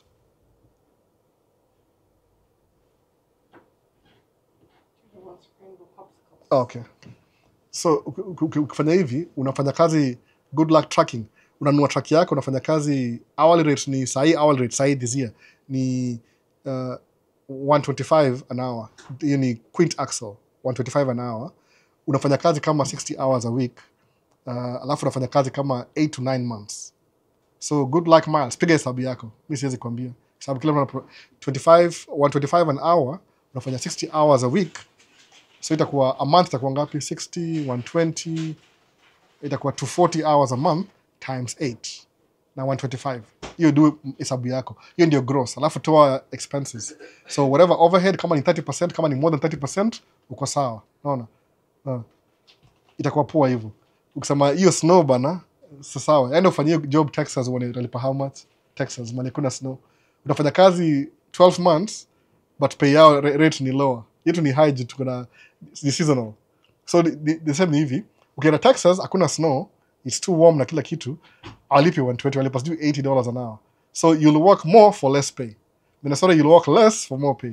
So trade in. What do you do? Utaangalia one which is which. Kwa sababu Texas ni hakuna snow, unafanya kazi 12 months but ni $80 an hour. So uko East Coast, niko East Coast. East Coast tafuta rate ya Toronto. Vuka border, enda Toronto, wanalipanga poa pia huko na dump truck.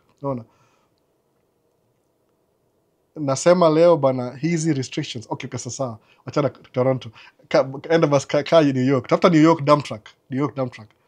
Iko hizi vitu by the way. Ni ile utaitafuta vizuri. East Coast wapi? New York. Tafuta kabisa, tafuta. Tafuta hizi vitu. Sikufichi. Nimekwambia kila kitu ya Minnesota, si ndio? Sikufichi by the way. Kukipdo ni wewe mwenyewe, si mimi. Ni wewe mwenyewe tu. Mbona swali karibu nimalize. Nikamkutafuta hapa hivi. Nimeenda almost 4 hours akiendani. Muka hapa for long by the way, sijui. Niko nafanya kazi kila siku. Tuendelee basi. how is the pay ya excavator? Chamaliza hiyo ilikuwa Njoroge hiyo. Excavator ni $45 an hour, but unaingia through union. I mean, union inakusaidia ile they help you get a job, so utakuwa nao for a long time. Alafu ita increase over time. They'll teach you more, you'll learn more things. But starting construction, $45 an hour, sai. But you need starting. But job is seasonal. You'll have maybe 4 months no work. So ukiangalia $45 an hour, utawacha ile unemployment wakati ndio you get at least 80% of your pay off season. Atakwambia explain kitu baadaye. Sawa. Nakuwa NC time in kuisha. Umeona? So good luck Miles. Okay. PA uko PA wapi kabisa? East ama west? Kuna hii job mahali iko construction iko everywhere. Come on. Kumbuka ile build back better ya President Biden ni 15 years. No. I'm pretty sure kuna bridge. Wewe wacha tu. Ile bridge ilianguka ile. Karibu na huko hivyo. Kama unaweza enda hivyo depends kama una familia. Kama uko single uko flexible. So Edward Kamau, bro, question in terms of tracking career. You said you did a diploma in computer science. Did you finish your diploma? I'm a bado, bro, because you are super intelligent. Guys, by the way you speak. Most of my books. Okay, Edward Kamau. At some point nikuwa si high school though. Nikuwa primary school, nilikuwa straight A student. Sawa. Nimekuwa na ile mupenda kusoma. I like reading things. Nikuwa ile napenda kuabsorb information. Nikikuwa too idle nasikia kama my brain is frying up, kama do anything. Kama sasa because I drive truck, which is like isamaje.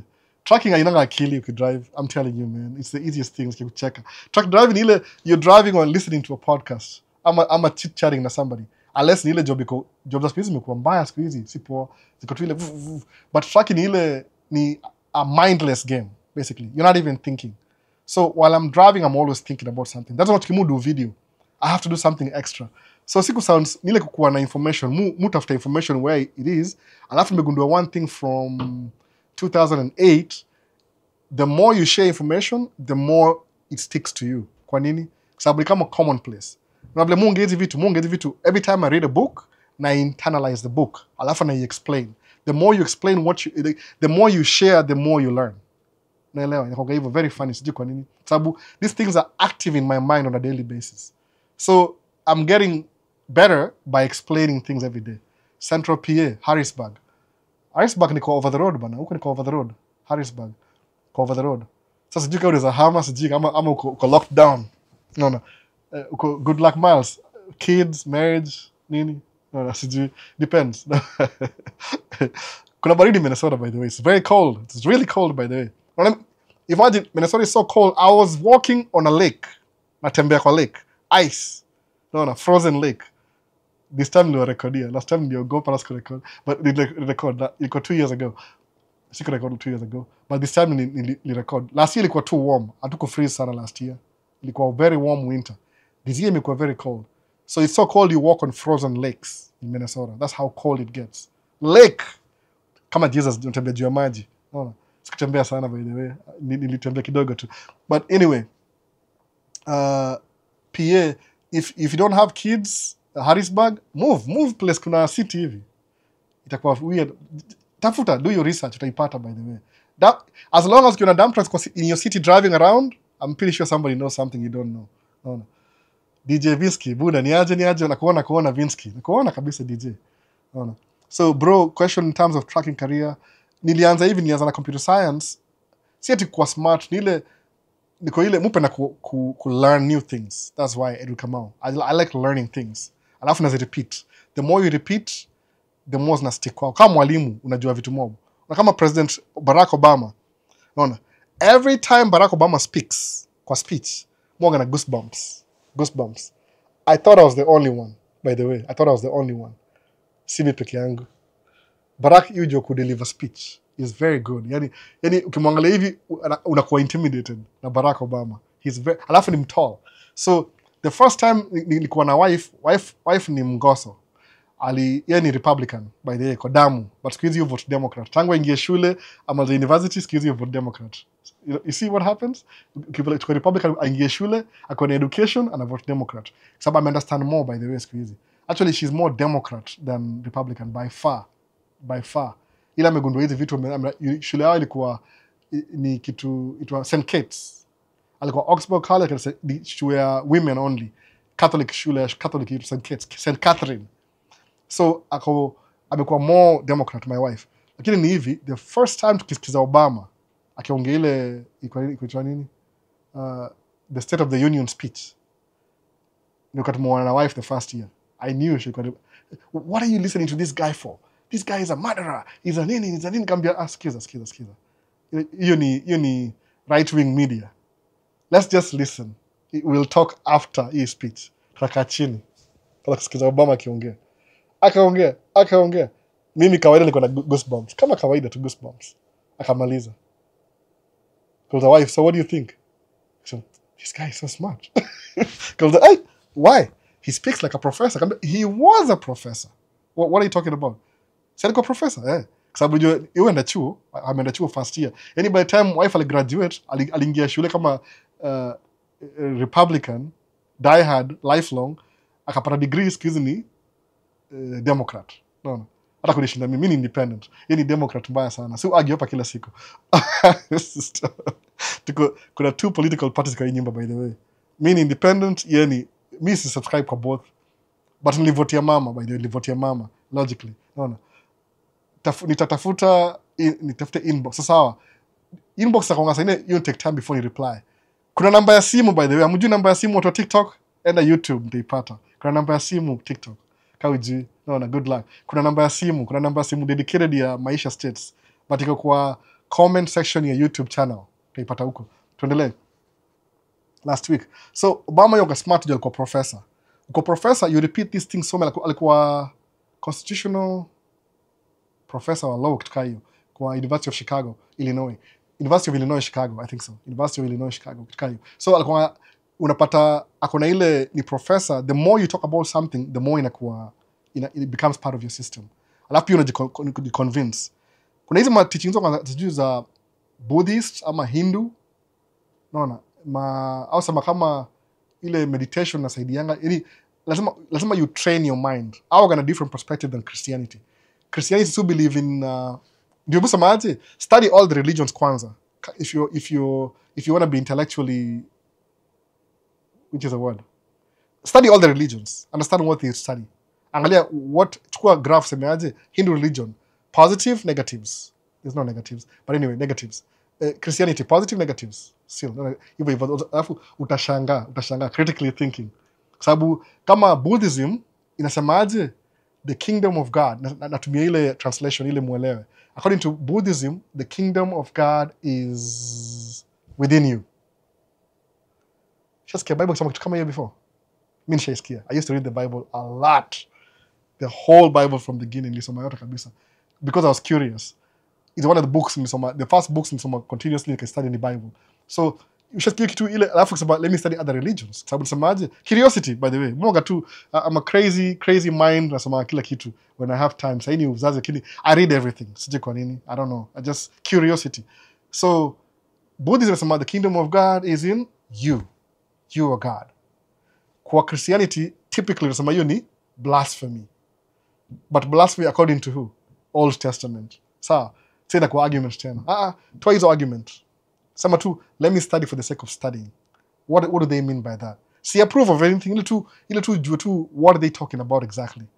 Itakulead mahali. Yani ukitumia critical thinking na logic, you'll find yourself in a place. Utabaki uko independent. So you realize, whatever you thought you knew, you don't know nothing. No. You still have more information to learn. So, whatever thing you think utakufa nayo leo, niseme hii jina kizungu, nilikuwa shut down TikTok last week. They will shut you down. So, whatever you think you knew, itakuwa fluid.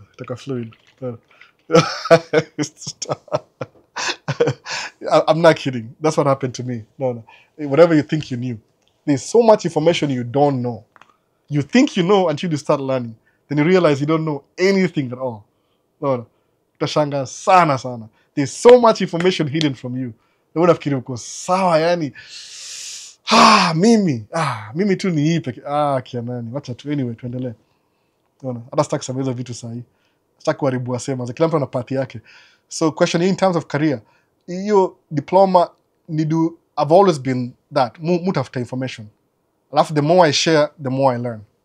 Info, live 254. I bet you are in Grand Valley State, if I'm not wrong.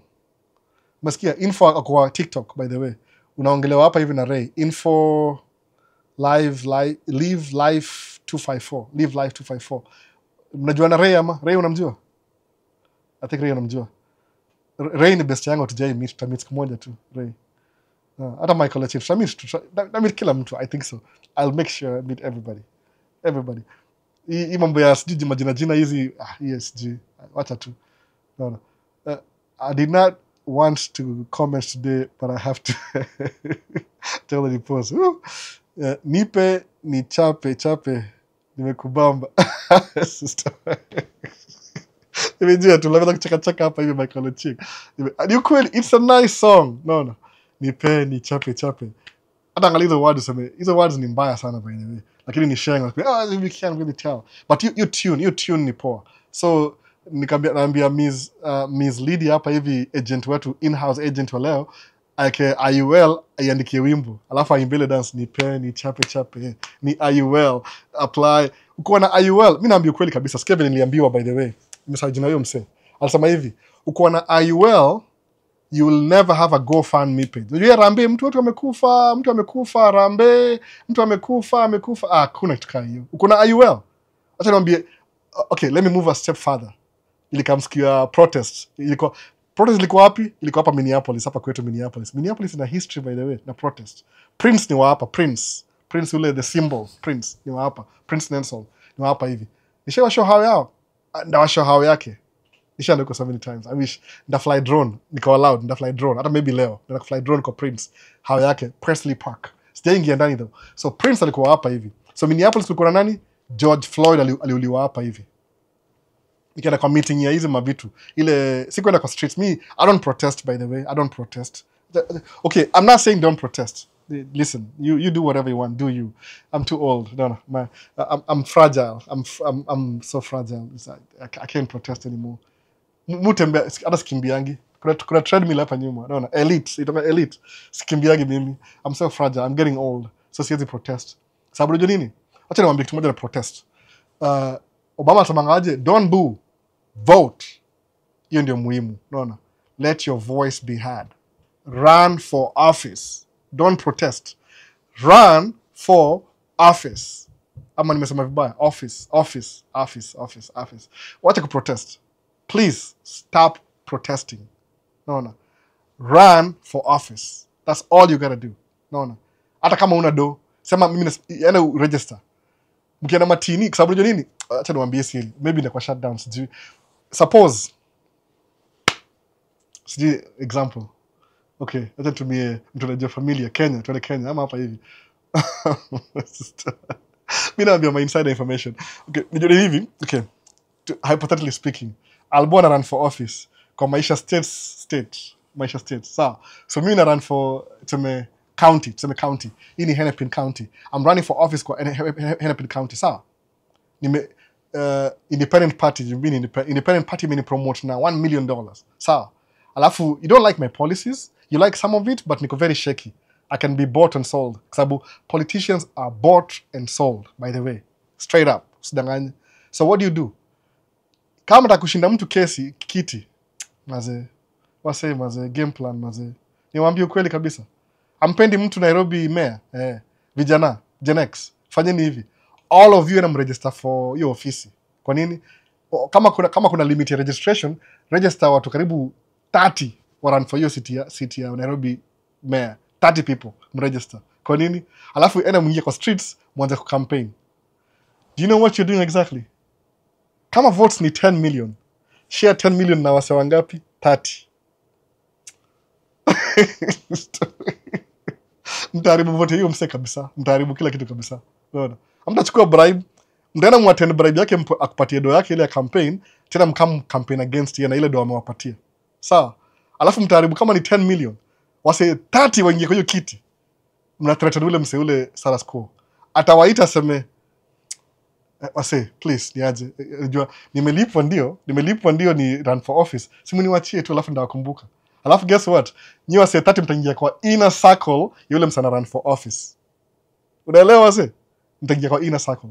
Hiyo ndio watu wa independent. Mimi ni independent na ambi independent sahi. That's what you do.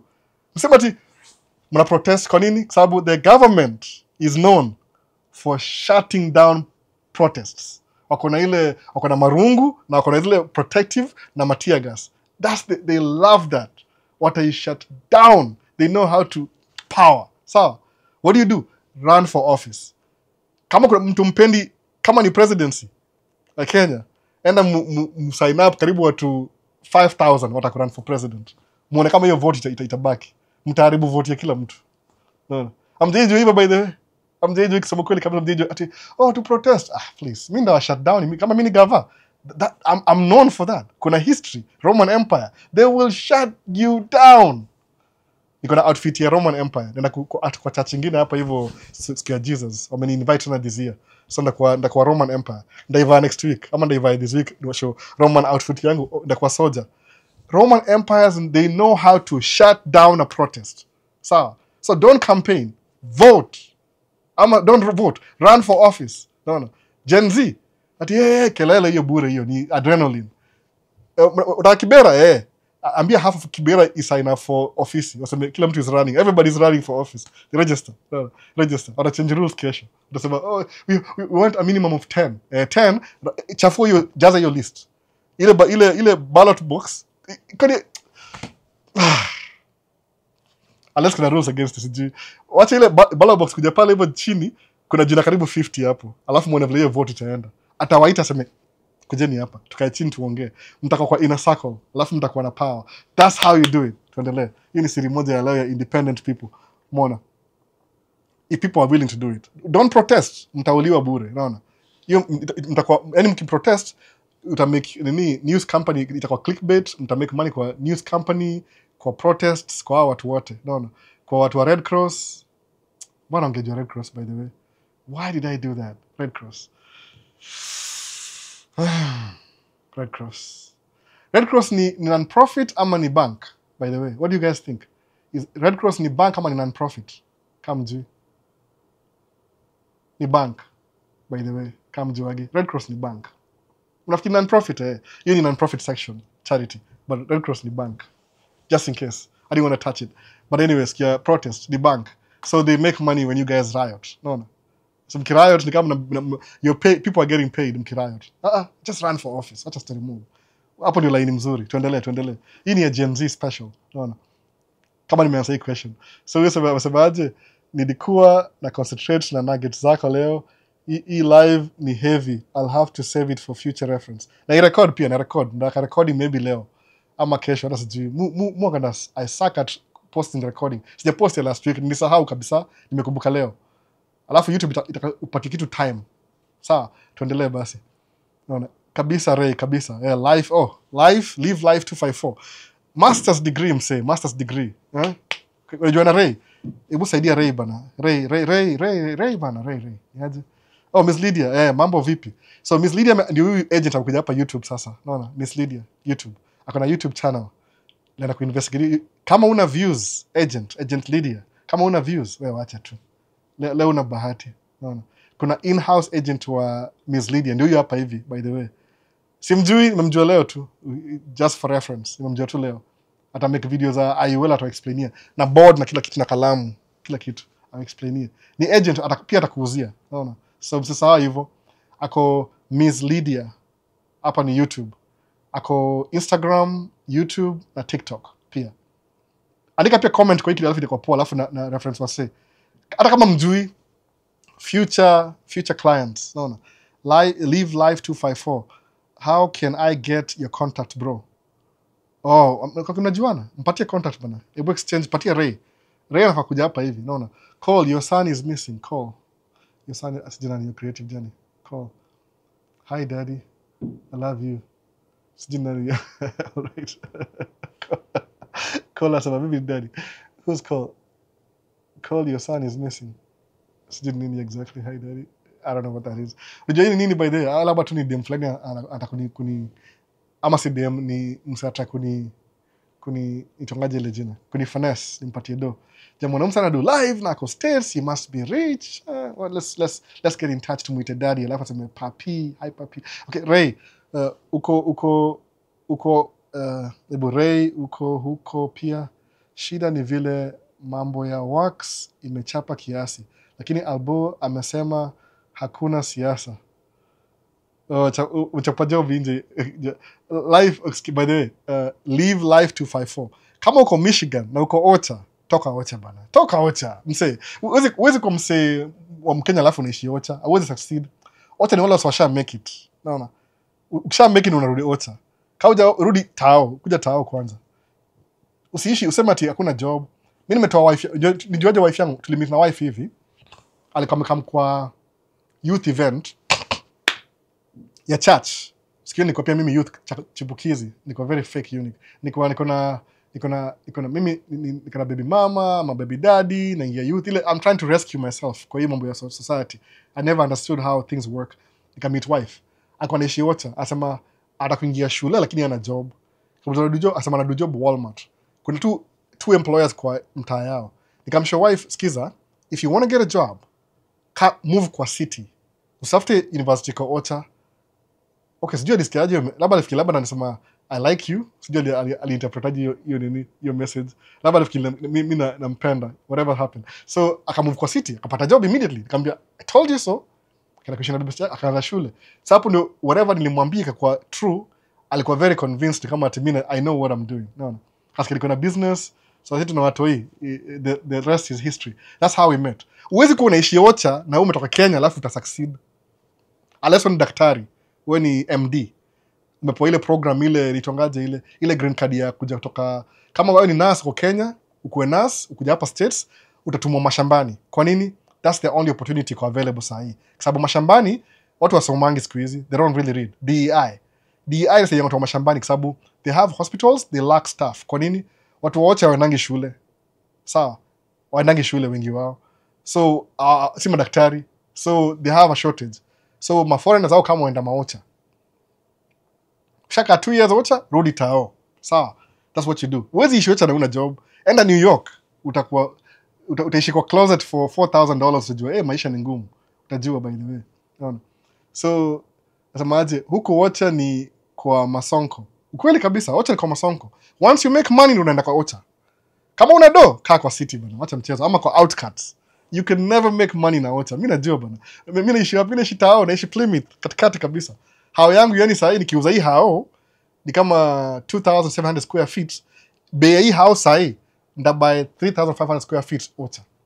Hata labda 4,000 square feet Ocha. Hii hao. Ndabuy 8 acres na barn na kila kitu Ocha. Ile Ganjimuli hapa hivi sasa mortgage yangu naweza buy 16 acres Ocha. Kwa nini? Demand si high huko, hapa demand ni high. So ni competitive.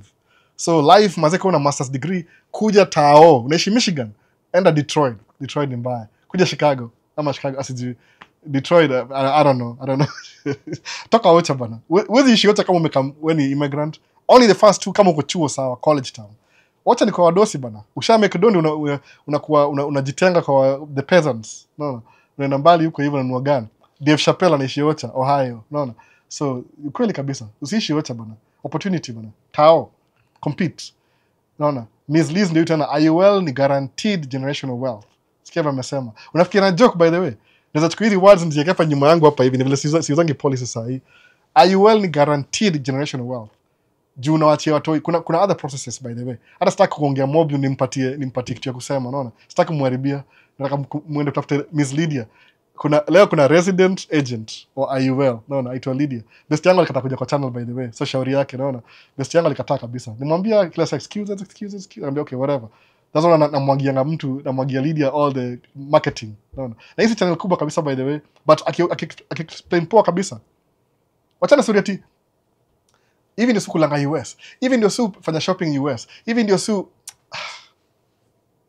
maze niuliza mimi hizo video za hivi ndio siku US kuna job nimechoka ni aje. Hawa si ongea ma YouTube, okay na understand they are content creator. Wanaongea vitu basics. Hizo vitu basics by the way. Kwani watu kulangi Kenya? Watu wanangi shopping Kenya? So frozen lake, kuna frozen lake Kenya by the way. Hakuna frozen lake Kenya. Hakuna frozen lake the whole of America. Minnesota kuna frozen lake. So if I'm going out there ndo show frozen lake. Even the manga perspective yangu. I could be wrong too. Kila mtu ni content creator. But vitu kama za IUL, the boring stuff will make you rich. Sikia vile nasema kabisa. The boring stuff. Huyo ni jina yake nani? Nimesahau jina yake. Ni book by the way, ni book. Hata sijabuy hiyo book bado. Iko kwa shopping list yangu kwa Amazon. Sina cash flow sahi, niko on credit sahi. But ndabuy hiyo book soon. The boring stuff will make you rich. Sawa. IUL ina guarantee generational wealth. Acha niseme sahi. Nimesahau story. Nataka kuipeleka towards the end ndio nikishatiwa down ni kwa mwisho. Ama vipi? Tuendelee tu. So life, I got admission for fall. Ray mazi ongea na yeye kama mko ongea na yeye Ray. Ray anafaa kuja hapa. Unaona vile Ray anakaa watu wa YouTube. Very smart guy, Ray. Unaona amekuwa hapa for a long time Ray tangu last year. Unaona huyu ndio OG wa Maisha States. Tulianza channel na hao by the way. Unaona. So Michael asemaje 268,900 and the track estimate cost there about. Unaona ameitafuta hiyo figure. Asemaje 268,900 ini Volvo VHD estimate. Which city ndio hii Michael Ochieng ilikuwa how many minutes ago? Ilikuwa kitambo 3:48. Sasa ni 4 karibu 4 hours in akia nani. Siendi job kesho by the way. Kuna mvua leo imeharibu job kesho. So unaona hiyo ni 268,000. By the time una walk away from your dealership na taxes, sales tax ya Minnesota ni 7% of that figure. So ongeza 7% ya that figure utapata ile how much the truck costs. Ni 300,000. Don't look at the cost of a cash producing asset. Tafadhali. Hii nyumba ni very expensive. Ni 30 million. Siwezi nunua. Natoa wapi 30 million? Don't look at the cost. Angalia monthly income. Difference. Akili. Naona. Wacha kuwa employee. Najua 844 inakwambia how to be a good employee. Ingia class 8, toka by 4. Enda break time, enda lunch. This is how you eat, this is how you study. Wachana mambo ya 844. It's teaching you how to be an employee.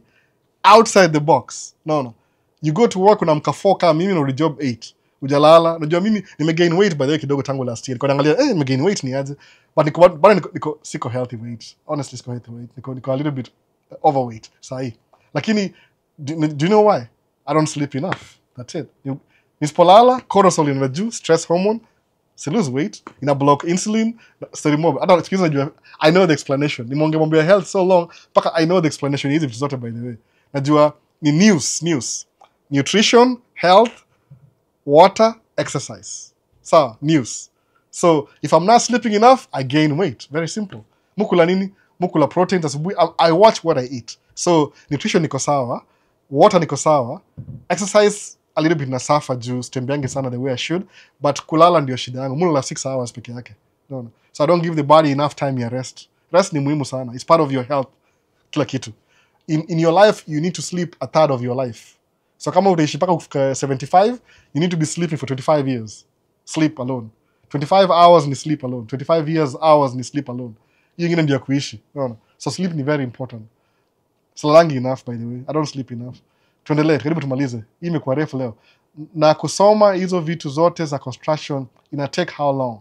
Favorite Paul, utaanza pole. Utaanza ile step 1 sema kama uingie kwa kuna inaitwa Summit Academy OIC kapa Minneapolis.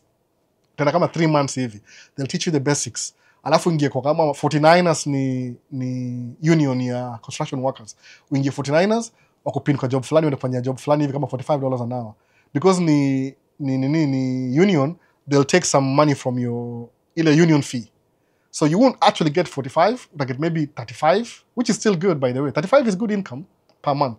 Take home. Alafu ta do 40 hours a week. Overtime, of course, only per overtime. Juni union, they guarantee you paid overtime.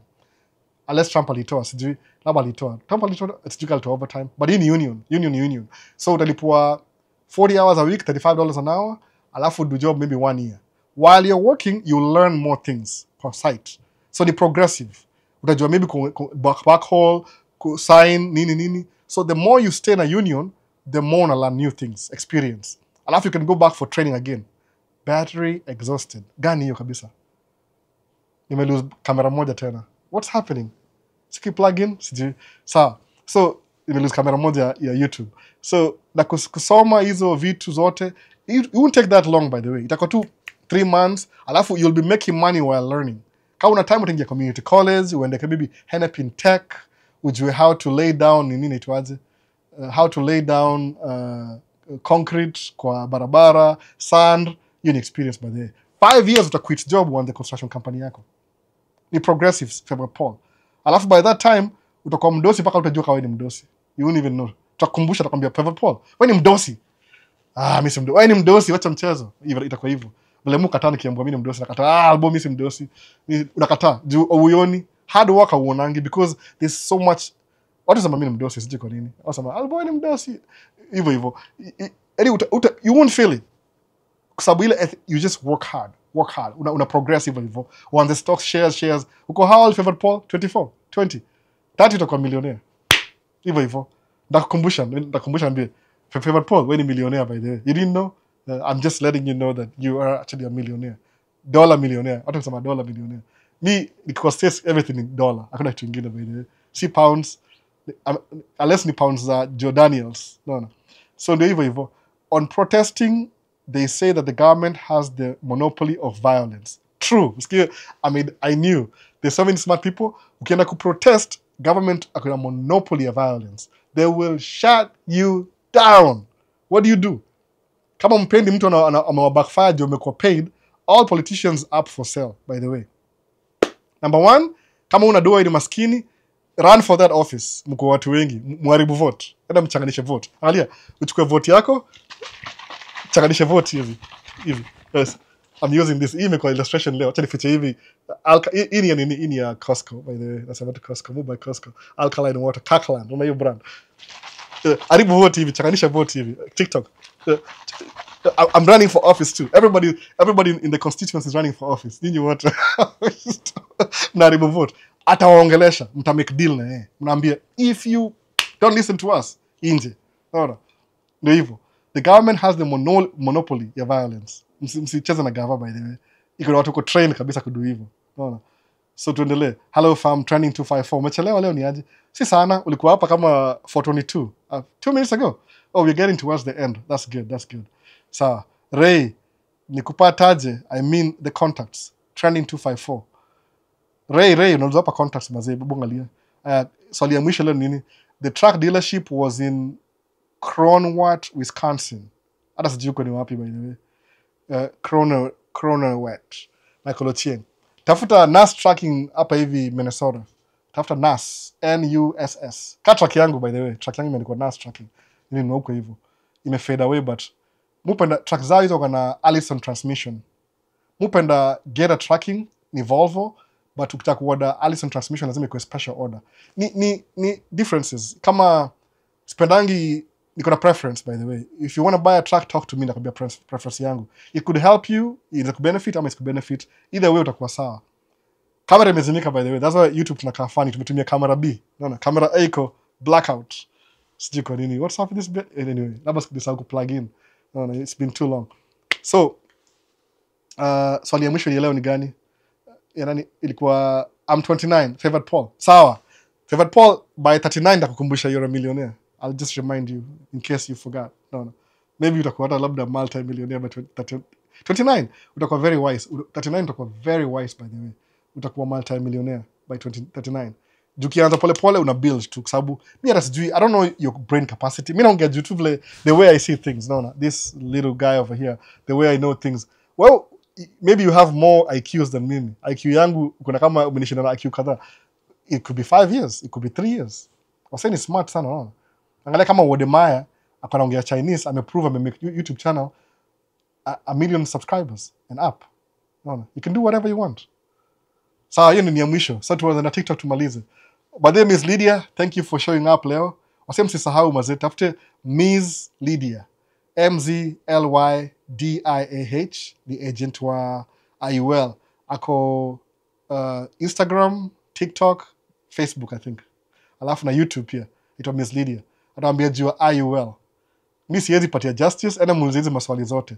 Go ask her muulize, what is IUL? Niambie I. Niambie U. Niambie L. Kama ni Kikuyu, sema arrow. Arrow kama ni R, ni ile ingine. Si ile ya Kikuyu alphabet, ni ile ya Kingoso ile. Ile L. Si arrow. Naona, muulize hizo swali yote ile. I, U, arrow. hivyo what is IUL afu kambie exactly answer index ni universal si kwa geni so Kikuyu. Ndio Kikuyu ni the keepers of the Ark of the Covenant. So mi ni jokes too, by the way. No. My Hebrew brothers, my Hebrew. Respect. Ene muulize IUL inamaanisha nini? Index Universal Life Insurance inamaanisha nini? Miss Lydia. Ni kama Miss Lydia lakini ile structure ina way ni ile Miss Lydia. No. Nix asemaje? Nilikuuliza kuhusu best drone for commercial business like real estate videos.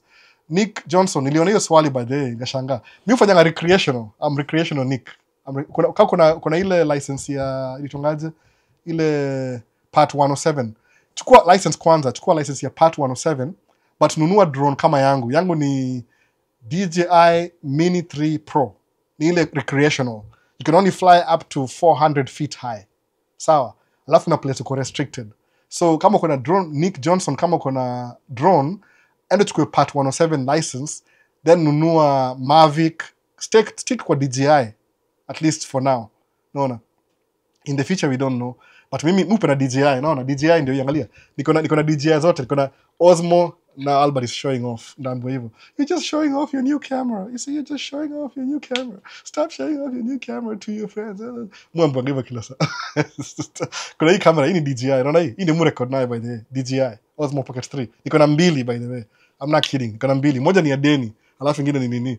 Hasa wanipatia pressure bana. Mwanga na credit card fulani za hizi store, if I don't use it for nini, for 1 year when I shut down. So I have to buy something. So move sema, what do I buy? Nika buy DJI Osmo Pocket 3, 2. Niko na 2 by the way. Alafu hii microphone nimebuy juzi ile ndogo kabisa ile. Unaona hii? Sijui kama unaiona. Hii ni kale kadogo tu kale. Ni poa by the way, ni poa sana. Don't na hii kubwa pia, na hii kubwa. So mu promote DJI sana. They have good products, honestly speaking. I don't say promote. They've never called me. They have good products. Canon imecome back. Imeuza kamera moja mpya imecome last week, inaitwa Canon. Ni kama G7X Mark III, or better than that. Inakam next. Ndaibuy Canon. Canon ndio ilikuwa number 1. Mimi nimezana Canon by the way. I'm a Canon fanboy. Lakini walikuwa too lazy, wakapitwa na technology.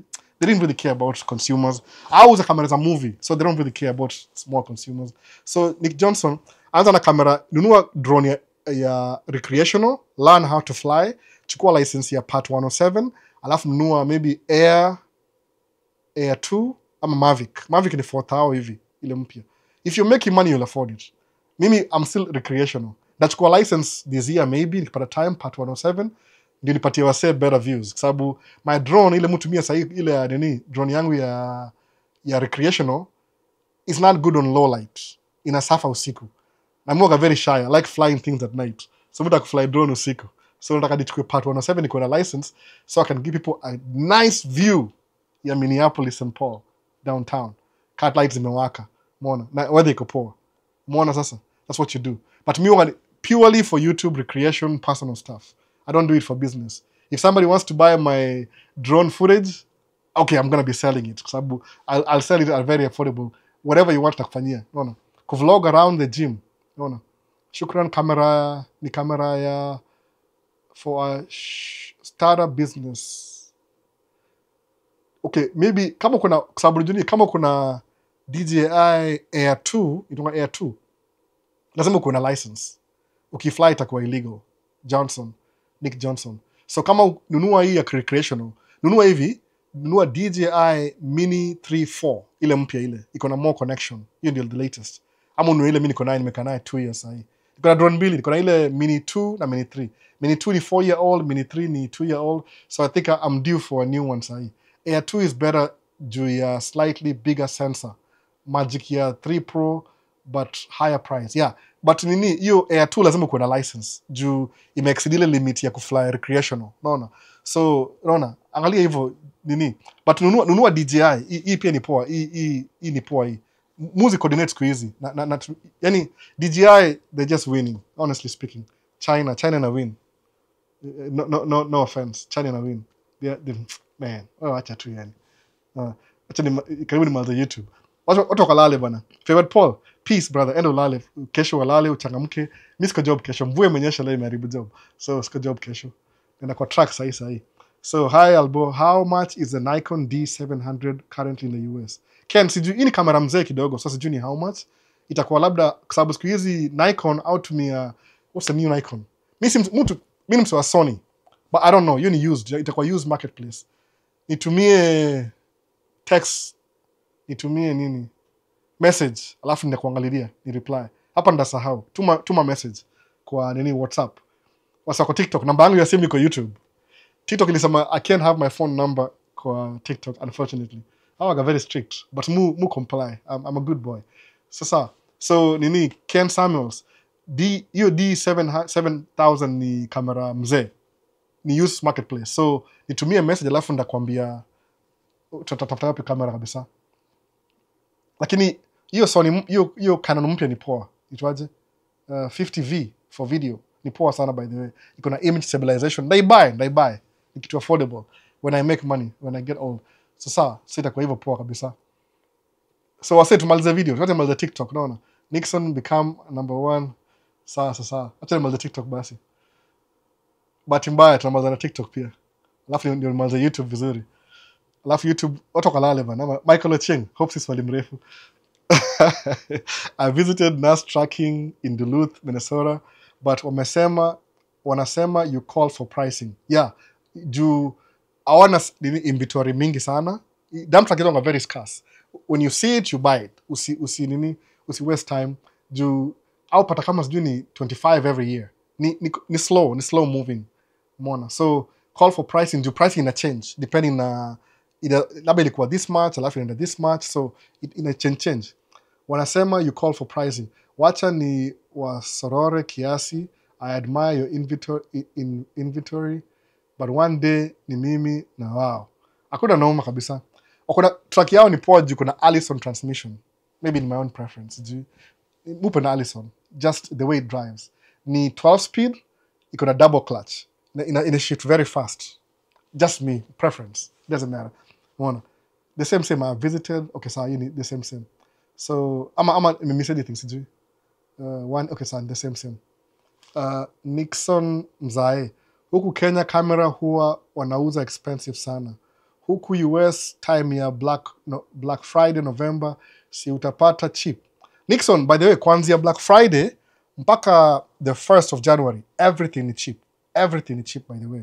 Juu kampuni mingi, they're trying to get rid of their stock. Ile stock imekaa tu chini, laying around. They're trying to get rid of the stock. So everything is cheap in December. So if you want to buy a camera, in December. But if you really need a camera, either way, itakuwa cheap states. Itakuwa cheap either way. Minimum buy GoPro 12 for $199, $200. Regular price ni $350. Maybe say $300 juni 12. 13 itazimika pia manini. Video zinazimika by the way, kila kitu zinazimika sahi. Iko red. Battery inaisha. Acha tumalize live bana. Sawa. Kamera karibu kuzimika pia. Sawa. Vincent, umechelewa leo ni aje? Following while traveling. Oh, Vini. Nimesahau kutaja Vini leo. Vini ndio, that's what kuna live juu ya Vini. Vini alisuggest history ya live. Mumpatia credit. So I see they have some inventory in Roseville. Roseville ndio mimi ninunua Roseville. Kamera imezimika. Sound. So we don't have sound anymore. So tutamalizia hapa story by the way kwa recording. Recording imeisha. Imezimika. I think hii ndio imezimika. Or maybe it's still on, sijui. Yeah, it's like off. Tutamalizia hapa hivi. Something may happen. Microphone imezimika. I don't know which is which. Tuone. Karibu idai. Naona iko red, angalia. Iko red kabisa. It's dying. So inakufa. So Roseville ni track yangu. So mazee, acha tumalizie live hapa hivi, imekuwa 4 hours leo akianani. Woo! Naona. I see you have, so nimenunua yangu Roseville. I will window shop track from Kenya. So sawa. Angalia alafu taxi ya Minnesota ni imezimika. Are you on? Are you still on? No. Imezimika sijui. Hata sijui nasema nini. Itakuwa recording. Tutamaliza live. Tumegive up na seria nini. So sawa sema zee. Endeni mkalale wala wamelala. Tumeongea poa leo, niko mgonjwa na homa kidogo. Lakini nimekuja madawa ndio niko poa leo. Nimelala from 8 mpaka 9. Ndio nisikuwa na mgonjwa leo. I value life sana. So asema zenda mlale. Nda post recording maybe leo. Recording jumu sahau. ama kwa channel nyingine nafungua Maisha States nyingine ya Man Cave Talk. Sasa sawa tukalale bwana, ni siku. Endelea till hizo imekufa already, imekufa. It's dead. Angalia kamera hii imekufa. It's dead. Dead, imekataa, imekufa. So acha tu tumalize saa hii. See you next time. Na postia video zingine pia za very very boring videos baadaye. Sasa poa. Basi check my live. Oh, nimesahau kusema peace. No. Peace ni ile peace be with you. No. Si ile Elon Musk ile I give my heart to you. Peace. Ile universal sign of peace ni peace. Peace be with you. Sasa tumalize live basi. Yo, Maisha States.